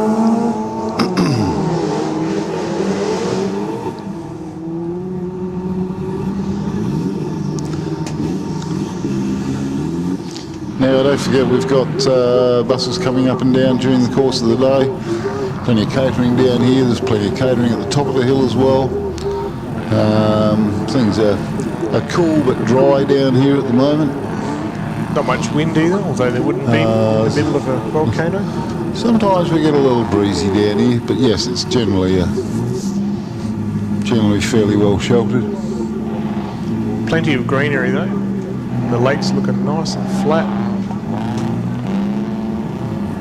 The ducks are having a good time.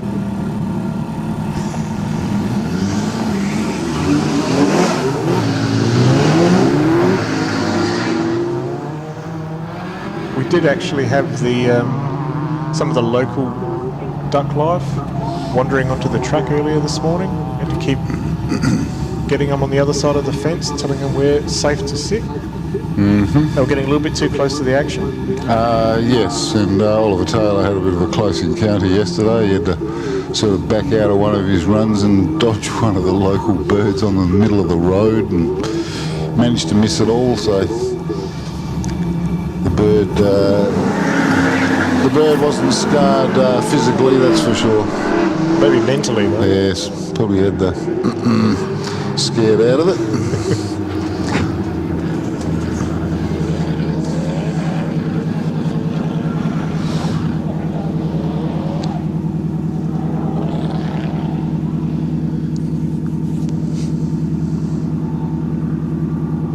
Okay, things are running along pretty smoothly here today. I can imagine we might get another at least 2 or 3 runs in for today. We're looking at finishing at around 7 o'clock.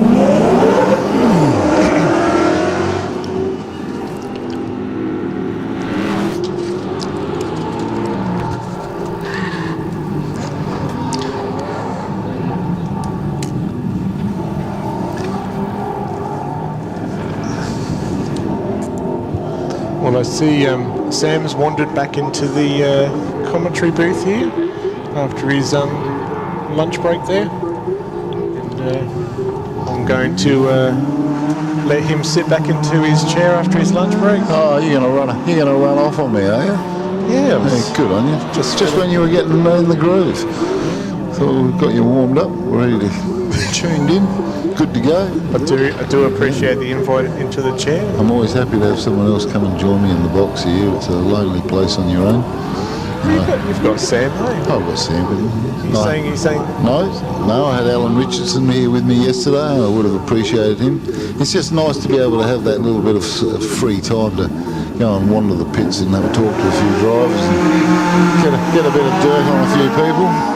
We did have Hayden in here. See what's going on. We had Hayden in here from the pit walk. Yes, yes. And So you've had all sorts of visitors into That's right. You've had a relatively unknown entry-level Corolla driver on the track at Malala walk into the commentary booth. That's it. And once again, we'll have Frank Kelly sitting in here with us at some stage, more than likely tomorrow, and he'll come in and join in with a bit of jabber, if we can understand what he's talking about. Well, I hope you've understood what I've been talking about. No, he's getting better. I'm finding him easier to chat with. And I think he understands that in Australia you just need to slow the dialogue down a little bit. It's all about picking the right words, not, quality of words rather than quantity. Well, thank you very much for having me in the... No, well, you can stay there. No, you're not getting away this quick because we're just about at the end of the package here. We've got about another 5 cars. For those people that want to come down here, you better be charging towards that bus by now. And if you want to head back up the hill, as I see a few people heading south here, you need to walk a little quicker and you're going to make it to the bus to take you back up to the top. Those buses, though, they run on time, don't they? To the dot. Well, they run pretty close. We run a tight schedule here. Have to. We don't tolerate too much mucking around here. Kevin Radell, our clerk, of course, is a fairly hard taskmaster and a hard task timekeeper as well. So it looks like a Cohen Hamilton just leaving the start line here. And I could be wrong, but I don't think I am. It'll be a Cohen Hamilton car 148 in the XR6. Got the multicoloured, brightly wrapped Subaru in the hands of Michael Krickalf. Well, that does look nice, doesn't it? It does, and he's no newbie to motorsport either.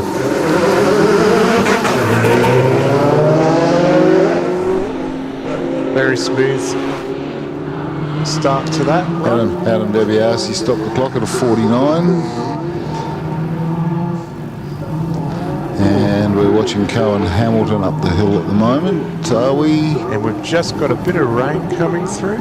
No doubt it'll just be a little bit of a quick shower. Cohen stopped the clock at a 59.35. Now, although this is a hill climb, it could also be called a National Convention of Meteorologists, because I find that there's a heck of a lot of people around here that know how to forecast rain. We have, so far, analyse weather systems. So far today, we've had all 4 seasons. Yes. We've had We've had rain, winter, then we had the sun come out. Oh, that was just spring. We haven't hit summer yet. Oh. We've had a year down here, I think about 15 years ago, where it was 40 degrees and rather oppressive. So in November? Before my time, yes, in November. Wouldn't have liked to have been here for that day. No, and I wasn't. So, but I've had a few people tell me all about it, and yes, they were stinking hot days. And we didn't have air-conditioned comfort like we've got at the moment. Didn't have those ham and cheese toasties either. No, a relatively new invention. That's right. No, it's great how this whole event has progressed on every level. We've even got a new toilet block over here as well that popped up a couple of years ago. So no doubt, big thanks to the city of Mount Gambier for that. Correct. Little addition of infrastructure for the community. And of course, if you're bringing your kids down here, we've got a fantastic looking playground over there, and you keep their kids amused for hours.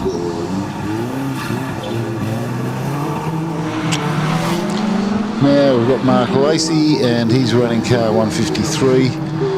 Apparently there was a little bit of a mix-up there because he was, I'm not sure what car number he was first assigned to, but when he came to pick his number up, it had been given to someone else, i.e.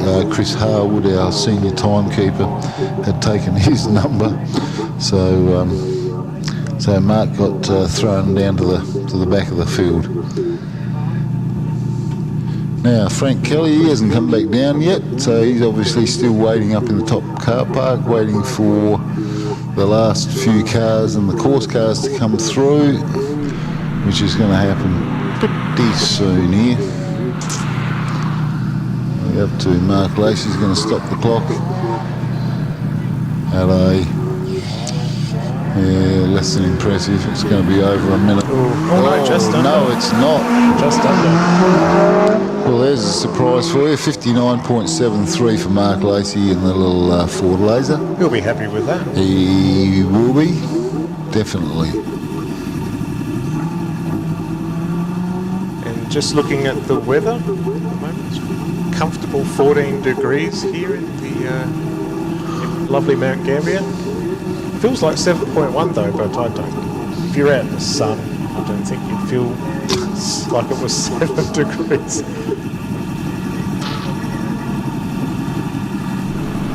Not much wind, not much humidity either, so just a lovely spring day in Mount Gambier.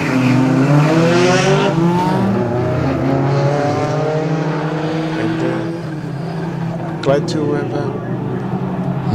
No, it's a beautiful place down here. We've got quite some lovely parks down here, playgrounds, picnic areas. They've even got frisbee golf over here on Browns Lake, and that's a pretty popular thing apparently.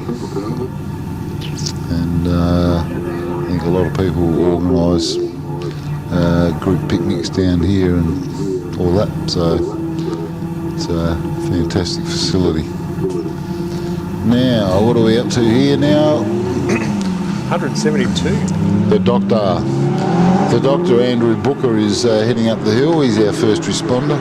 Brings his Skyline down here every year and sits right at the very back. And when something not so fortunate happens, he's first man on the scene and organises emergency response from there. Happy to say that he's been out of the job all weekend so far.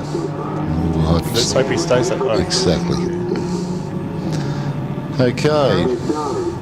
Well, thanks, Dylan, for coming and joining me in the box. All right, thank you for letting me guest commentate at the 20th anniversary. That's it. So, yes, it's been a big welcome to the 2025 Trident Tyre Legends of the Lakes Hillclimb, coming to you from a partly sunny Valley Lake. It's a great place to be. Thank you very much. I hope everyone upstairs is still enjoying it and we're keeping you well informed. We do try and keep abreast of the information here. Mind you, there are QR codes up there, whether you can get your phone scanning them and you get the live timing application up there, and you can follow the times of wherever you want to at your leisure. So in the meantime, we're going to take a little break. We're going to bring all the cars back down, and we'll turn the music on and take a little bit of a break. Thanks very much. And thank you very much, Graham.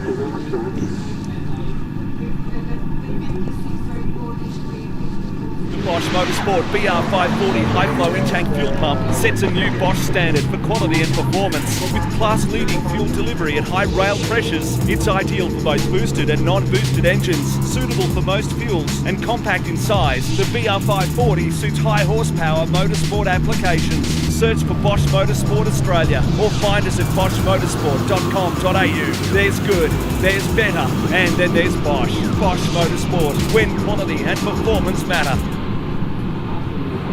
Bosch Motorsport BR540 high-flow in-tank fuel pump sets a new Bosch standard for quality and performance. With class-leading fuel delivery at high rail pressures, it's ideal for both boosted and non-boosted engines, suitable for most fuels, and compact in size. The BR540 suits high-horsepower motorsport applications. Search for Bosch Motorsport Australia or find us at boschmotorsport.com.au. There's good, there's better, and then there's Bosch. Bosch Motorsport, when quality and performance matter.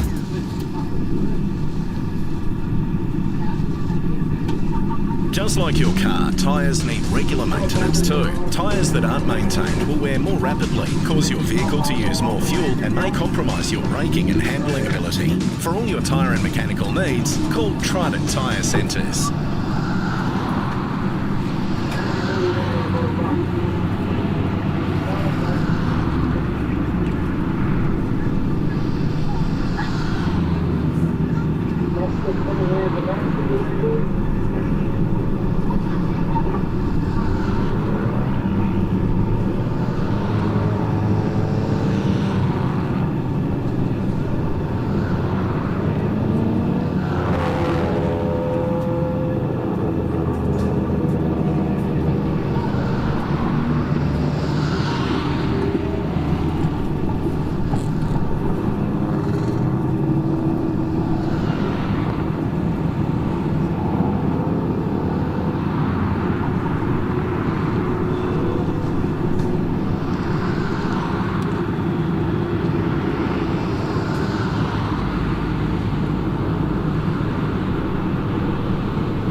Alright, welcome back. We've got Josh Amoroso now making his way to the top of the mountain in his little Honda Civic.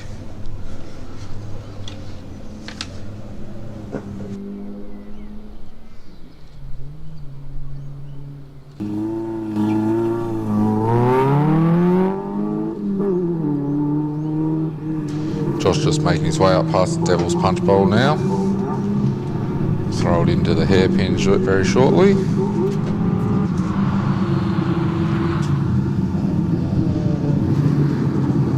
Nice and smooth around the hairpin there.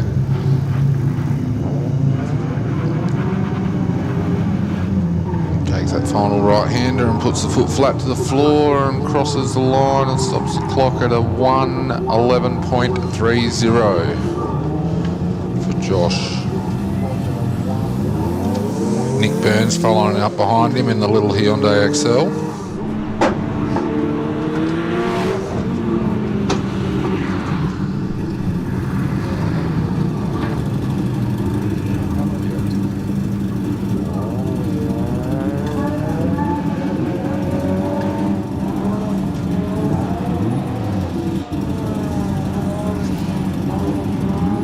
Burns there stops the clock at a 1:05.34 in the XL. Okay, so we've just seen the start of the fourth run for the day.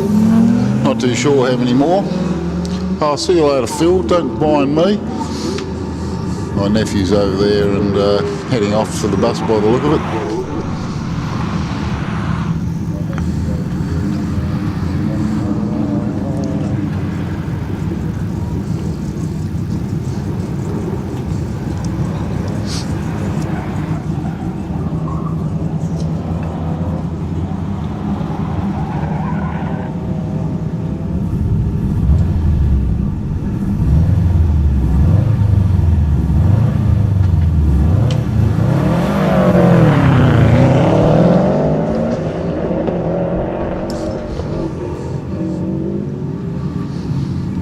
Plenty more action yet to come. We're not at 3 o'clock yet. We've just started the fourth run of the day.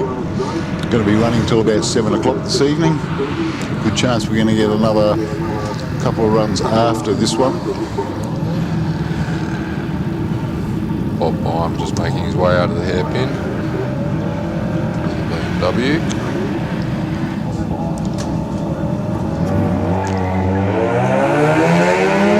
Bob's going to stop the clock there at a 1:20.03 as we see Ben Trelaw now making his way around the hairpin in his 2003 Subaru STI.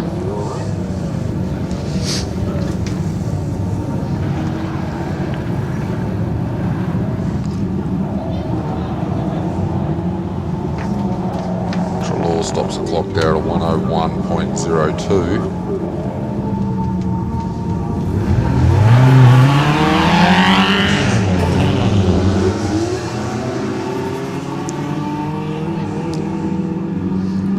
Did we see Bob Byam up there? Yes, we did. Yeah. He did a 1:20.03. Yeah, we did miss Jordan Burr. He did a 1:07.07.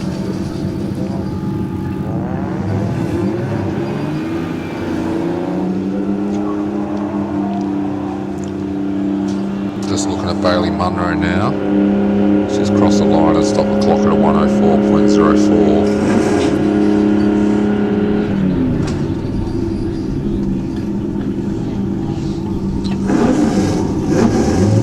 Timothy Adams on the line. He's just being pulled back off the start line. We've obviously got a little bit of an issue somewhere up the hill. We're going to have to send one of our course cars up there, see what's going on there.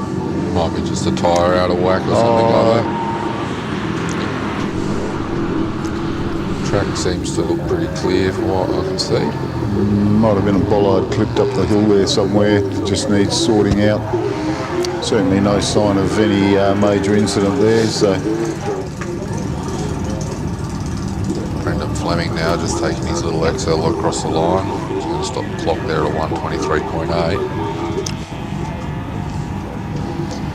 just going to see if we can figure out what the issue is up there and why we have a little bit of a hold up at the moment. Still seeing all the video. We've had a little bit of the track side pulled out onto the track there. Someone's taken a bit of a shortcut across the dirt. Got a bunch of officials out there madly brooming the dirt off the track. It's a good thing, makes it nice and safe for everybody.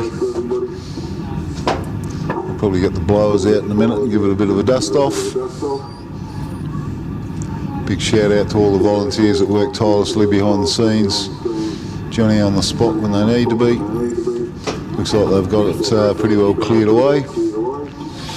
They're going to go up and turn into Browns Lake, I would suspect, and we'll get things up and running as soon as possible. Looks like they are going to come back around. You might see Tim Adams being brought back up to the line shortly.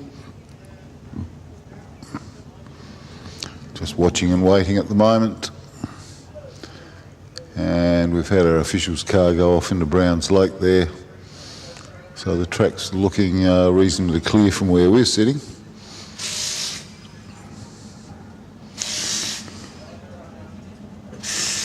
And Tim Adams closing the door and rolling it back up to the start line, and we'll be back underway here at the 20th anniversary, the 2025 Trident Tyres Legend of the Lakes Hillclimb.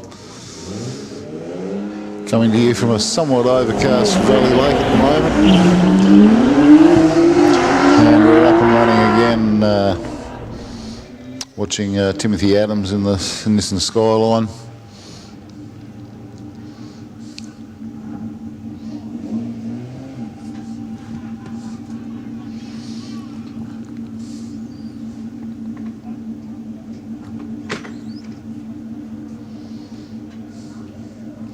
Oh, we've got lots of different angles going on here, haven't we, Sam? We've got start line here. We've got we're still running off the old analogue. Seems to be still working just fine. Got Tim Adams locking up a wheel or two, tipping it into the bus stop,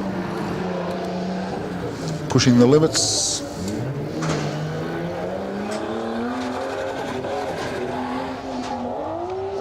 So Timothy Adams is going to stop the clock at 1 minute 1.2. Got Chris Burns in the Datsun 260Z.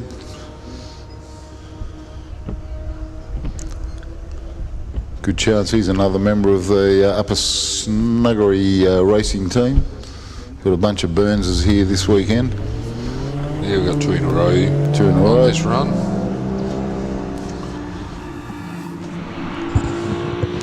Daniel Burns in the early 92 Toyota Sora. Yeah, twin turbo 6-cylinder, no less. Quite a pokey little unit. Hello, Leah.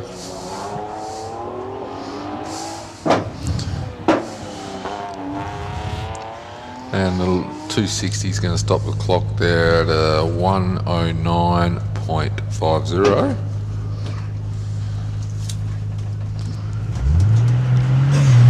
As the Sora of Daniel Burns now makes its way to the top of the hill here.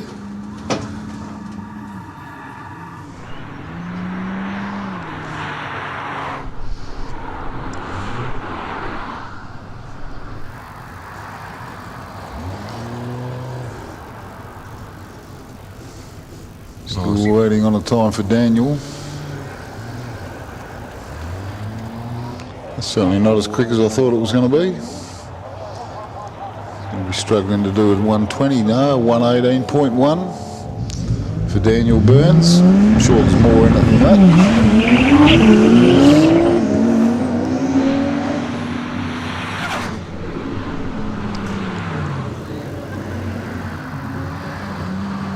Okay, we're missing Chris Clayson for this weekend. Big shout out to Chris if you're sitting here listening. Send you all our best wishes and hope things are working out well for you.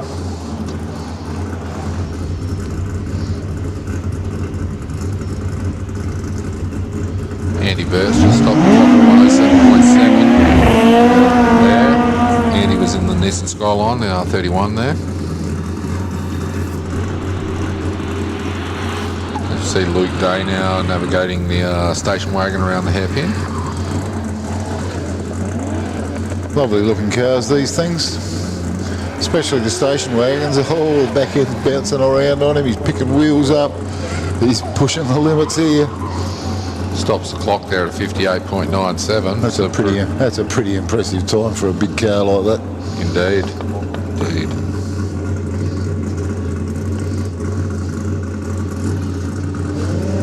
Got Jim McGough sitting. He's just heading off in the black ute with the red wheels. Looking at Neil Jamison though at the moment, making his way around the hairpin in the Mark II Escort. Must find out what power plant he's got in that thing. It sounds, it just about sounds like Frank's car. Looks like it too. Yeah, it's got some serious mumbo about it. A few seconds behind Frank though. There's a 104.21 there. There you go. Yeah, you got to pay to play in those things. How fast you want to go is how much money you want to throw at it, I guess. Yeah, 100%. I know for a fairly basic Millington engine with 300 odd horsepower, you're looking at a bit over $30,000 just for a basic long motor, and you've still got to put some fruit onto that to make it get up and go. So not a particularly cheap power plant, but worth their weight in gold.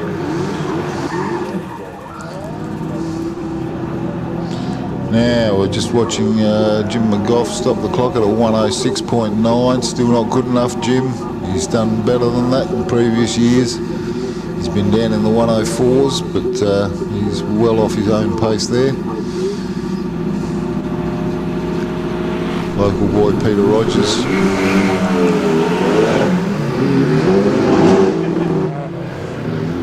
It'll be interesting to see what his footage looks like from the GoPro mounted to the rear side of his car there. Be an interesting view. Podger's going to stop the clock there at a 105.91. I know he could do better too.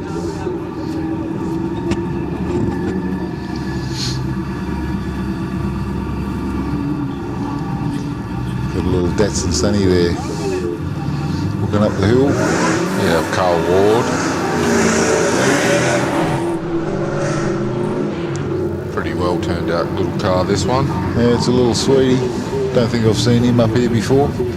I think it's the first year I've seen this car too. Yeah. Presents well though. Puts down a time of 101.4. Not too bad for the little Sunny. It's obviously not all it seems under the bonnet either. Probably got some late model power plant in it.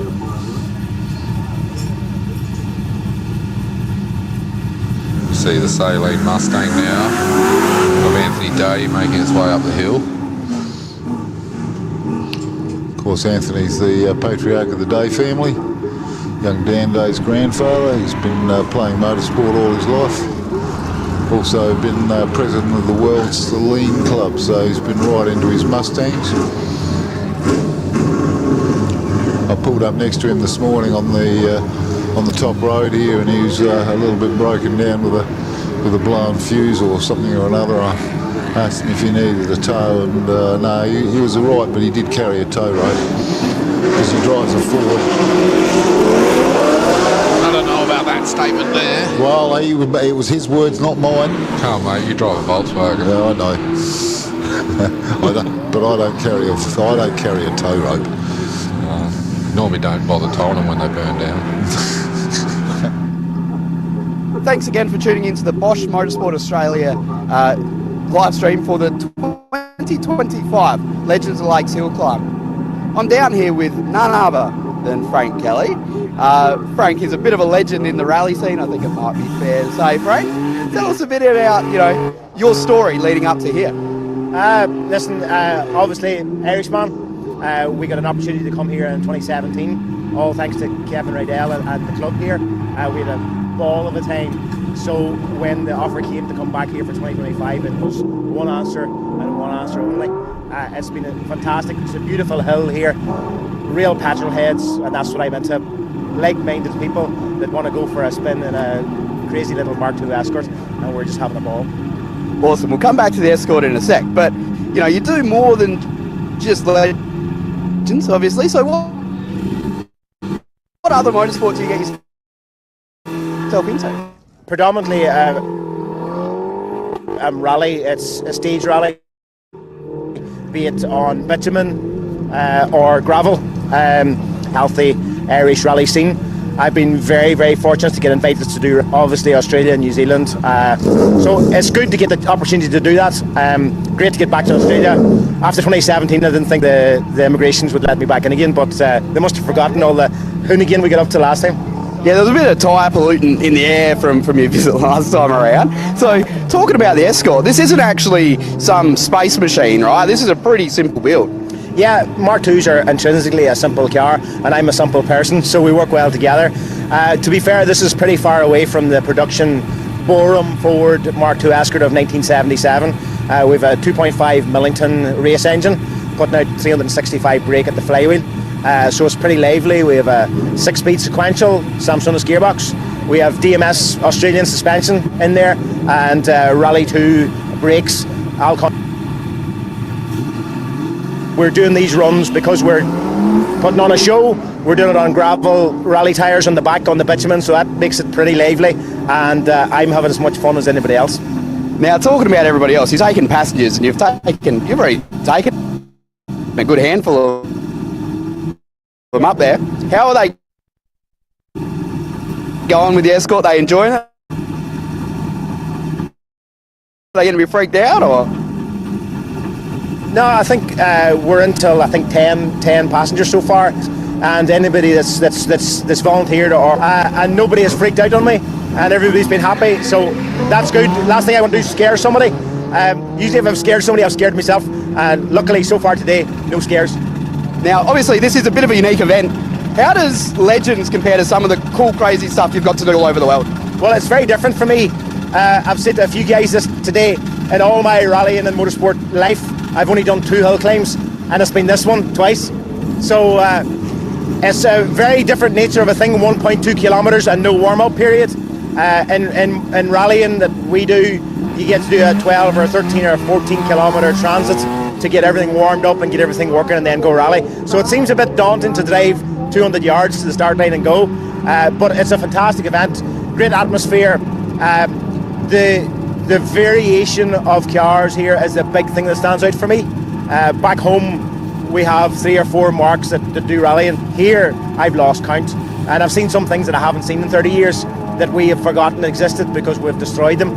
It's great to see it, and we still see the Holdens and the Fords here, which is good to see. No, it's educational.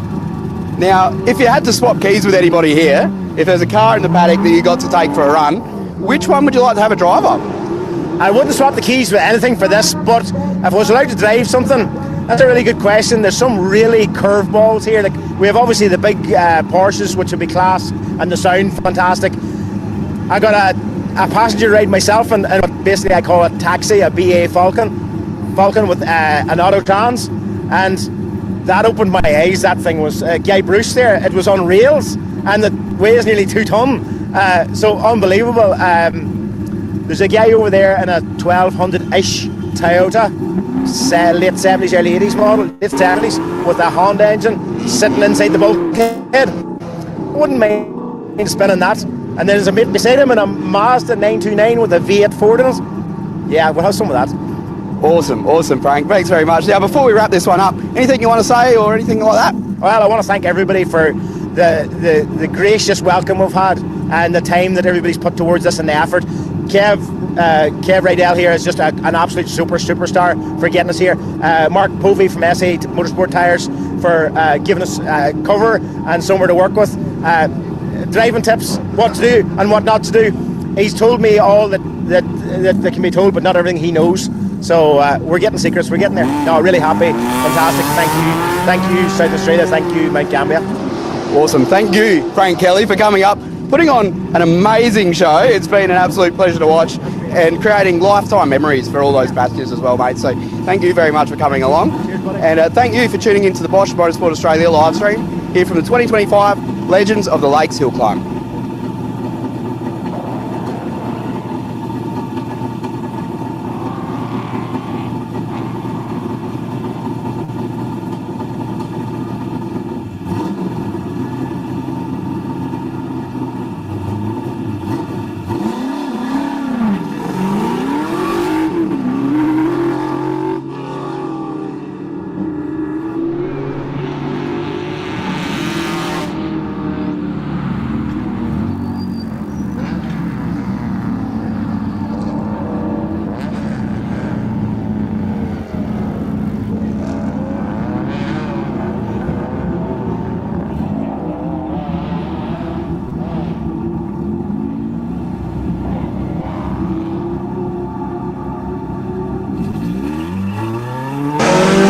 So we've got Rob Vanderkamp now making his way into the hairpin. And he spun the GT around up there. Just stopped it up the top there. Looks like he might have stalled it. A little puff of smoke there to get it going again. Robbie won't be too happy with that one. Leaving in a...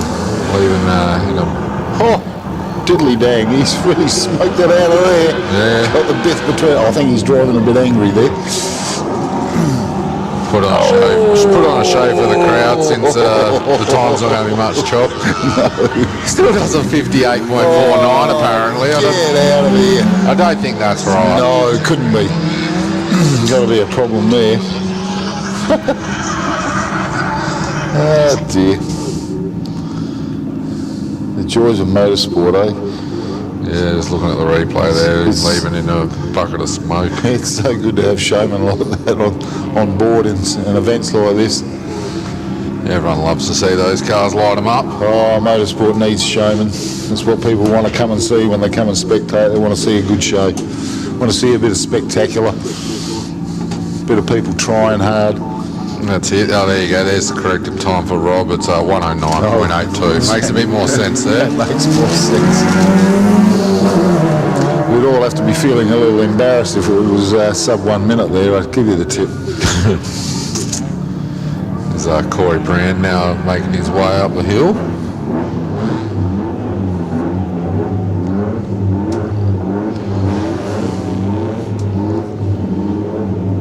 There's a little XL. Corey's just stopped the clock there at a 102.09. Robbie won't be too happy with that one.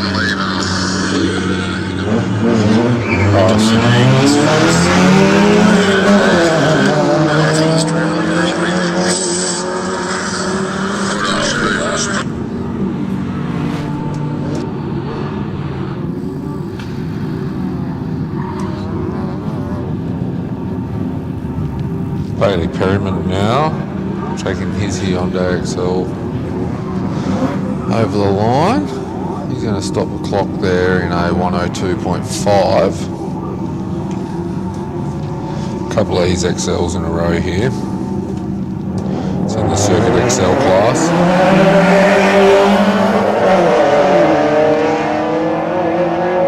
Got Robert Vogelsang now making his way through the hairpin.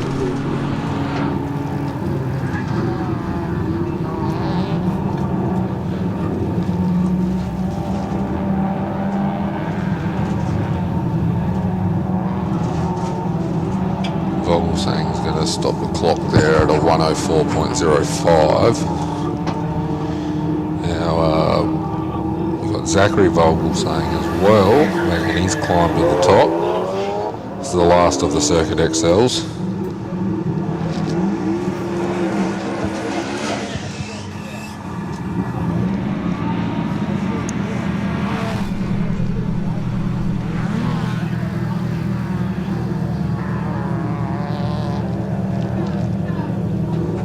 Zach's going to run the XL over the line at a time of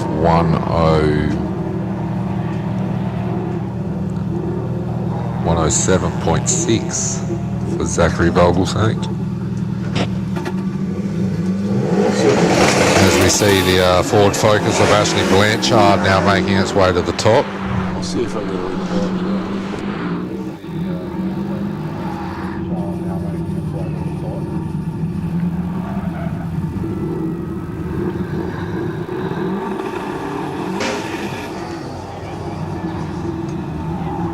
Ashley Blanchard stops the clock there at a 1:90. We've got Damien Brand now on screen. Can't say enough good things about this little rocket ship. It's 10 years in the making. I'll have to find out how many horsey powers he's running today, but quite a few. He's just about got the handbrake sorted out. Of course, we all recognise Damien's driving style by the way he handles the bus stop there. Although he's been struggling with this new beast to get it absolutely right this weekend. He's been over-rotating it a couple of times. Here's the replay. He's back to his good old driving style again. Still a 54.28 for that car though. Oh, that's a pretty good number. But in time, that'll come down by at least 2 or 3 seconds, I would imagine.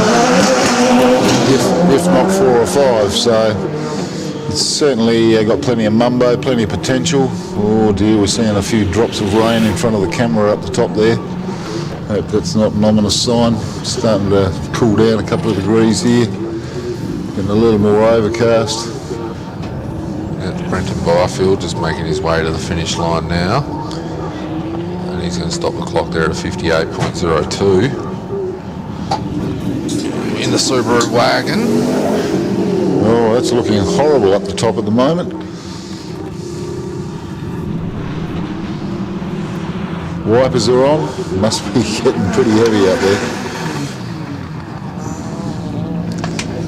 Got Gavin Farley's Evo 7 now. Yeah, it's starting to look wet. The track's starting to look wet up there again. Farley stops the clock at a 56.09.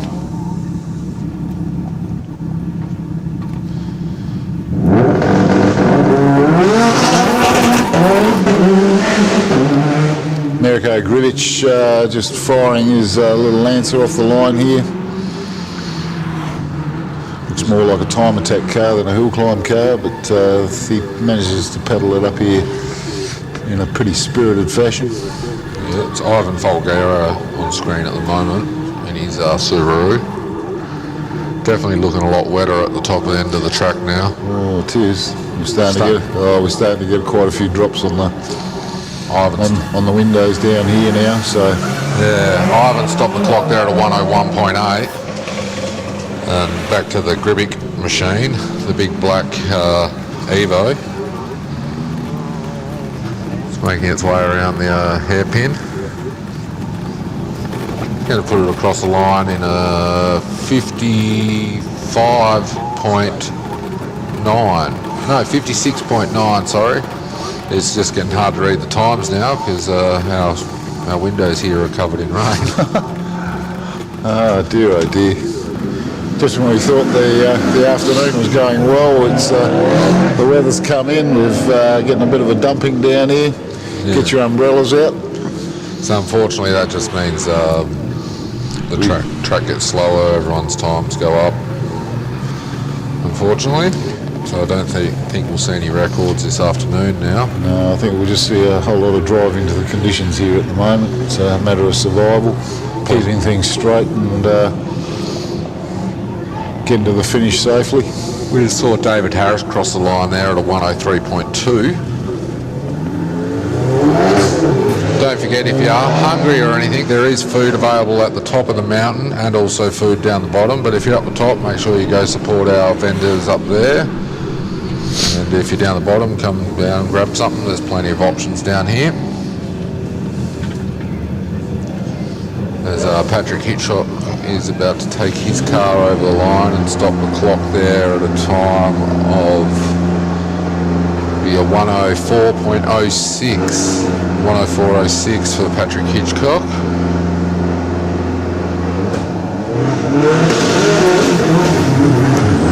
Yeah, definitely greasy off the line down here. Just watching the car take off the line down here, and lots of wheel spin, not much grip factor.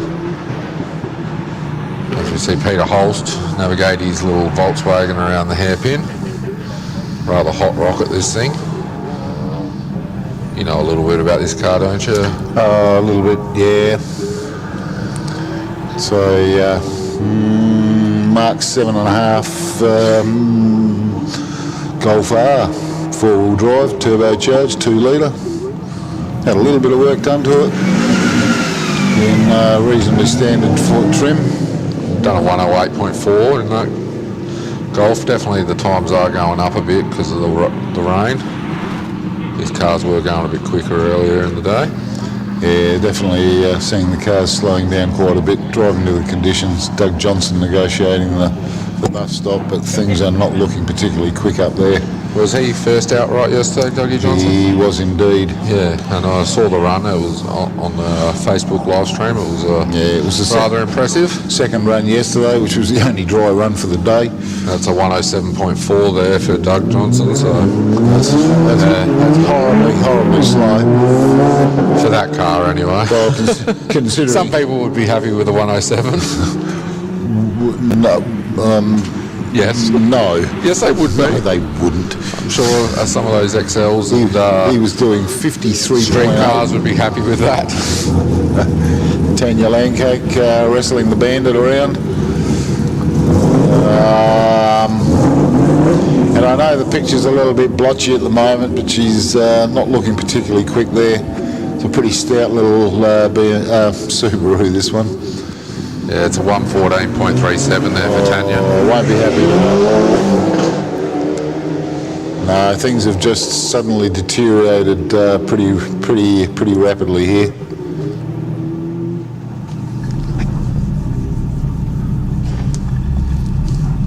I don't know.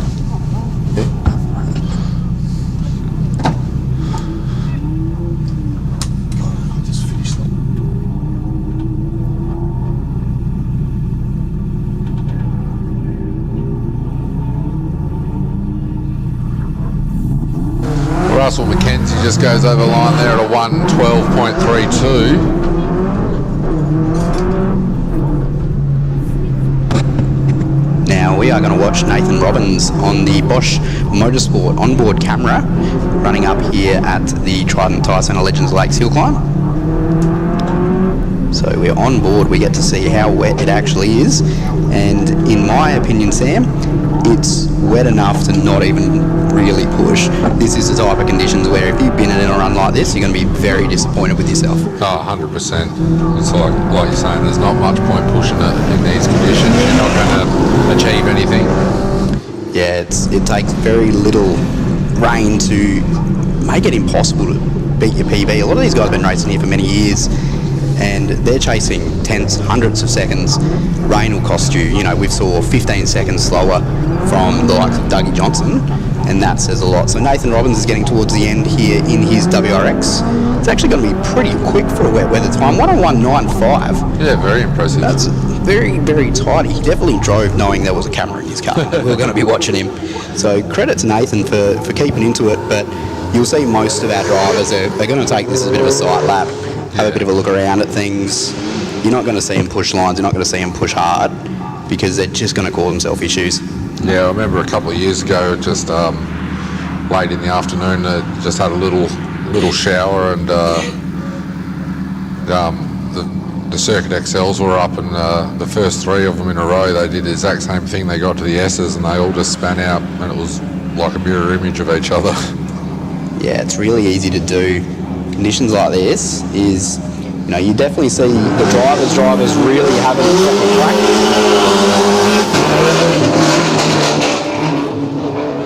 But it is higher risk for very little reward pushing for a lap time in conditions like this. Regardless of that, I think it's who we got on the track at the moment in this Legacy here, because they are still pushing pretty hard, it has to be said. Yeah, that's I believe that's Derek White in the Subaru Liberty GT. Yes, yep. So Derek, still pushing pretty hard, 105.5. He gets to go back to the pits knowing he did quicker than Doug Johnson. That's pretty impressive. I mean, you'd take that all day, right? 100%. Yeah. Bragging rights. Yeah.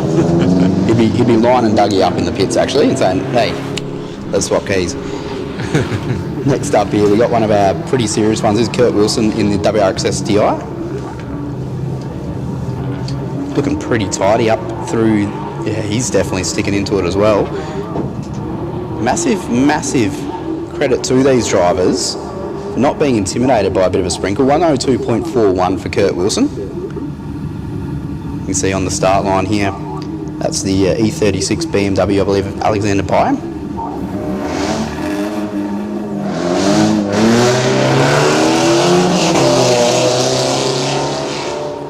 Meanwhile, going up the hill, we've got the brands Subaru WRX, I believe. So that would be Marcus brand in the Impreza RS. Sorry, it looks all the business of the other brand Subarus that we have around the place. Oh, look at that! It's even got the nice little flicky handbrake turn. Not bad. I think I can think of somebody who might have had something to do with them learning how to do that. Bit more sideways action towards the end there. And Marcus Brand is having a good crack, the junior. Great job, young lad. That's how you drive in the wet. We'll get an instant replay from Clutch Life Media for that one. So Marcus Brand in the Subaru Impreza RS. Big flick, handbrake turn, neat as you like.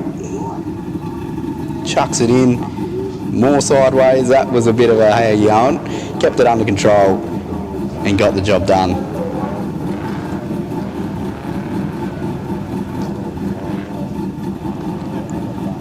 So Alexander Byam, big sideways moment there too, towards the concrete wall. 1:15.51 for the little BMW. Now looking onto the start line here, car 64. This is Charlie Evans running in the Holden Commodore. Now Charlie is quick. Charlie is someone I've seen compete a little bit recently. He was at the Australian Hillclimb Championships at the Bend, and he was very fast.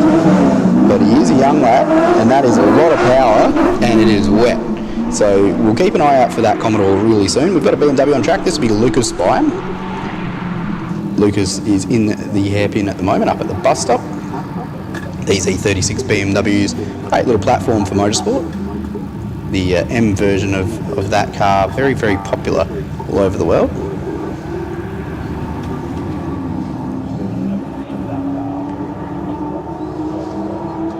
So Lucas Byam getting up towards the top now. Just the last couple of corners to navigate. That's a 1:27.81 for Byam. And we'll switch to Charlie Evans in this big V8 monstrosity. We've got to give the kid credit. He can steer. Whoa. Geez, that was pretty keen on the barriers there from Charlie Evans. It's a lot of car to try to wheel around up the top, but he's done a pretty good job of it. And Evans in the wet, in the rear-wheel drive V8 Commodore, is a 1:04.90. Gotta say, these juniors are really showing that experience might not count for as much as we think in the wet there, Sam. No, they're doing really well job. Good job, actually. That Commodore, when it was coming off a line here, I thought it was going to be an interesting run. Didn't have much traction. Yeah, wheel spin central. He was spinning all the way from the old Shadows down to the cop shop, I reckon. Pretty well. We got Oliver Polner now making his way around the hairpin. Another one of our juniors. Fantastic to have a lot of juniors competing with us here this weekend, Sam. This event is a Australia world recognised hill climb event, pretty unique event. An event that it's really hard to get an entry into. You got to be one of the first people in the first 15 minutes or forget about it. Better luck next year. That's it. So to see so many juniors coming here and having a proper crack, great thing for grassroots motorsport. And it really ties the event back to what it's all about, right? Like it is a club event that just got so big and so popular because the whole world loves it. Yeah, it's gone crazy. And that was a 1:12 there for Ollie Polner. Now, we've got Brendan Wagner on the track at the moment. Pretty famous last name if you're familiar with legends. So Braden looking pretty tidy as well. Nice little Lancer build. And Brendan Wagner with a 1:17.23.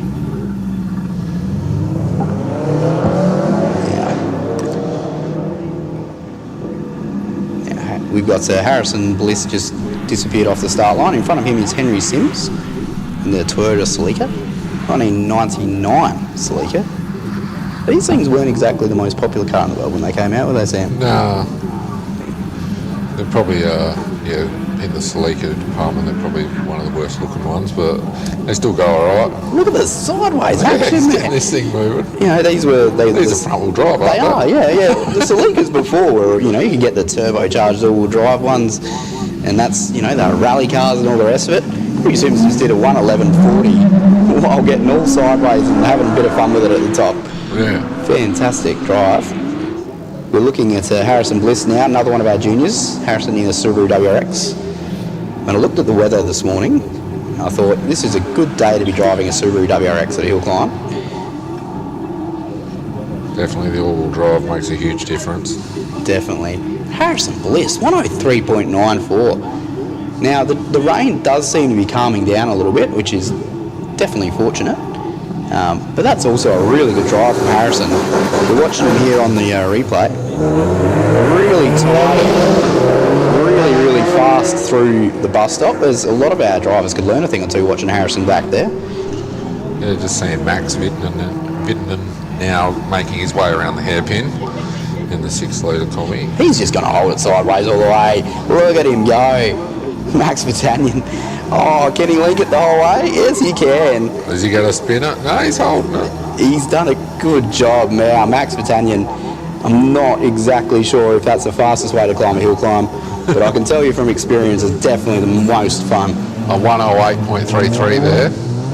The track is drying off. The rain has paused. Everybody in the pits is crossing their fingers and toes that we can get a bit of heat into that surface. And here we are on the Clutch Life replay. Look at it. Beautiful, beautiful driver from Max Vitanian there. Now the Chloe Krischoff Subaru Impreza just heading up towards the top now. So Chloe's going to do a 107.7.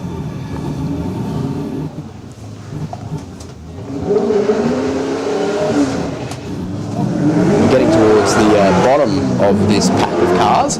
So if you are thinking about using one of our buses, this would probably be the time to think about it, Sam? Yeah, 100%. Make your way over to the buses and either come up the top or come back down the bottom, up to you guys, wherever you are. But now is the time to get there because they do leave pretty well as soon as the bracket is done. Graham Fenton navigating the last couple of curves now in his Nissan 180SX. Really well presented 180. He's done a 112.8 in that. Now Kylie Howard running up the hill next. We'll be seeing her shortly. Her 1999 Holden Commodore. This thing looks incredible. I believe it was built by Mick Argoon, the partner. It was meant to be Kylie's car, but I don't think Mick could help himself. He's sharing the car this weekend. And the more Mick drives it, the more serious I expect it's going to get, just between you and me, Sam. He's got a bit of a habit. Oh yeah, he doesn't do things by halves. So Kylie Howard's doing a really, really neat job. Still a little bit of moisture out on the track, but that's a 110.55 from Kylie Howard. Yeah, nice drive there. Sandra Branham will be running up the hill pretty shortly, as we see, I believe that'll be Bruce Hamilton launching off the start. So Sandra Branham running up. This, I've heard rumour this is a bit of a new car to the family. Branham's really serious motorsport family. They have quite a few WRXs and different race cars in their garage. Quite competitive too. They drive fast. I've been in races with them, in hill climbs and stuff with them, and it's quite hard to catch a Branham. Yep. So Sandra wheeling that one pretty well, and Sandra Branham with a 107.56. Now we'll be getting a changeover happening pretty soon. Just our last couple of cars to go. That's car number 76, Joshua Munn, in the Mazda RX-8, the Dorito machine. You see Bruce Hamilton now just making his way around the hairpin. Whoop, that's a bit keen. Yeah, didn't hit the cone at least. That's a bit keen. No damage done. Wasn't going to be his quickest time of the weekend either way, so Hamilton will nurse that one across over to the finish line, and we'll get a view in on Joshua Munn in the Mazda RX-8. So we're going to get a Clutch Life media replay here of that Bruce Hamilton handbraking, and it was just a little bit much. Really didn't cost him too much either way. Did a 109.61 there. Josh just making his way around the hairpin now. Oh, he's done It's a very copy similar. paste. It is a copy paste. Good to see the drivers having a bit of a play with the tracks. Not on for the quickest lap, and they're thinking, oh, maybe I'll see. Do I know how to do a handbrake? Let's find out. And maybe they do, and maybe they don't. Never hurts to try. That's it. At least they're keeping them off the barriers. 100%. So, 1:14.42 for Josh. all right. He's got the doctor leaving the line now. Dr. Booker. So he most likely will be the last one for the run, unless Frank's doing a run as well. I wouldn't be surprised if we see Frank Kelly also have a run with a special guest sitting in the passenger seat. I got to speak to Frank earlier. He's an absolute Irish gentleman, isn't he? Yeah, he's a good bloke. Bit of fun. Lovely guy. Absolutely loves this event. I found it really interesting. Someone who comes from Europe and is into motorsport and Ford Escorts is the only hill climb he's ever competed in. Oh, that's crazy, isn't it? It's just nuts. And he just thinks it's the best thing since sliced bread. So, absolute honour to have Frank Kelly with us. The doctor is making his way to the top of the hill. Having a bit of a crack too today. The early model Skyline. And almost the forgotten generation these, the DR30 Skylines. Yeah, you don't see too many two-door ones either in Australia. Getting around, they're always the 4-doors and the 31s mostly. That's a 108.5. We've got a bit of a replay on that one too, I believe. Here we go. Nice and neat. So we are going to take a bit of a breather here. I can see the buses are starting to make their way out onto the track. That is our last car of this bracket. We'll be back with you here from the Bosch Motorsport Australia live stream from the 2025 Legend Lakes Hillclimb as soon as we can. Performance tuners and racers trust Bosch technology for their high-performance engines. Precision, reliability and performance. Bosch fuel injectors give you peace of mind, knowing your engine is getting the best fuel delivery. Race after race, year after year. Optimised spray formation for improved combustion, smoother power delivery and better throttle response. Bosch fuel injectors will put you ahead of the competition. Search Bosch Motorsport Australia. There's good, there's better, and then there's Bosch. It's fair to say a lot of things have changed since we began back in the 80s, but the foundations of our business remain the same. We were here for you then, and we're still here for you now. Providing quality products, professional service and guaranteed workmanship by qualified technicians. As we continue to grow into the future, you know you can always rely on us. Trident Tyre Centre keeps me safe on the road.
So we're back up and running here at Legends of the Lakes. That's Mark Dixon making his way up to the top of the mountain in his little Ford Focus now.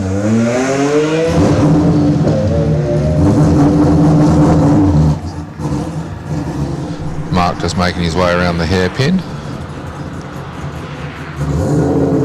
At least the rain's gone away for now, so hopefully track dries up and we start getting some good times again.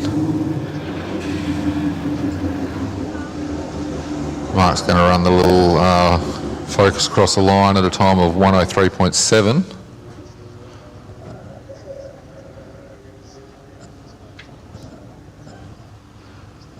We should be seeing Stuart Bates in his Subaru Impreza now making his way to the top.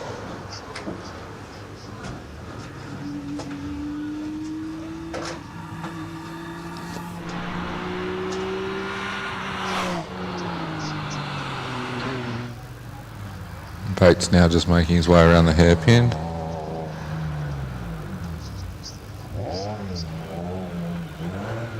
Points it to the finish line, puts the foot flat to the floor, stops the clock in a time of 1:10.0.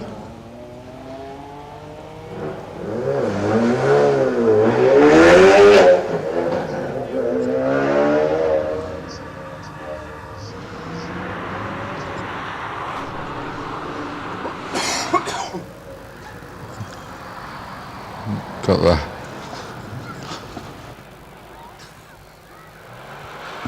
Hayden McMahon now making his way around the hairpin. He's been in here doing a bit of commentary with us earlier today. Stops the clock there at a 103.63.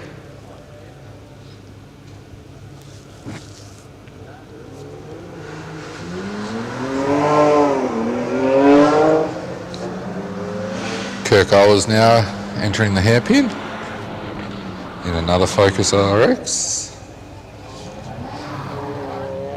Looking at the full drive road registered class here at the moment. A few more of those cars to come. It's a 58.5 there for Kirk Owers. Very good time for a road registered vehicle.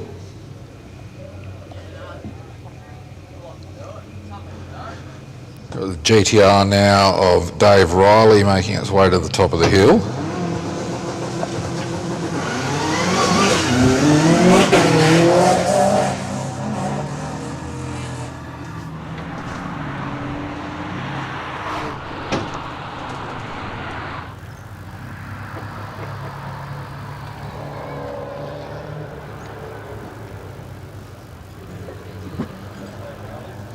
Dave Riley now going over the line, and he's going to stop the clock there at a time of 1:11.63. 1:11.63 there for Dave Riley.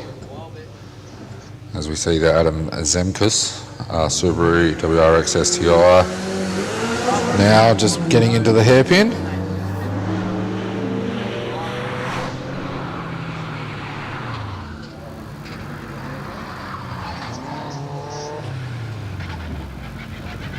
Car's rather quick, and time should reflect that. It's going to stop the clock there at a minute .47, 1 minute .47 there for Adam Zemkus. As we see Josh Swan now, just making his way past the Devil's Punch Bowl there.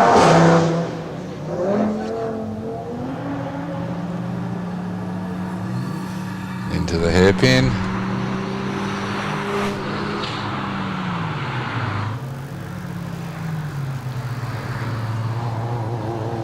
Kept the momentum up there rather well, didn't wash off too much speed from that. Josh is going to stop the clock there with a time of 1 minute 9.53.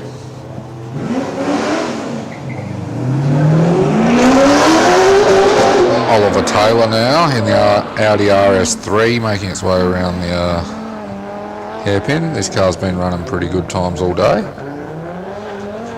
The weather has got a little worse, so the times probably aren't quite as good as they were, but still not a slouch at all, a 54.7. for Ollie Taylor there.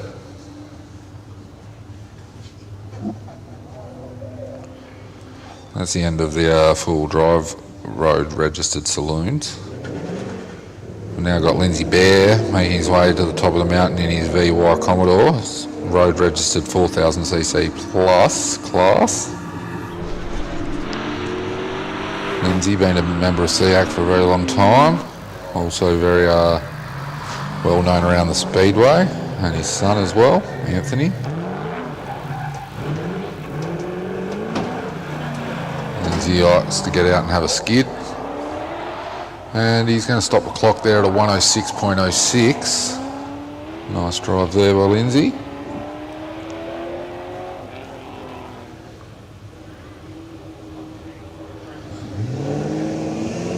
We've got the Mustang now, making its way to the top of the mountain. That's Wade Simpson. Oh no, it's actually Alex Bonner. Sorry, they're both driving Mustangs.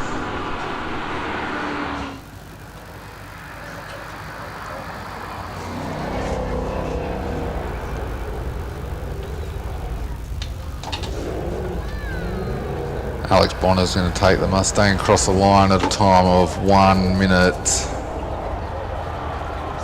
18.87.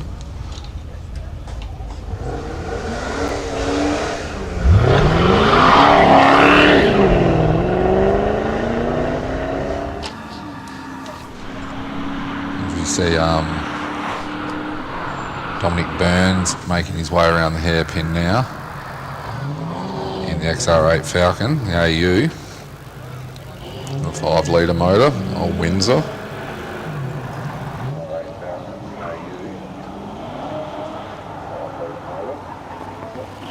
Dominic stops the clock there at a 110.86.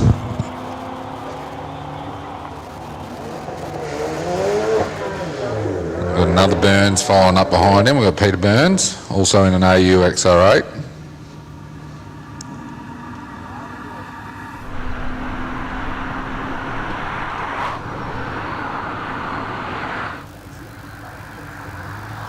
It'll be interesting to see the time difference between these two cars, considering they are essentially the same.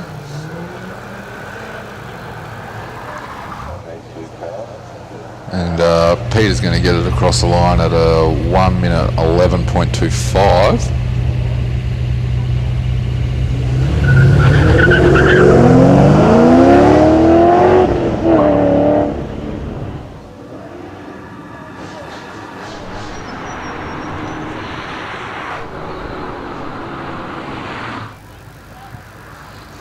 As we see Wade Simpson now making his way around the hairpin. It says here that he's driving a Mustang, but it's clearly a Focus.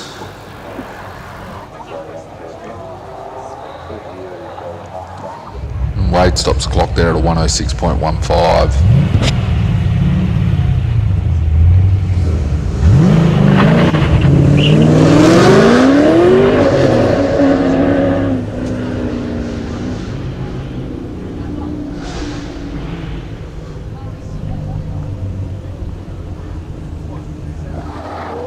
See the Commodore now of Chris Roberts making its way around the hairpin.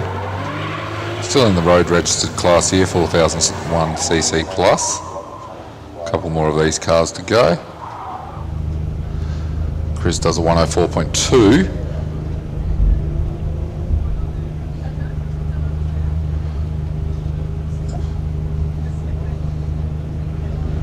We've got Mark Rowley now.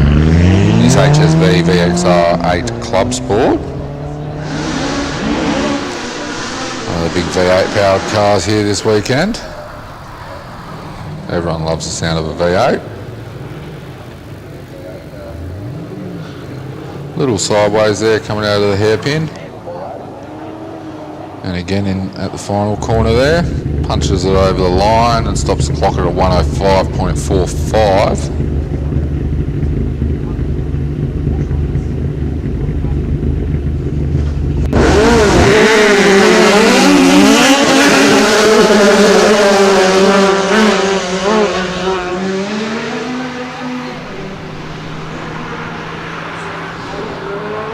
Glenn Campbell now making his way up to the top in his VW Polo.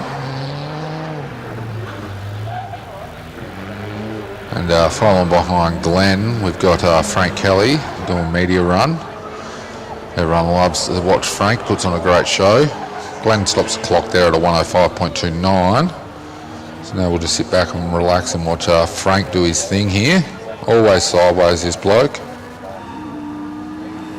Serious bit of gear, this little Escort.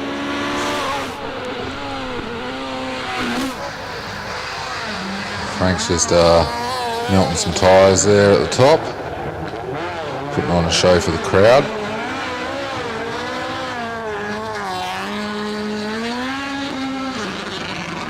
And he stopped the clock there at a minute .72. Rather quick for a constantly sideways car.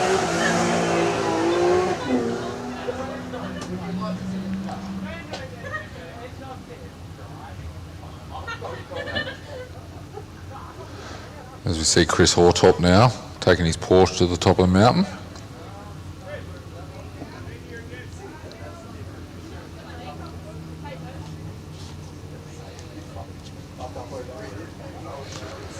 It's the Porsche Cayman.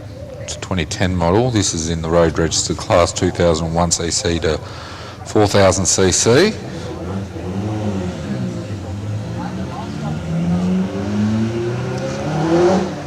Chris has been coming to the Legends for quite some time now. Brings a variety of cars. Used to drive a Clubman when I first saw Chris here at Legends, and then last few years he's been running the Mini, and this year he's brought a Porsche.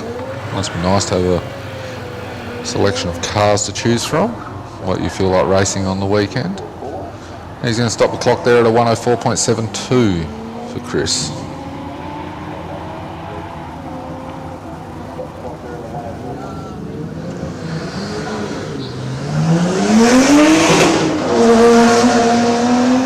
Got Dr. Booker now making his way around the hairpin, the R30 Skyline.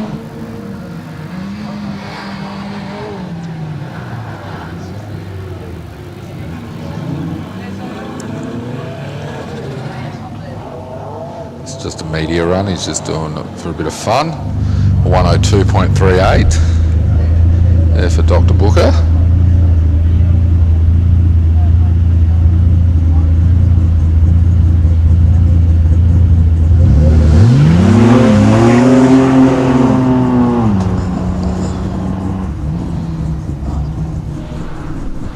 As we see Jared McRobbie now making his way around the hairpin in the Skyline. The R33.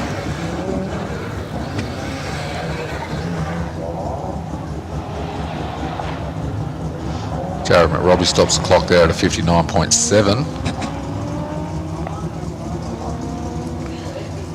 And following Jared is Joseph Scanlon in the LJ Tirana.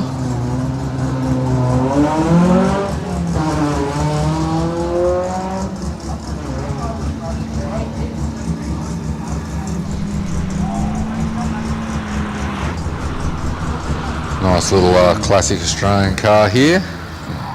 Way back in 1972.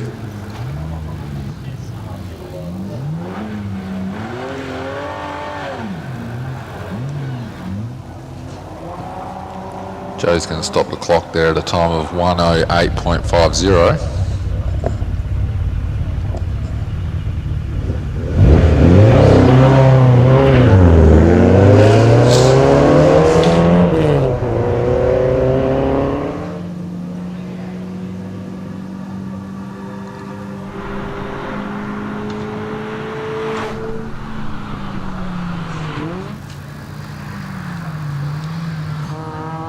See the Dale Prover entry now, the little Mazda MX-5, just making its way out of the hairpin.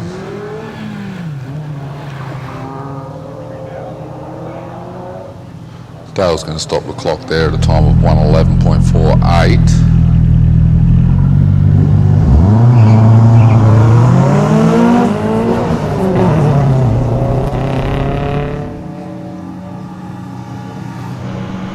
Should have Dave Rudham in his Mark II Escort now making his way around the hairpin.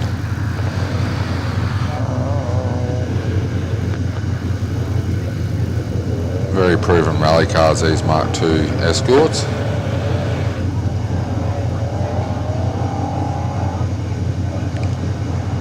And stops the clock there at a 108.80.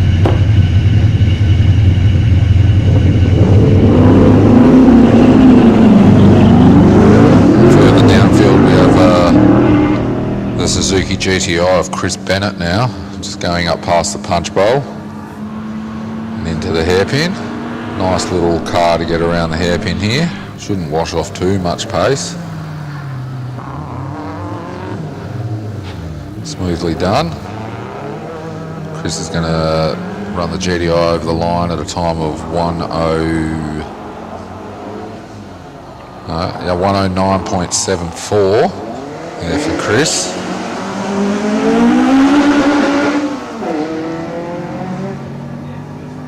Got Steve Grindston now in his VL Commodore making its way up to the top.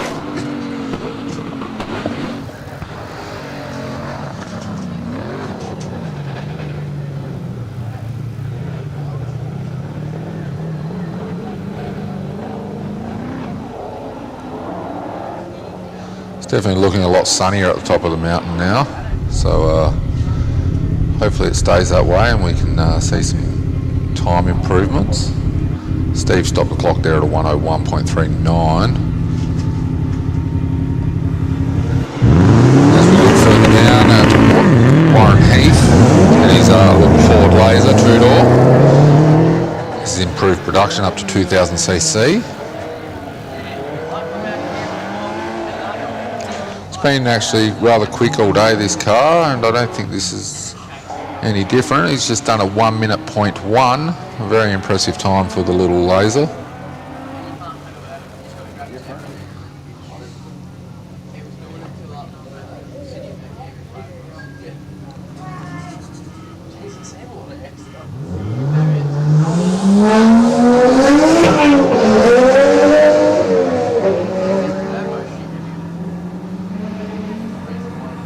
See the Rowan Payne Subaru WRX now making its way around the hairpin.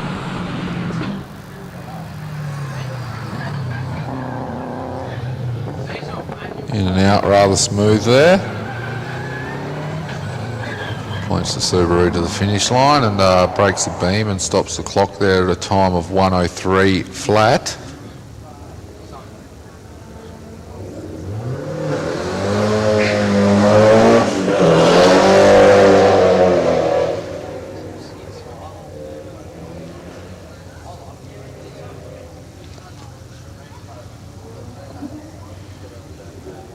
Lloyd de Croft now in the 180SX, just making his way out of the hairpin. Stops the clock there at a 57.96.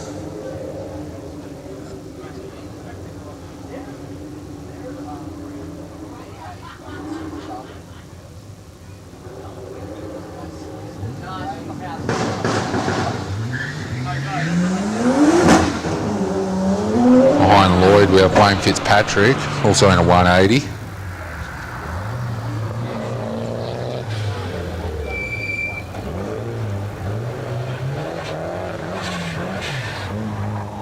Wayne's going to stop the clock there at a 59.2. Nick Galford in the R33 Skyline now. He's making his way up past the Devil's Punch Bowl there. Come into sight soon on the at the hairpin.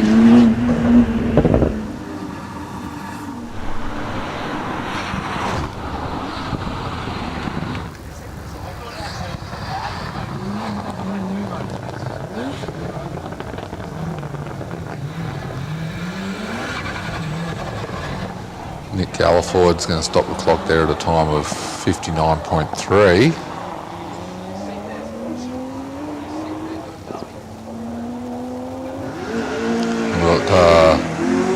Mike Holland in his Porsche Turbo 991, making its way around the hairpin now.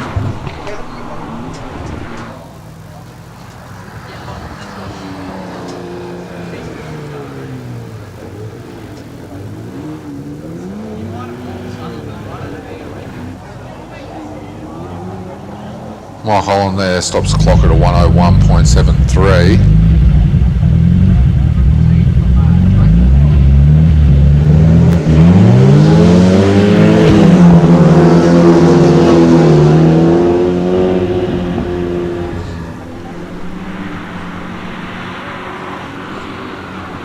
Mick Goosen in the Toyota MR2 now. Made his way around the hairpin. He's got the roof on this time since the weather's come in. Earlier in the day he was running with the top off.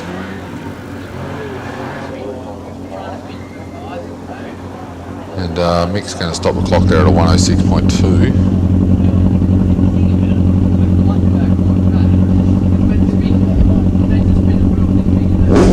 Seeing the John Park and Chimera now making its way to the top of the mountain.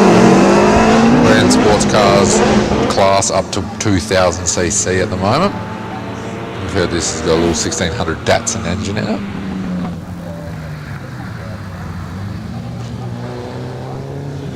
John built this car himself back in 1972.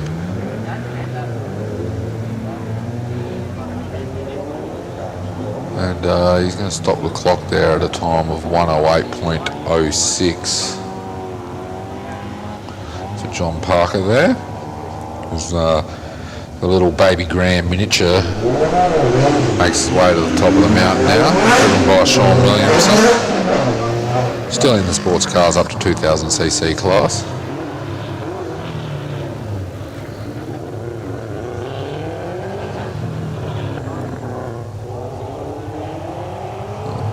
Little baby Grand's going to stop the clock at a 58.90.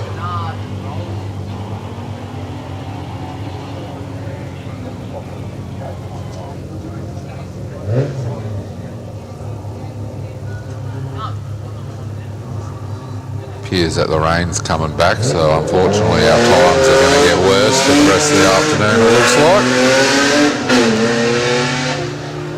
like. Looking at the Matt Firth entry now, the Nissan Silvia.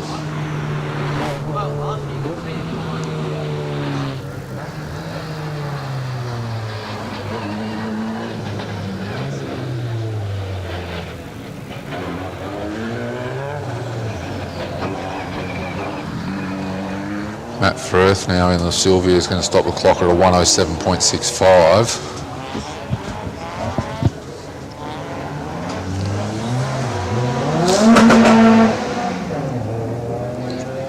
As we see Mark Gain in the green Holden LH Tirana now. Just navigating his way around the hairpin. Taking it easy. It's slippery up there at the moment. Not going to see any records this afternoon, unfortunately, with this weather. Mark Gain's going to stop the clock there at a time of 109.8.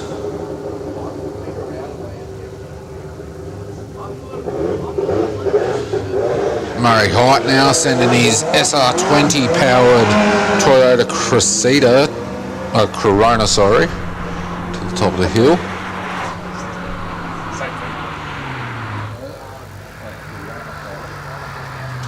And Murray's a member of SEAC, been racing for a few years now.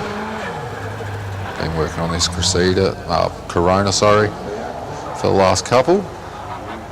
Done a 110.24 in that.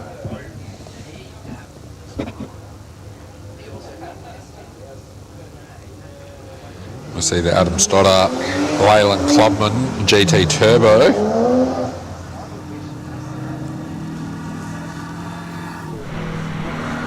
This is also in sports sedans 2001cc to 4000cc, so definitely not your standard little mini motor in there. 1275 is a big block for a mini. So yeah, this thing's definitely not powered by an A series. Does a 107.56 for the little mini there.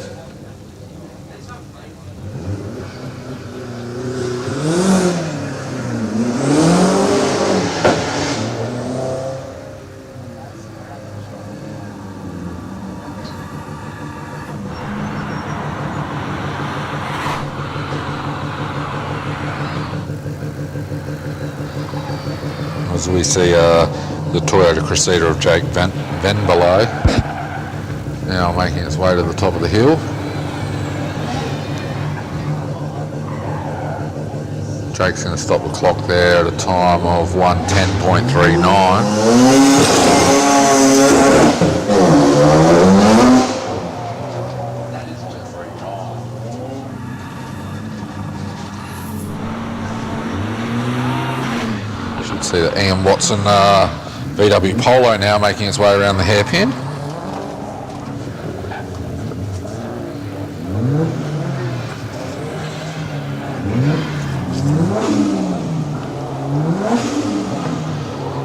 Ian Watson stops the clock there at 1:03.60.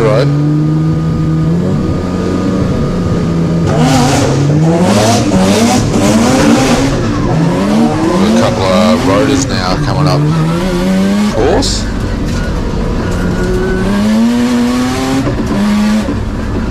First being of Glen Ladder.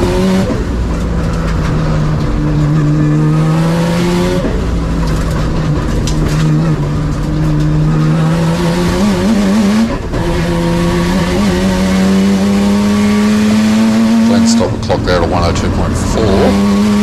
Following Glenn is Damien Malzani, also in an RX-7. These RX-7s are in sport sedans 4001cc to 6000cc.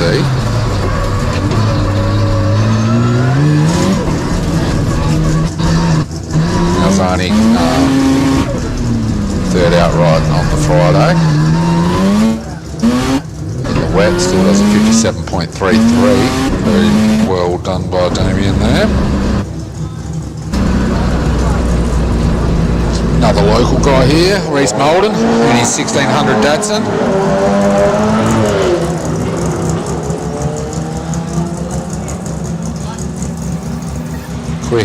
Quick into the hairpin there by Reese.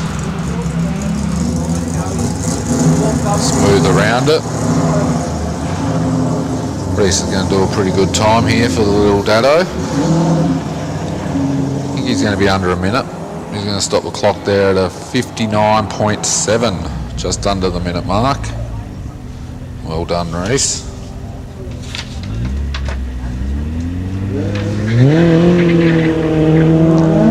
Got one of these Mark II Escorts now, making the climb up the mountain. This one's driven by Danny Moll.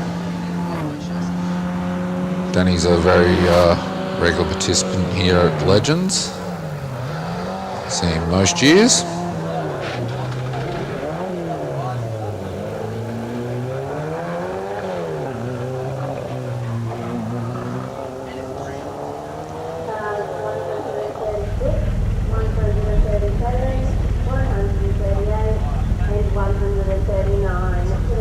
Danny Moll stops the clock there at 1:05.70.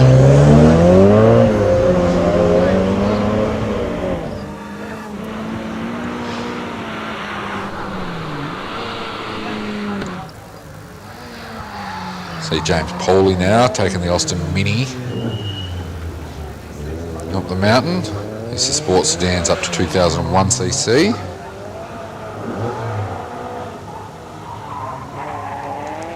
James stops the clock at 1:03.7. Behind James we've got Steve Poley and Morris Cooper S. Also in sports sedans up to 2001cc. Great little race cars, these minis. Nimble. Good fun to drive.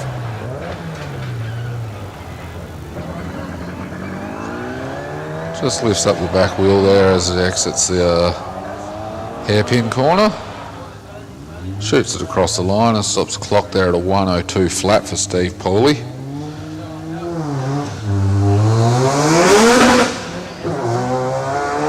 Got Sean Stingers now making his way up to the top. Also another little Mark II Escort, this time a two-door one.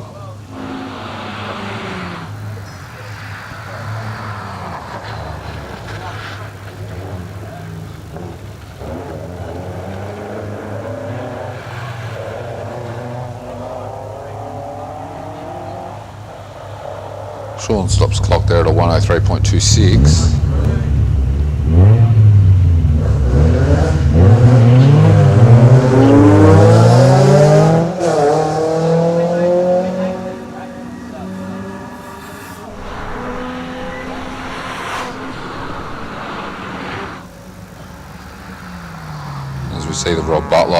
107 now, making its way around the hairpin.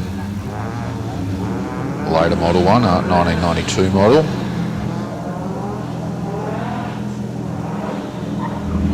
Stops clock at a 101.65.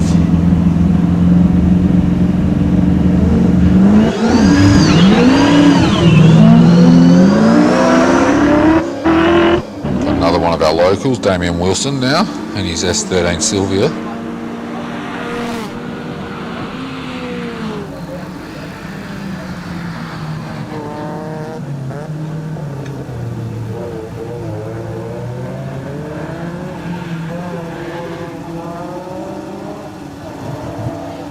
Damien's going to stop the clock there at a 102.1.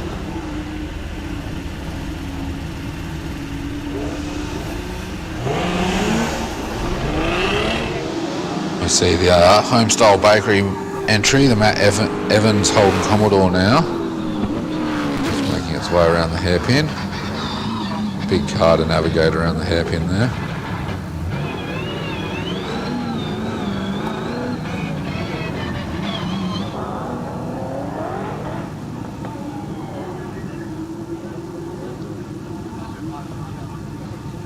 We saw Norm Goodall just go through as well. Norm.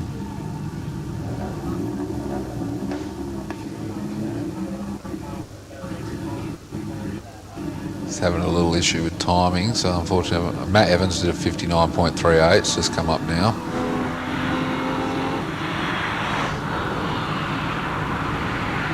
I know, a 104.38.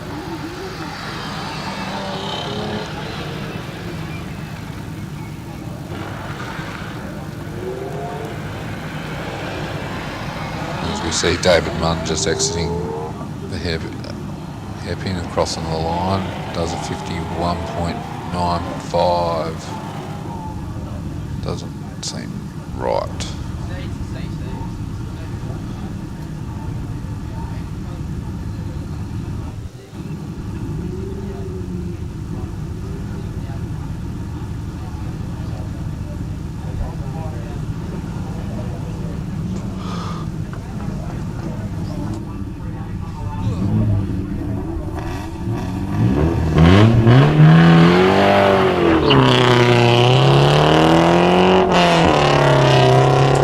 David Munn did a 110.88. I think just had a small issue with timing there, so it was just a delayed start. Just had Dave Bynum leave the line down the bottom here, making his way to the top of the mountain in the BMW E36.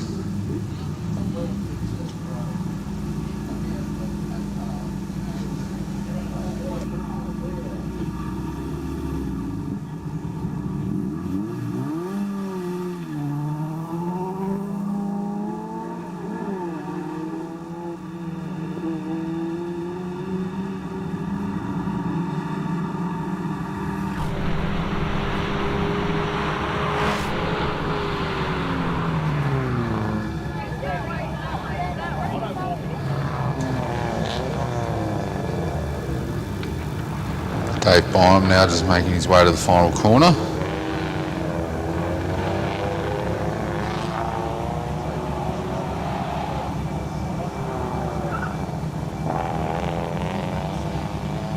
Stops the clock at a 1:15 flat.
Martin Vargas now making his way to the top of the mountain. He's had a media run in that Commodore just before. Got Martin Vargas in the BMW. E46 M3. Oh, a little bit untidy there exiting the hairpin. It's going to slow him down a bit there. Still not a bad time, a 57.60 there. We've had a incident further downfield with one of the Sims cars. Obviously had a breakdown or something.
Please support our vendors.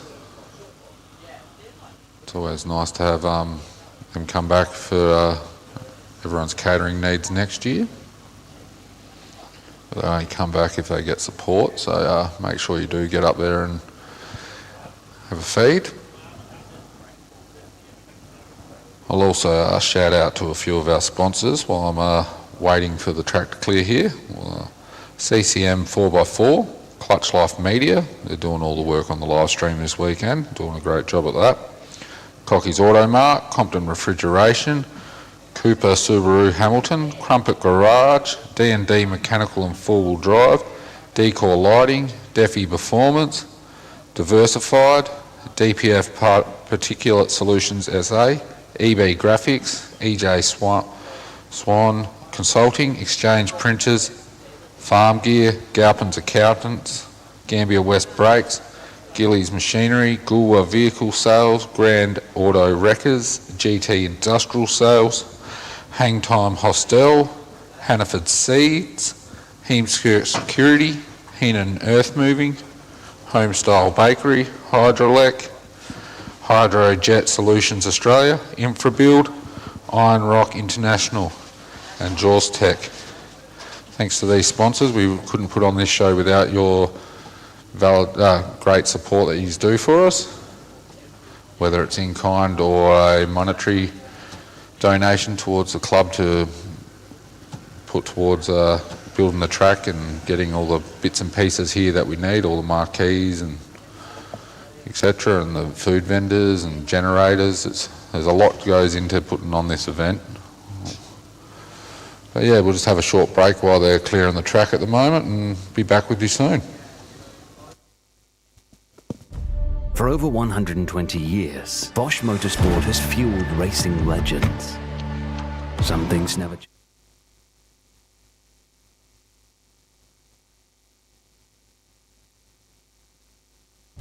For over 120 years, Bosch Motorsport has fueled racing legends. Some things never change.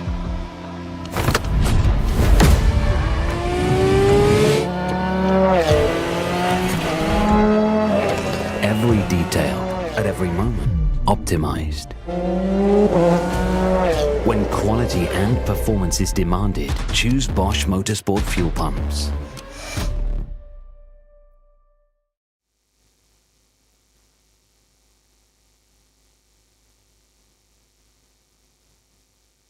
It's true, tyres can affect your vehicle's safety and performance. And you're pretty much throwing away money with the wrong tyre choice. Generally, you'll need a new set of tyres about every 40,000 kilometres. But which ones are the right fit for your truck, passenger vehicle or motorbike? The answer is Trident. Their experts will assess your vehicle and driving style, pairing you with the best tyres for safety, efficiency and ride comfort from reputable brands you can trust. Trident Tyre Centres, keeping you safe on the road.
For over 120 years, Bosch Motorsport has fueled racing legends.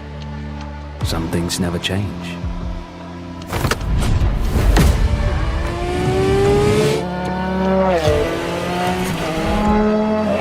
Every detail, at every moment, optimized.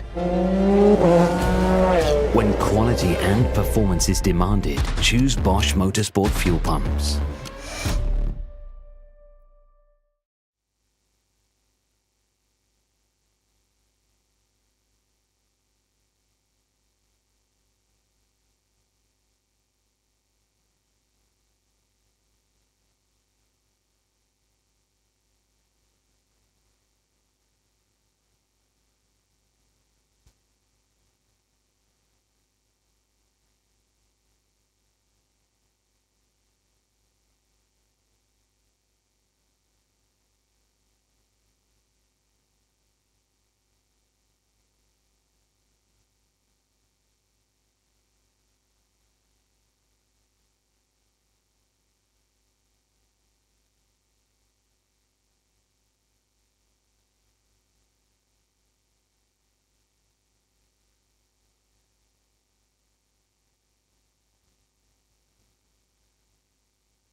Alright, we're about to get back underway.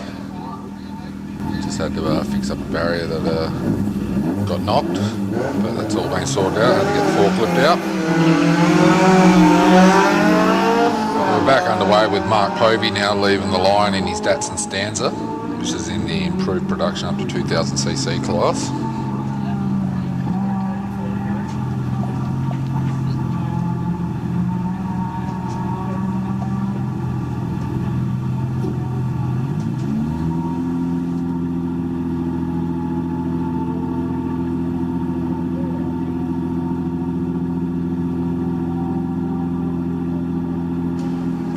Just making his way past the hairpin.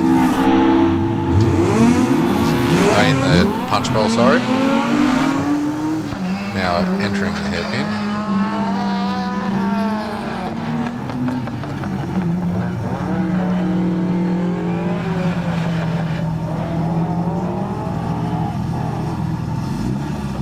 The rain has seemed to hold off for the last half an hour, so the track's actually dried out a little bit.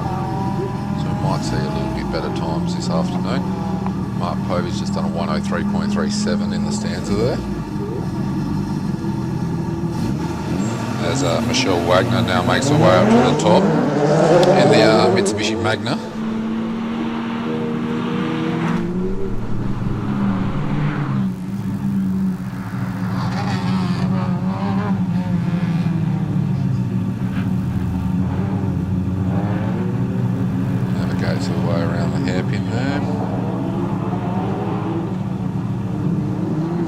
To the finish line and going to stop the clock there at a time of 109.5 for Michelle.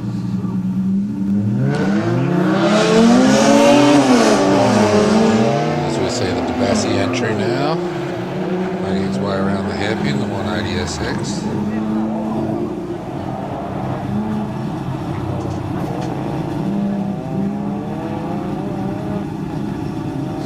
Shared with Graham Fenton. Adam's just done a time of 57.35.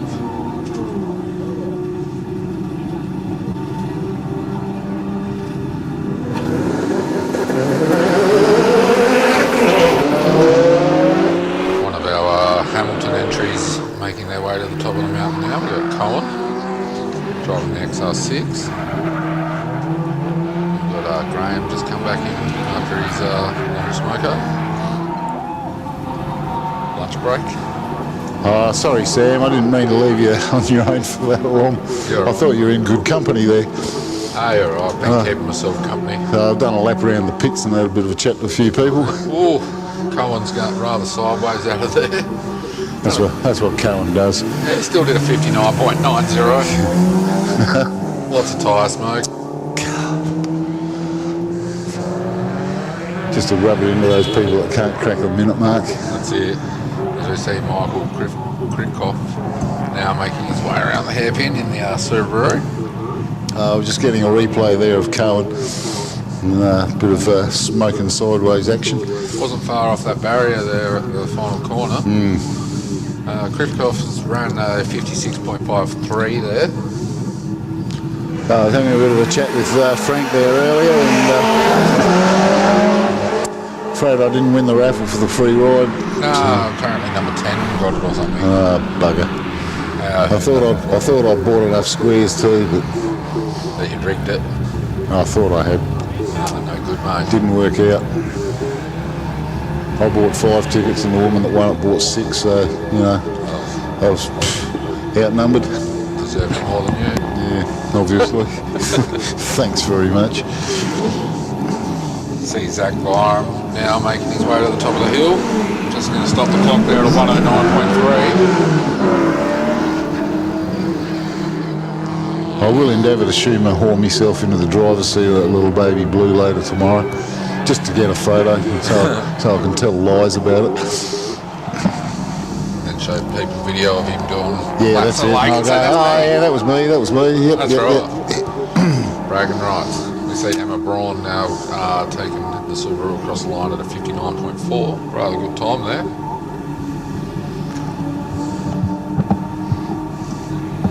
Probably see Frank very shortly, actually, I think. We've only got a couple more cars for this run here, so if you are... No, I see the doctor pulling through and lining up, so... If you are wanting to get on the bus, now is the time to do that. Well, 5 minutes ago.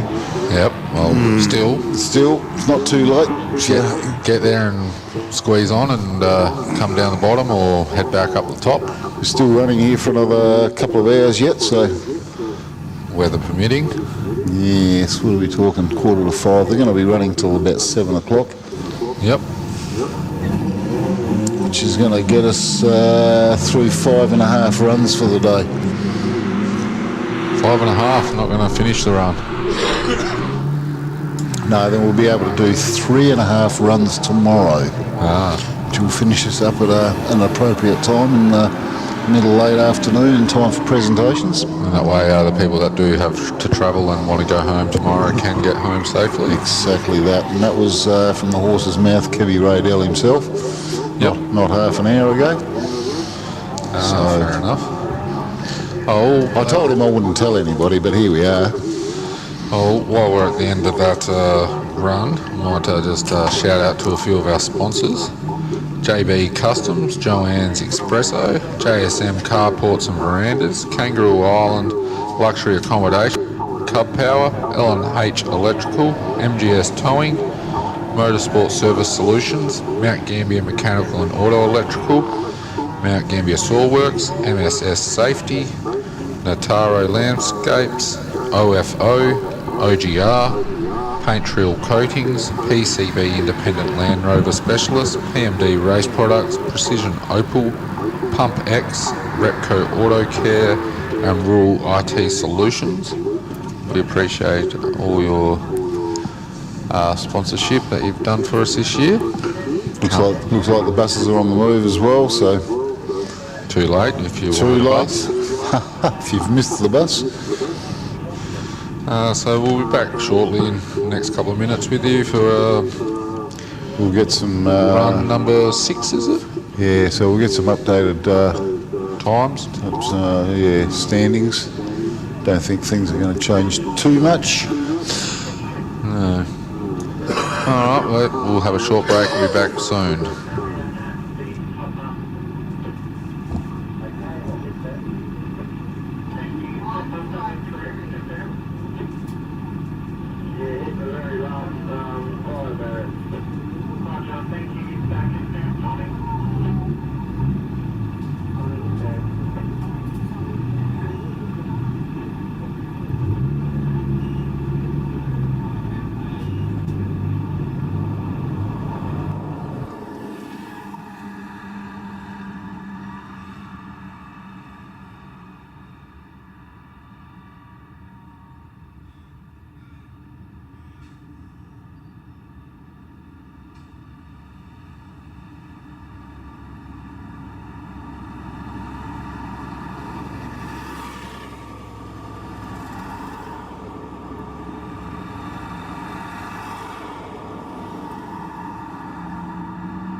Performance tuners and racers trust Bosch technology for their high-performance engines. Precision, reliability and performance. Bosch fuel injectors give you peace of mind, knowing your engine is getting the best fuel delivery. Race after race, year after year. Optimised spray formation for improved combustion, smoother power delivery and better throttle response. Bosch fuel injectors will put you ahead of the competition. Search Bosch Motorsport Australia. There's good, there's better, and then there's Bosch.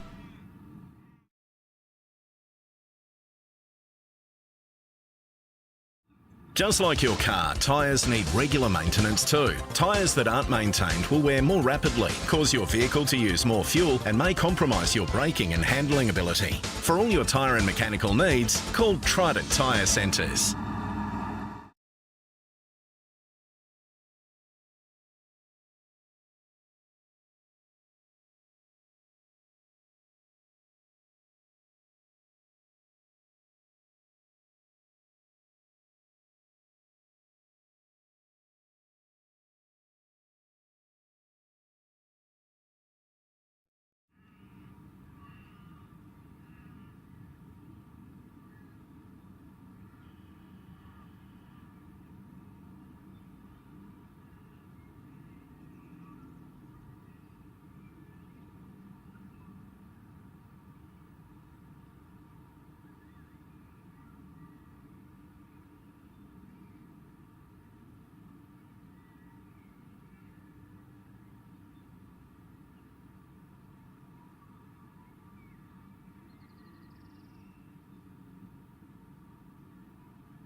Bosch Motorsport Australia live stream from the 2025 Legends of the Lakes Hillclimb here in Mount Gambier, South Australia.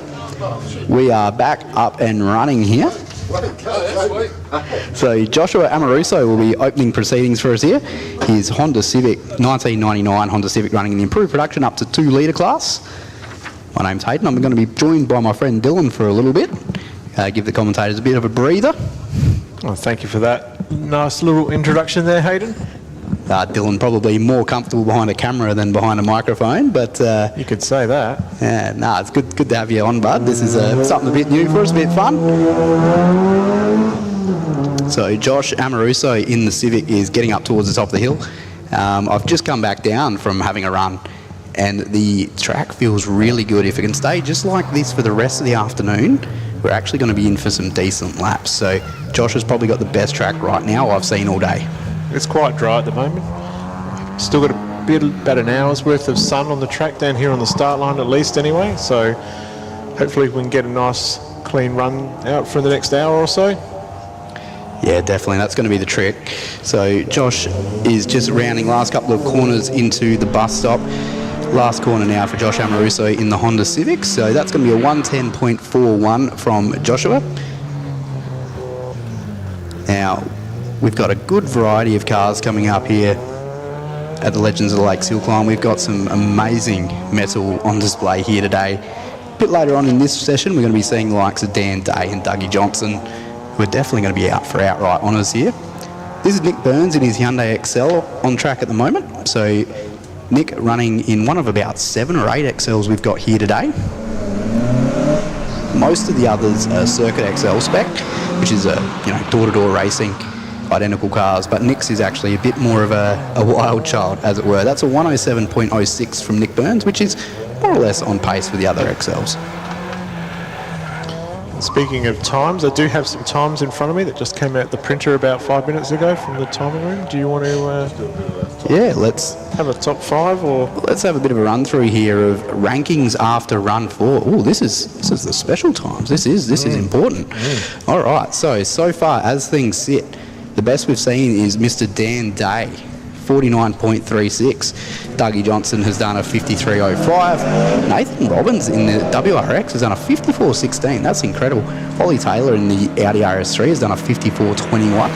Damien Brand in that beautiful new Subaru STI has done a 54.28. There's just a tenth between those 3 cars. Look at that.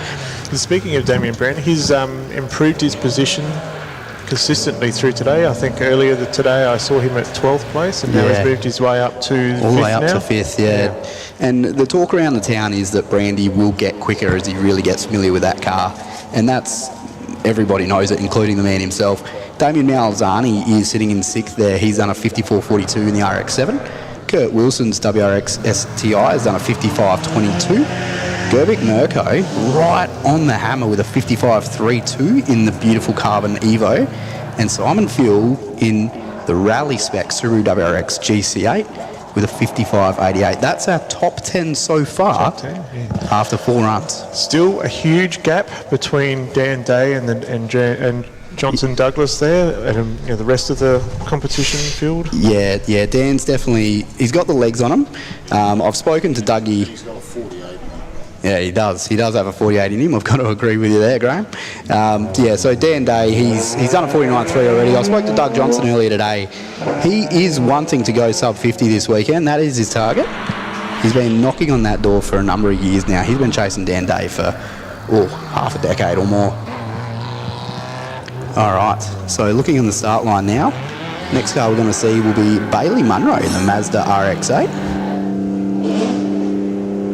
So Bailey's running in the improved production up to 2 litre class. Bailey's just launching off the start line now as we pick up the Hyundai XL of Brendan Fleming. Bit of a handbrake turn there from Fleming. Bit of smoke kicked up. Our stream's looking really, really neat here. Massive credit to all the organisers and volunteers and officials that make this amazing event possible. So Brendan Fleming, in one of our many Hyundai XLs, stops the clock with a 110.83.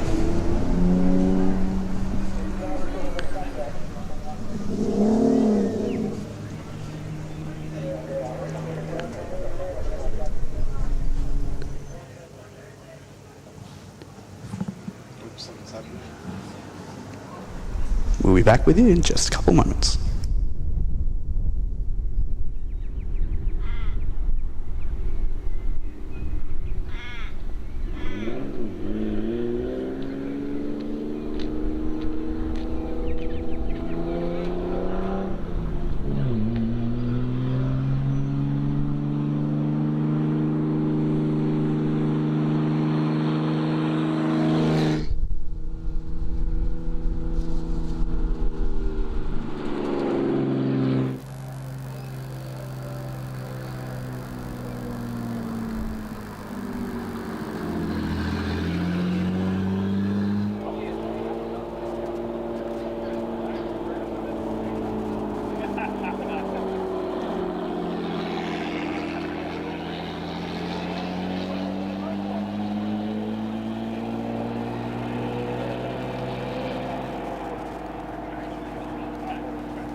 Our track crew already at work trying to potentially maybe repair the Armco as well. So, bit of an unfortunate one that, but yeah, we'll let you know what's going on as soon as we know. That looked like it was rather hot.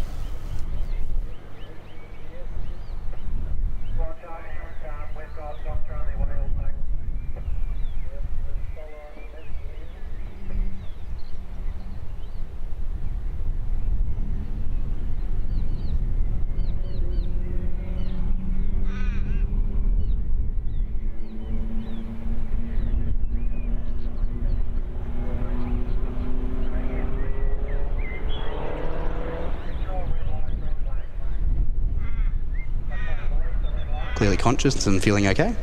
We'll be back with you shortly once we've got this RX-8 all cleaned up. Thanks again for watching the Bosch Motorsport Australia live stream of the 2025 Legends of the Lakes Hillclimb.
Okay, hang on.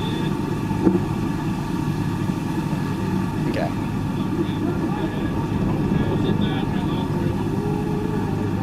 Welcome back to the Bosch Motorsport Australia live stream of the 2025 Trident Tyre Centre Legends of the Lakes Hillclimb. Just confirming that the driver of that RX-8 is okay. But while we've got a bit of a break in proceedings here, we're going to talk about a car. Now, Martin, correct? Yes. Martin Vargas in the BMW M3 V8. Yes. Tell us a bit about this crazy car. Started back in 2008. We were doing a few tarmac rallies with my wife. We started getting a little bit too quick, so she decided to take a self-preservation pill and said, on your way, I'm not doing it anymore. So I've had to change it to suit my disciplines.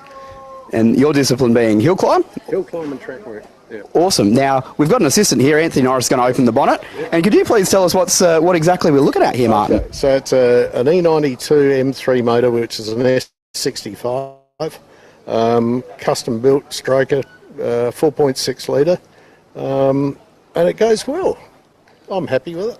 When we talk about kilograms and horsepowers and all that, what sort of numbers are we talking? 1290 odd wet, 500 horsepower at the wheels.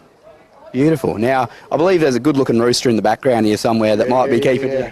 Yeah, well, for years. We've been very competitive. We have been competitive, and we're always within a couple of tenths of each other, and that's what keeps us coming back. So I think you said this is your first Legend since 2019 while you've been building the car. Yeah. So with the changes you've made since, how does it feel jumping in with it now? I've been racing it for probably the last 2 years, so I'm fairly familiar with it at the moment. But yeah, it feels like a glove. Yeah, so very enjoyable to drive. Awesome, and of all things, obviously M3, beautiful car, very much a desirable car. Why this as a race car? I had one as an everyday driver for 4 or 5 years, and I sold it and I regretted it, and I bought another one the same colour and thought, no, I'll turn it into a track car. So yeah, it's morphed over the years, and I haven't spent too much money on it as far as my wife's concerned. So lucky she's not watching. Yeah. So no, it's been good. Just pocket money goes into it. Awesome. Thanks heaps for the chat, Marcus. Martin, sorry. I can hear that we're going racing again, so thanks heaps for tuning in. We're back live with the 2025 Legends of the Lakes Hillclimb.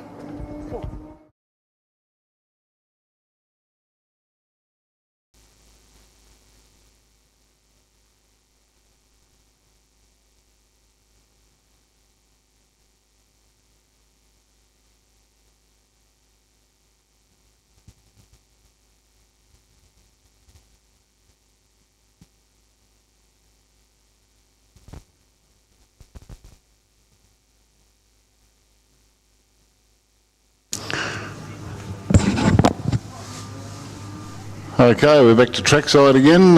Thanks, Hayden, for the little bit of enlightenment there on the pit walk side of town. Martin Vargas, of course, the star of that little show, giving us a bit of a guided tour of his BMW.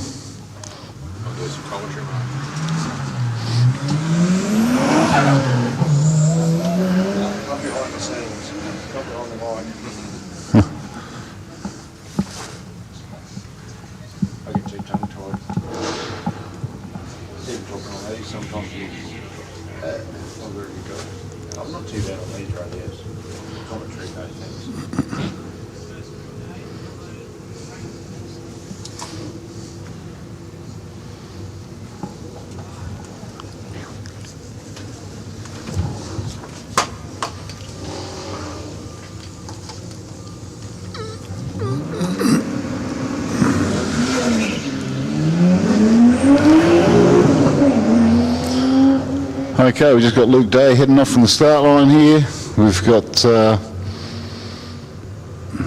Daniel Burns just crossing the line there.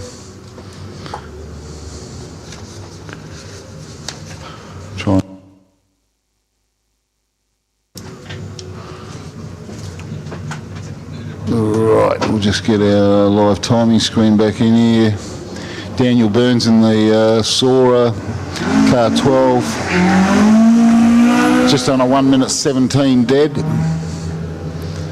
Andy Burt, he's done a 109.19, that's car 13. Missing Chris Clayson in action. I wish him all the best. I hope he's watching, enjoying the show. Now, Luke Day is on course in the Skyline station wagon. He's going to stop the clock at a 59.69.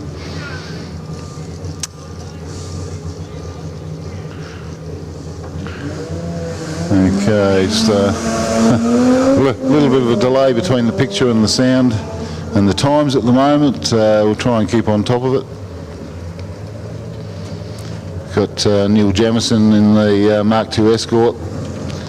There's a rather spicy little bit of kit. Reminds us all a little bit of Frank Kelly's car, but without all the spiciness, I guess. Little Escort's pinned it a little bit of handbrake work in the bus stop, kept it nice and tidy. Nicely set up little car, this one. He's going to stop the clock in a 105.00. Meantime, we're looking at Jim Goff, Adelaide boy from Southern Districts Car Club, in the kind of black Commodore Ute.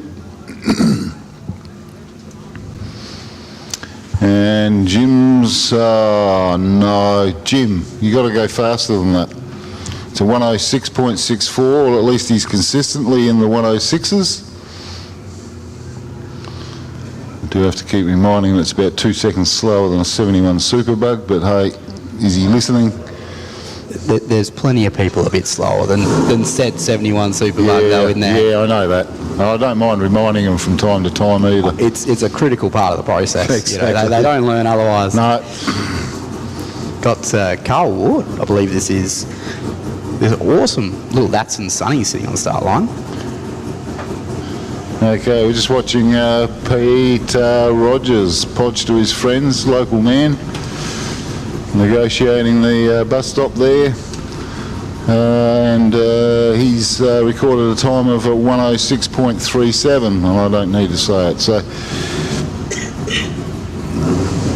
yeah, we'll leave that right where it is. We'll leave that where it is, yep.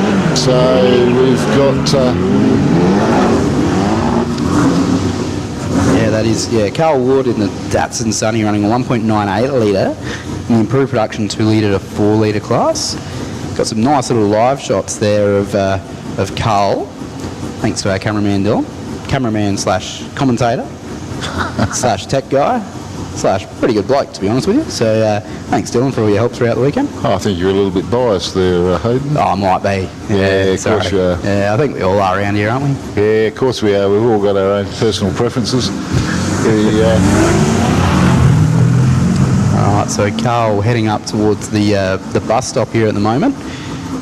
Leighton House livery, sort of really iconic livery in Formula 1 and all sorts of stuff throughout the 80s. Are we missing a Verada in action or what? I think we may be. I'm not seeing it on the... yeah, Aaron Thompson doesn't look like we've seen Aaron Thompson have a crack. No, I'm not seeing him on the timesheet either. So maybe he's gone a bit MIA. So Carl Ward in that Leighton House livery Datsun Sunny does a 101.41.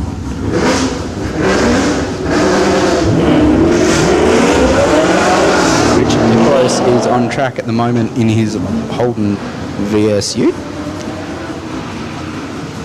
So quite a good selection of Holden Utes here today. What would you imagine in a South Australian hill climb event, I suppose?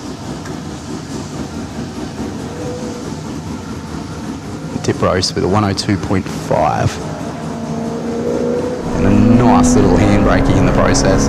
How good.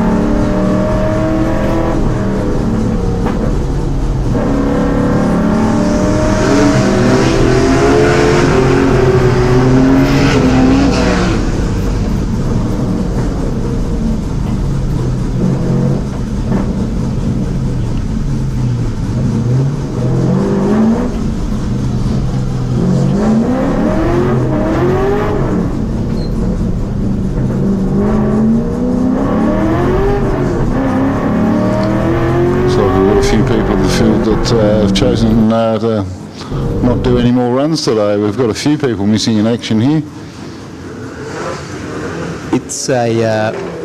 look, I'll be honest with you. I think the track right now is the best it's been all weekend. I think so. I think it's dry. It's relatively warm. I think if you're sitting this one out, might be blowing your best chance for a decent time this weekend. So I can understand where they come from, because it was pretty wet and miserable and cold earlier, but it's kind of coming good. So you can see a little bit of a moment up the top of the hill there for one of our utes. But yeah, I wouldn't be sitting this one out, and I definitely won't be. Yeah, but Hayden, you've got to work out the average age of some of these competitors and realise that, hey, it's late in the day and they're all getting a little tired and they need to go off and have a little nap. So maybe that's why they're opting to pull out. There can be no other reason for it. That's not experience there, Graham, is it? No. No, definitely not. No, I wouldn't do that. I'm last to leave. I'll be hanging in for every run I can possibly get. Yeah, you pay your money, you get every dollar. Oh, hell yeah. I'll do the optional wet runs and everything. Yeah, that's just good driver training, isn't it? If you're here, you run. Beautiful. Now we got the clubman heading up. I believe that's Steve Goss running in a Puma clubman. Yeah, we just had time there from Tony Wallace. He snuck a run in there at a 59.44. Which is pretty reasonable, really. I've seen a 58 from him earlier today. I gave him a bit of a spice up on the commentary. He said he's pretty handy, and he went and backed it up. So always appreciated from Tony Wallace. Yeah. Pretty safe bet to go do something pretty great. Especially when it's someone else's car and you don't have to worry about it too much. I mean, running 58s in a borrowed car. Yeah. Like, I don't know if I'll be comfortable doing that, to be honest. You know, I'm kind of uncomfortable enough having a rider check for my own car. Be like me hopping into Frank Kelly's car and going for a drive. I'll go, oh, no. Yeah, not here. Not here. Not here. Not here. No. And the Puma clubman getting up. I was planning on sitting in his driver's seat later and getting a photo taken and then telling lies about it. We'll see how that pans out. I think it's good strategy. Good strategy. Yeah, I think you're on the money. I'm kicking myself. I missed that opportunity 8 years ago, and I'm a bit hard to believe it was 8 years since he was here last. And I think it's crazy that it's the only hill climb event he's ever ran. I had a chat to him before, and he's like, I've done all this motorsport and rallying and all this stuff, but I've only ever ran a hill climb twice, 8 years ago and today.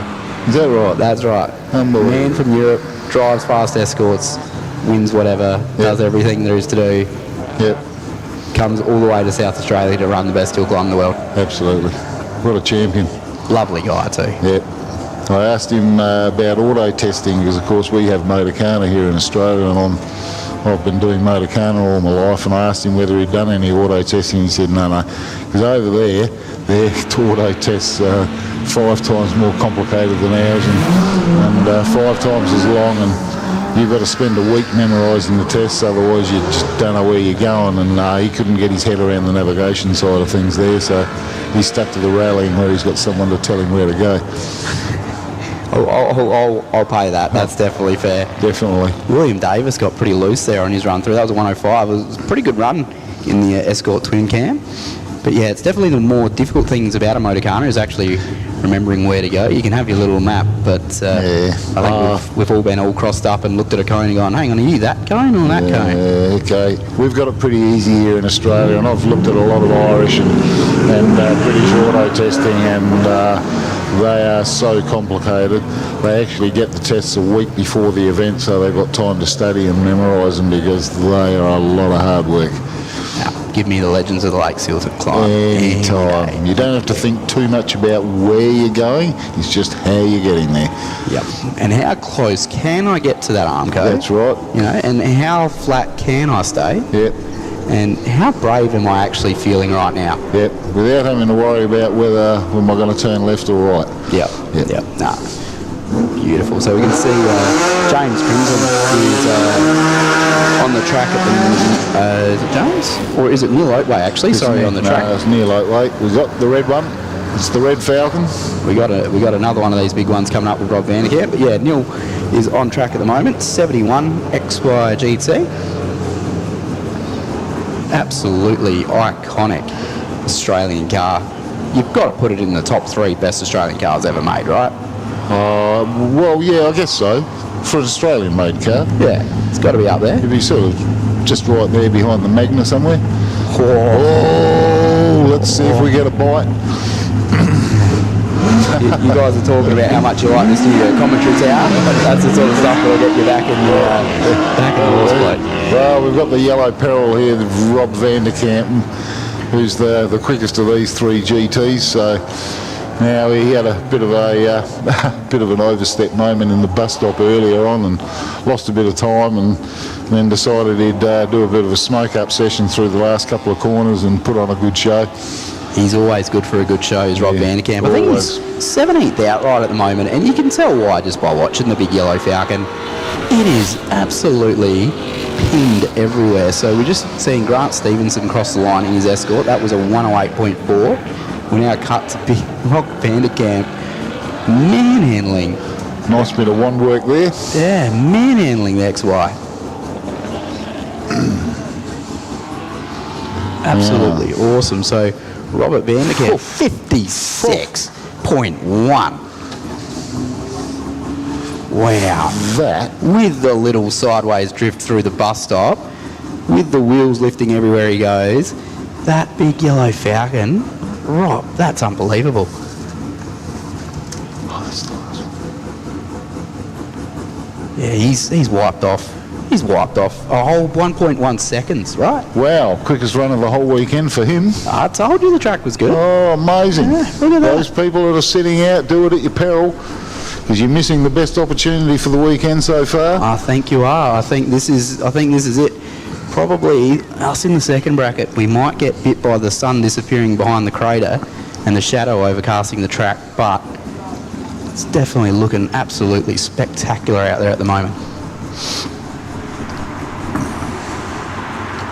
Opportunities knocking, folks. Answer the door and get yourself a handy quick time up here. Well, a guy like Rob van der Kampen going and knocking 1.1 seconds off tells you a lot, because that's someone who's consistently quick. He's probably a really good read of what the surface is like. And he's had a lot of runs over the weekend so far, including Thursday, of course. So he's had a fair bit of practice up here, and if he's just pulling out 1.1 seconds right now, tells you something about the conditions. Yep. Yep, it's definitely go time. We'll be back with you as soon as we can.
Just about ready to get things undergo. Thanks for your patience here. I think we might have had a little, maybe one of the barriers knocked or something, but we've got Aidan Brand on the start line. He's just ripping it up to turn 1 in the little 99 Circuit Excel.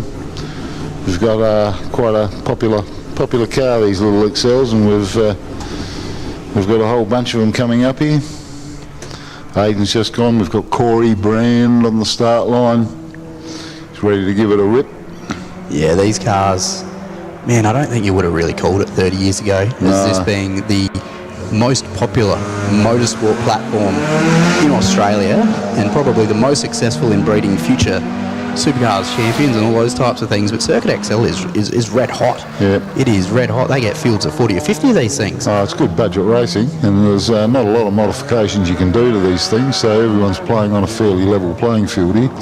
Yeah, it's going to be interesting watching their times, actually, because these guys also, if they do a bit of circuit racing, which they do, should be pretty quick and pretty consistent. So we'll see their time going through. 1:01.9 from Aiden Brand in a Circuit XL. Yep.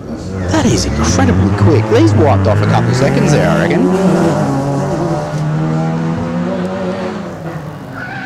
I'll confirm that for you, but I think he's just gone way quicker.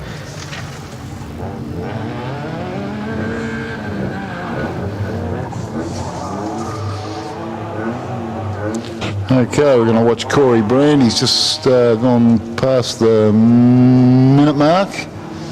He's about to stop the clock at a 1:02.36 now. That's pretty impressive. Yeah, so Corey just on his pretty much quickest so far this weekend there. Aiden did go 0.8 quicker as well. So the track barometer, when we look at Rob Vanderkamp and we look at Aiden Brand, who's our quickest Circuit XL here so far this weekend, so the track is very good. So Bailey Perriman is on track at the moment with the OG Roberts Circuit XL. Definitely a good class for juniors to be stepping up into. It's the kind of car parents can afford to supply for their kids. Yeah, it definitely is. Like, it's the tricky thing about it is, I heard this story a little while ago. They're running out of them. They're running out of XLs to turn into race cars because, you know, fortunately they ran for 20 or 30 years as perfectly good road cars, and then someone decided would build a racing series out of them. But the panels is apparently, they're really hard to get a good door now. Right. Okay. So there you go. And they're all the two doors are the popular ones, of course. So. Oh, you've got to have the coupe, right? That's right.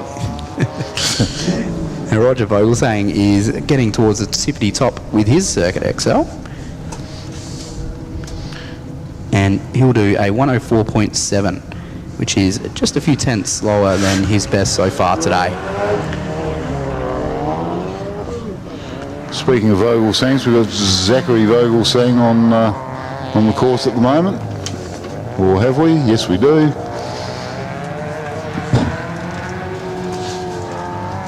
What did we just see from Roger? A 1:04.74. Not the quickest of the XLs up there so far today. Zach's going to drag it out to 1:10 dead.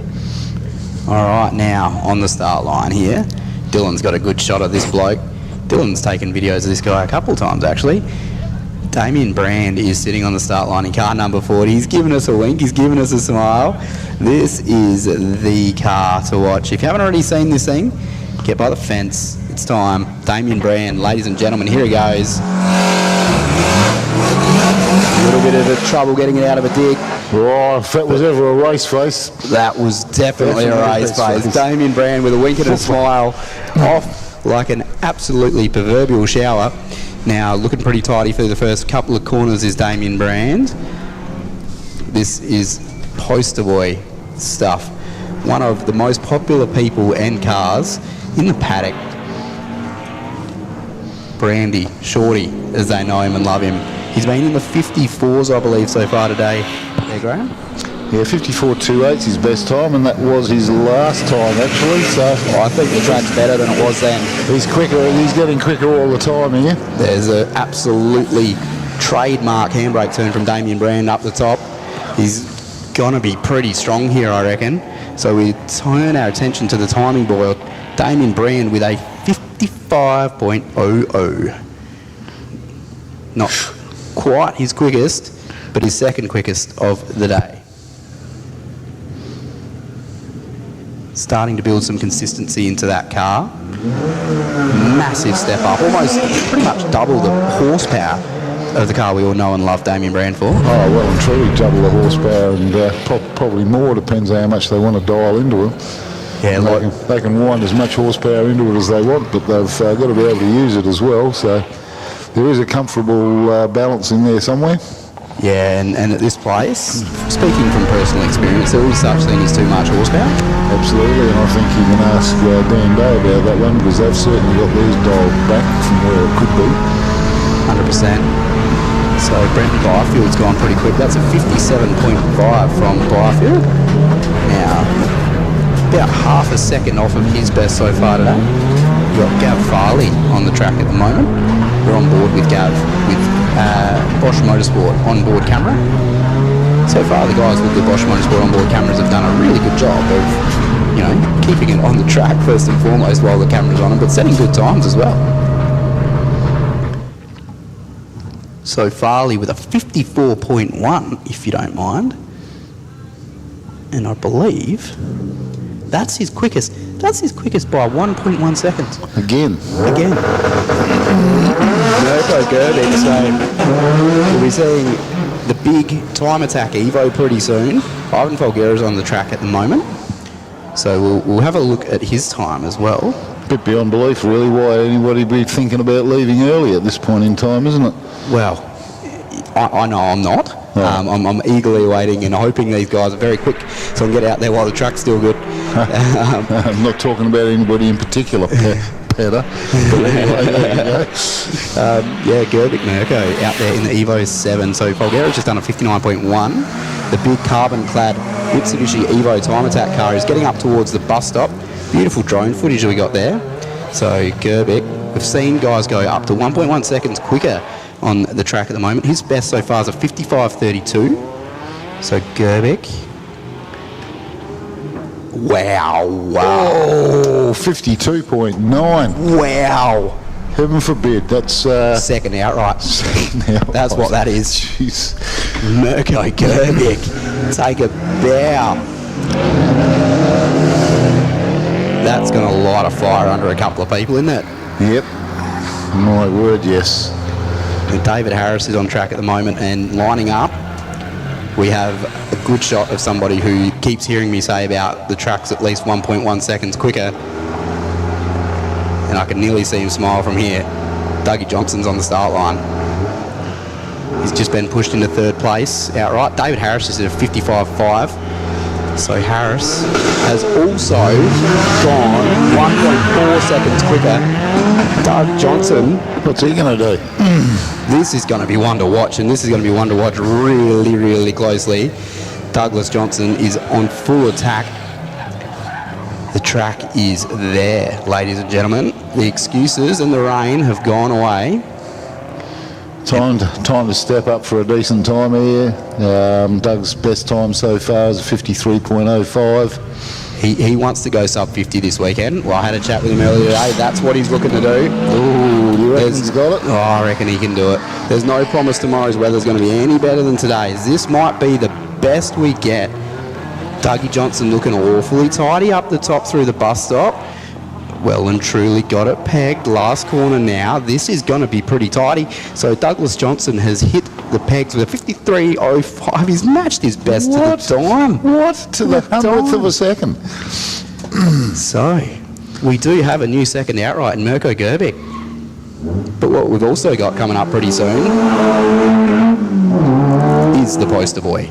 Not just of this year, really, is it, Graham? It's the SJ1000's been the poster boy for 9 years, a decade. Yes, it's a fair achievement. I don't think anybody expected Peter Gazzard's record to fall, but for it to fall, records are there to be broken. For it to fall and then fall and then fall, and then consecutively, just Dan Day is just something else. So really excited to see him be running really soon. We have Russell. I believe this is. Just put it in perspective. Back in the first year this was run, Kevin Mackerel won the event outright with a 55-second run. And here we are. We're down in the 48s. It's 7 seconds quicker. That's unbelievable. The track really hasn't changed. No. It's just the pace of the cars and the whole lot of things. So Russell McKenzie, we saw him in the SR20 powered Pulsar before. That's a 103.6 from McKenzie. We do have the Evo coming up through in between, but we almost going to skip it because Dan Day is on the limiter, and up and away goes the SJ1000. Dan is out to beat his own record this weekend. Oh, he's definitely got a 48 second in him. Has he got a 47? Don't know. 48.05 was his best time from last year, and as we say every year, that's never going to be beaten, never going to be beaten. We could be watching history being made as we watch all of this. He's certainly looking... Sparks are flying. The car is on the limit. There isn't an inch anywhere for the S&J 1000. Dan Day chucks it into the bus stop. Sparky. Yep. Is that a handbrake turn? Yes, that was a handbrake. Oh, Damien Brand would be a proud boy right now. Dan Day chucks it in the last corner. Let's have a look at this. This is going to be a 49.55 from Dan Day with a handbrake turn. Oh, God. 2/10 off his quickest so far. Wow. And a mere half a second off getting a 48 something. That looked pretty rapid. We saw Dan have a couple of issues earlier today. He seems to have that car dialed right back into the window.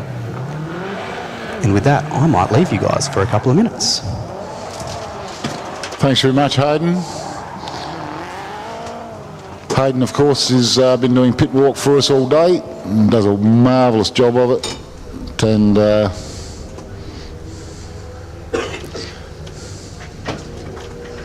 be interesting to see the footage from Dan Day's front bumper camera there.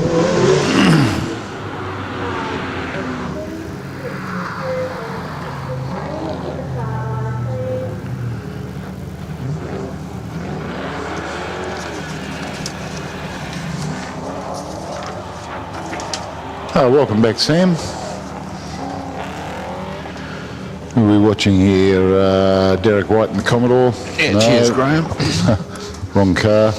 Starting to look a little, could be in for another spot of rain yet, so. Kurt Wilson just leaving the finish line. Seeing car 54, Ronald Rutty, and he stopped the clock at a 101. Sorry, a 102.02. We've got Derek White now making his way to the top of the hill in his Liberty. He's just gone over the finish line actually with a 57 flat there.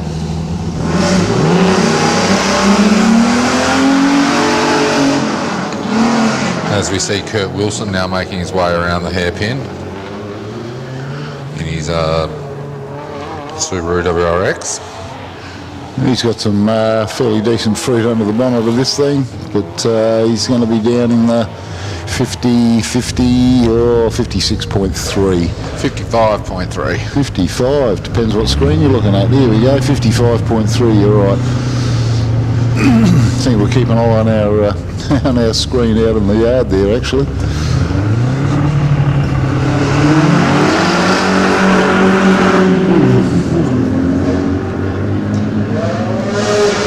As Jeff Walsh makes his way to the top of the hill now in his Prad Holden Sports historic vehicle. Just making his way around the hairpin now.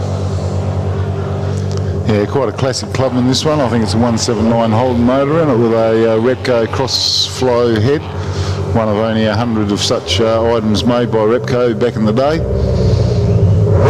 Got a 106 flat at the head.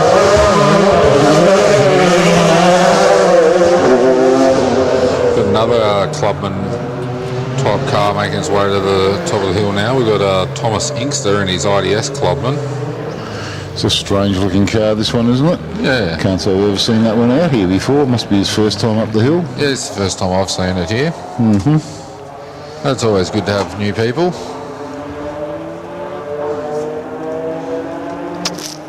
And Thomas is going to stop the clock there at a 103.31. Yeah, we're just watching Sean Day. He's got the Porsche out for a red hot run. Hopefully he can keep it all nice and tidy. Sounds unreal, this car. He's can he get the bus stop right? Oh no!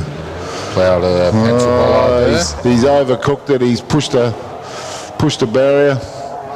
Marshals would be running out there quickly as they can to get that one put back in place before the next car comes through, so we don't have any hold-ups. We'll see how that goes for everybody. We're just seeing a replay from a different angle. Yes, total over-rotation there. Did a 58.4, corrected time 103.4. Yep. Dear oh dear, he's just not quite getting that part of the track right today. He's been struggling with it a little bit. Can't blame the car for that though, afraid not.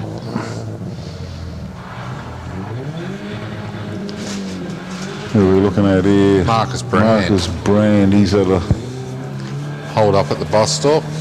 Looks like there's a candlestick out of place there, and I don't know whether that was from Sean Day's run or whether Marcus just did that. So, not sure what's going on there. Oh yes, the candlestick is there's a candlestick well out of position there. Not sure whether that was Marcus or whether it was Sean. I thought the marshals would have had time enough to get out there and straighten that one up, but maybe not. So they're going to maybe just hold up the start line here for a few seconds. Thank you for your patience. We'll make sure all the markers are in their correct place. And we're off again.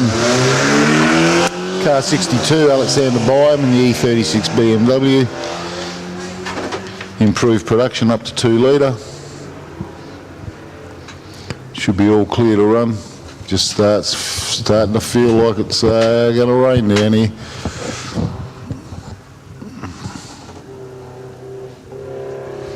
I reckon the temperature's dropped a couple of 3 degrees in the last 5 minutes. Yeah, it's definitely a lot cooler.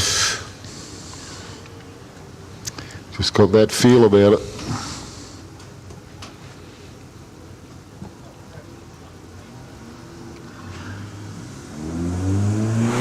Oh, it's raining at the top now, you can see on the camera. Oh, yes. Alexander Byam now making his way around the hairpin. It's a bit over, and I'm going to sign that one. Yep. We seem to have our own little climate system down here in the Valley Lake crater. So given that it's raining up there, I'm giving it less than 30 seconds before we see water on our front window here. Yeah, it won't take long. No. Bit further to travel down here. Oh, gee, there's still a bit of sun shining down here, so it's as weird and fickle as anything. A 109.1 there for Alexander Byam.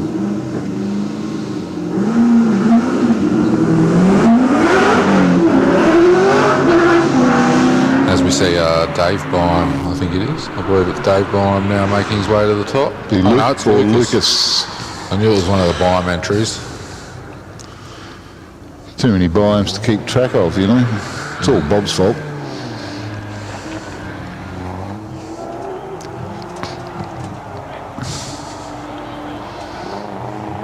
Lucas is going to get a time of 1 minute 13.37 there for Lucas Byam in the BMW. He's the first of the junior group. We've got about 7 juniors running through here. Some of them with quite a pedigree. Father and son combinations. You've got Charlie Evans now. He's another one that's got a father that's brought him into motorsport. In fact, quite a few of the next. We've got Oliver Polner, Braden Radell, Henry Sims, all people with famous fathers for being involved in motorsport down here in the southeast for years and years and years. Charlie's just done a 58.32 in the Commodore. Oh, that's impressive, isn't it? Not a bad time at all. I think he's one of our quickest juniors for the day.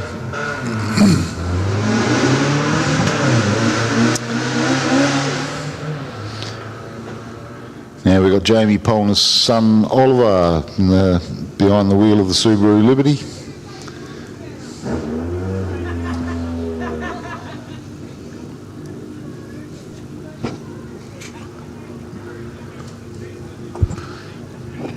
Oh, who have we got here? Star of the show, we've got none other than Mr. Frank Kelly all the way from Ireland with the baby blue sitting on the start line.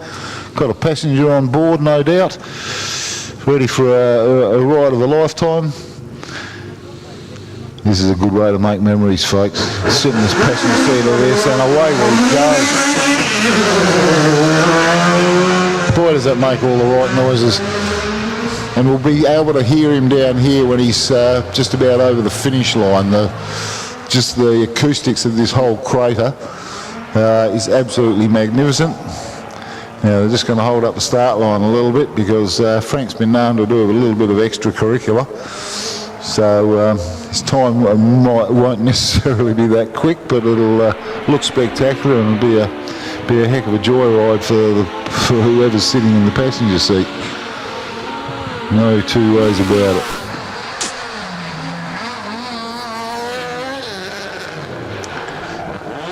Now, we've just had Oliver Polner stop the clock at 109.39. In the meantime, we've got Frank doing. He's doing a few more donuts up in the top T junction. So we've still got a little bit of a hold up on the start line. Never quite know how long this run's going to take, but he's crossed the beam with a 108 with a donut. Great effort there. Okay, who have we got on the start line here? We've got none other than young Brendan Wagner driving a Mitsubishi Lancer. You want to tell us all about that one, Sam? One of your old cars? It is one of my old cars, but it's pretty standard. Well, when I had it anyway. I know they've done a bit of work to it. Put a cage in and a few other little bits and pieces. It looks like it's had some suspension done because it did definitely sit a bit higher when it was my wife's car. So yeah, it's good to see it back out racing. Sorry? These were on the ground.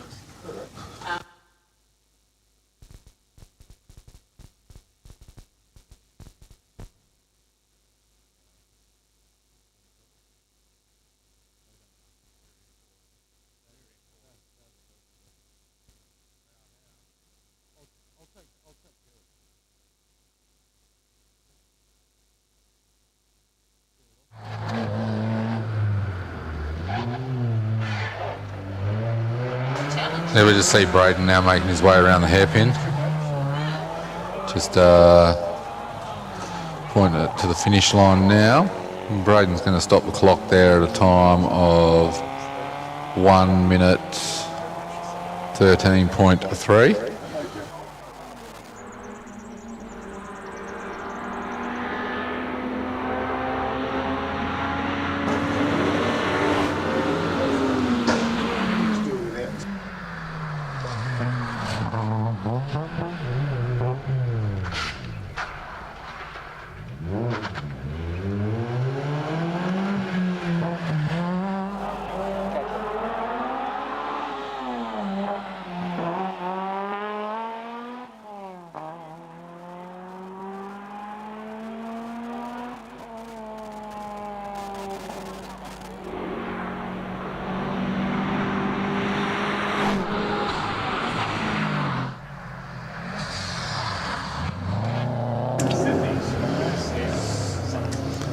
Okay, here we go again. We've got Max Vatanen out in the VT Commodore.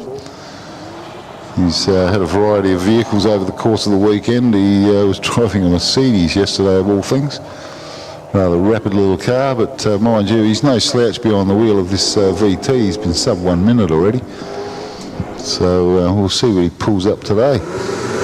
Harrison Bliss has stopped the clock at a 59.8. Good work there. Henry Sims had a time of 107.56. And in case we haven't mentioned it, Brendan Wagner had a time of 113.03 in the little Lancer. So hopefully we haven't missed anybody out in all of that. But Max Vatanen, he's about to stop the clock in a 1 minute 0.19. That's a pretty impressive time for a young fella in a big car like a Commodore, so taking the hat off to him.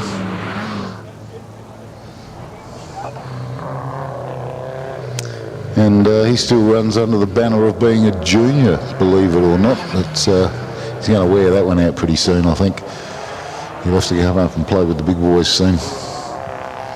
You can't wear the junior badge forever.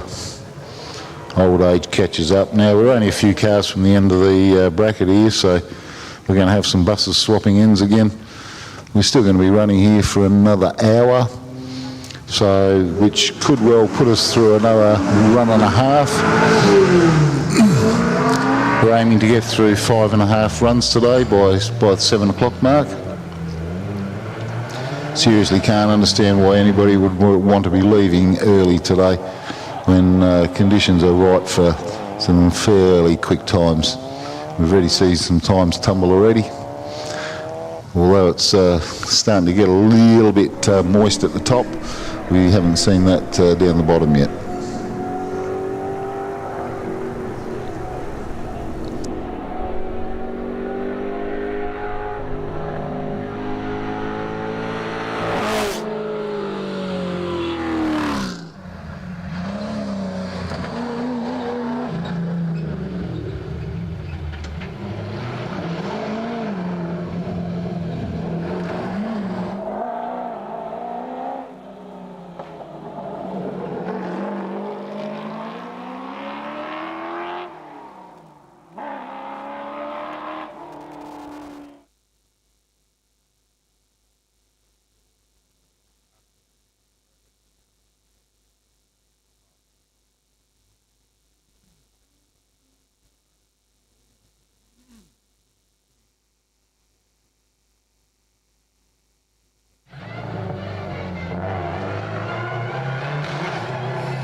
Okay, watching Brendan Wagner in the pretty coloured Magna. Oh, tipping it in pretty briskly into the bus stop there. He needs to get a working handbrake in that thing. They're so good.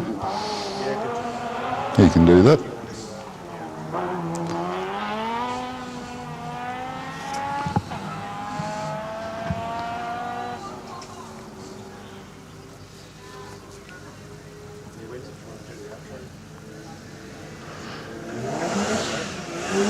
We're just watching a replay of Brendan Wagner negotiating the Magna through.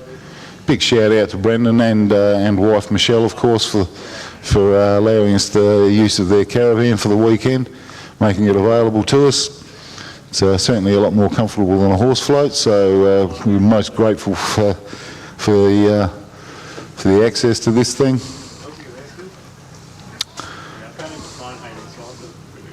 We've had Bruce Hamilton go up there and stop the clock at 101.01, and we've got Josh Munn on the track at the moment in the Mazda RX-8. That's not all it seems. I've shoehorned a barrow motor into the front of that thing, so we were calling it as a rotary earlier on, and I got pulled up over in the pits and shown under the bonnet, and my goodness, they have managed to shoehorn a barrow motor into this thing. So pretty impressive bit of engineering there. Big improvement.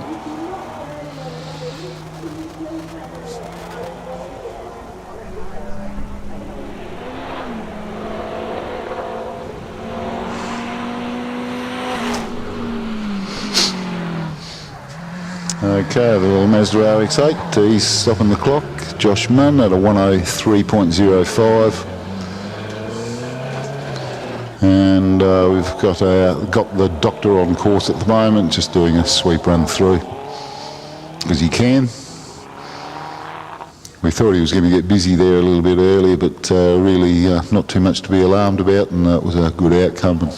But he went for a drive up there anyway, just to make sure.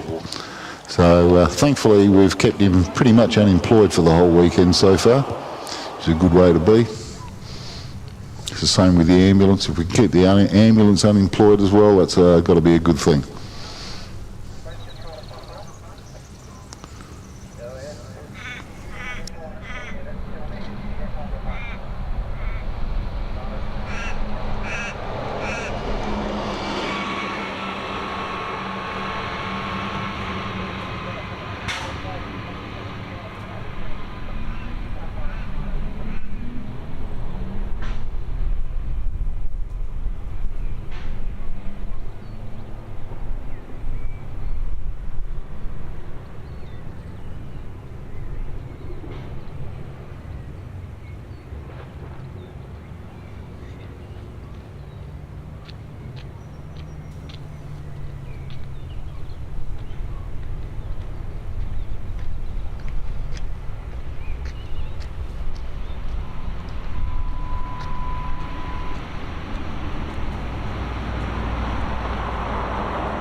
Thank you so much for watching us here on the Bosch Motorsport Australia live stream from the 2025 Trident Tyre Centre Legends of the Lakes Hillclimb. This concludes the stream for today, but make sure you tune in again tomorrow.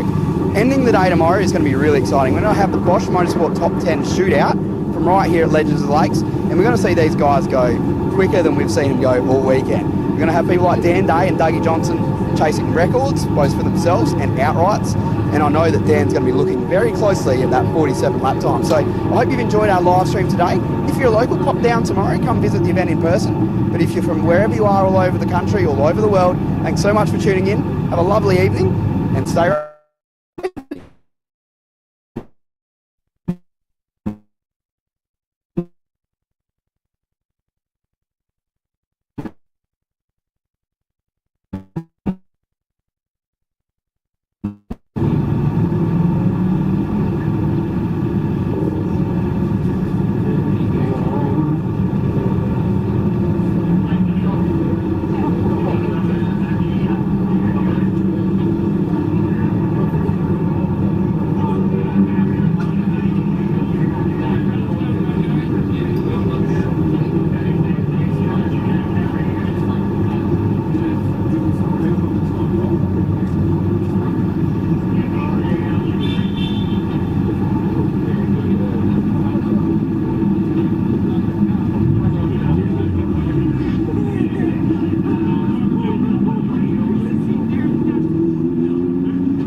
Trident Tyre, Legend of the Lakes Hillclimb. Conditions have been improving on the last run to the on the improve. Times have actually come down. We've had a few PBs set on the last run. So we're indicating that conditions are improving.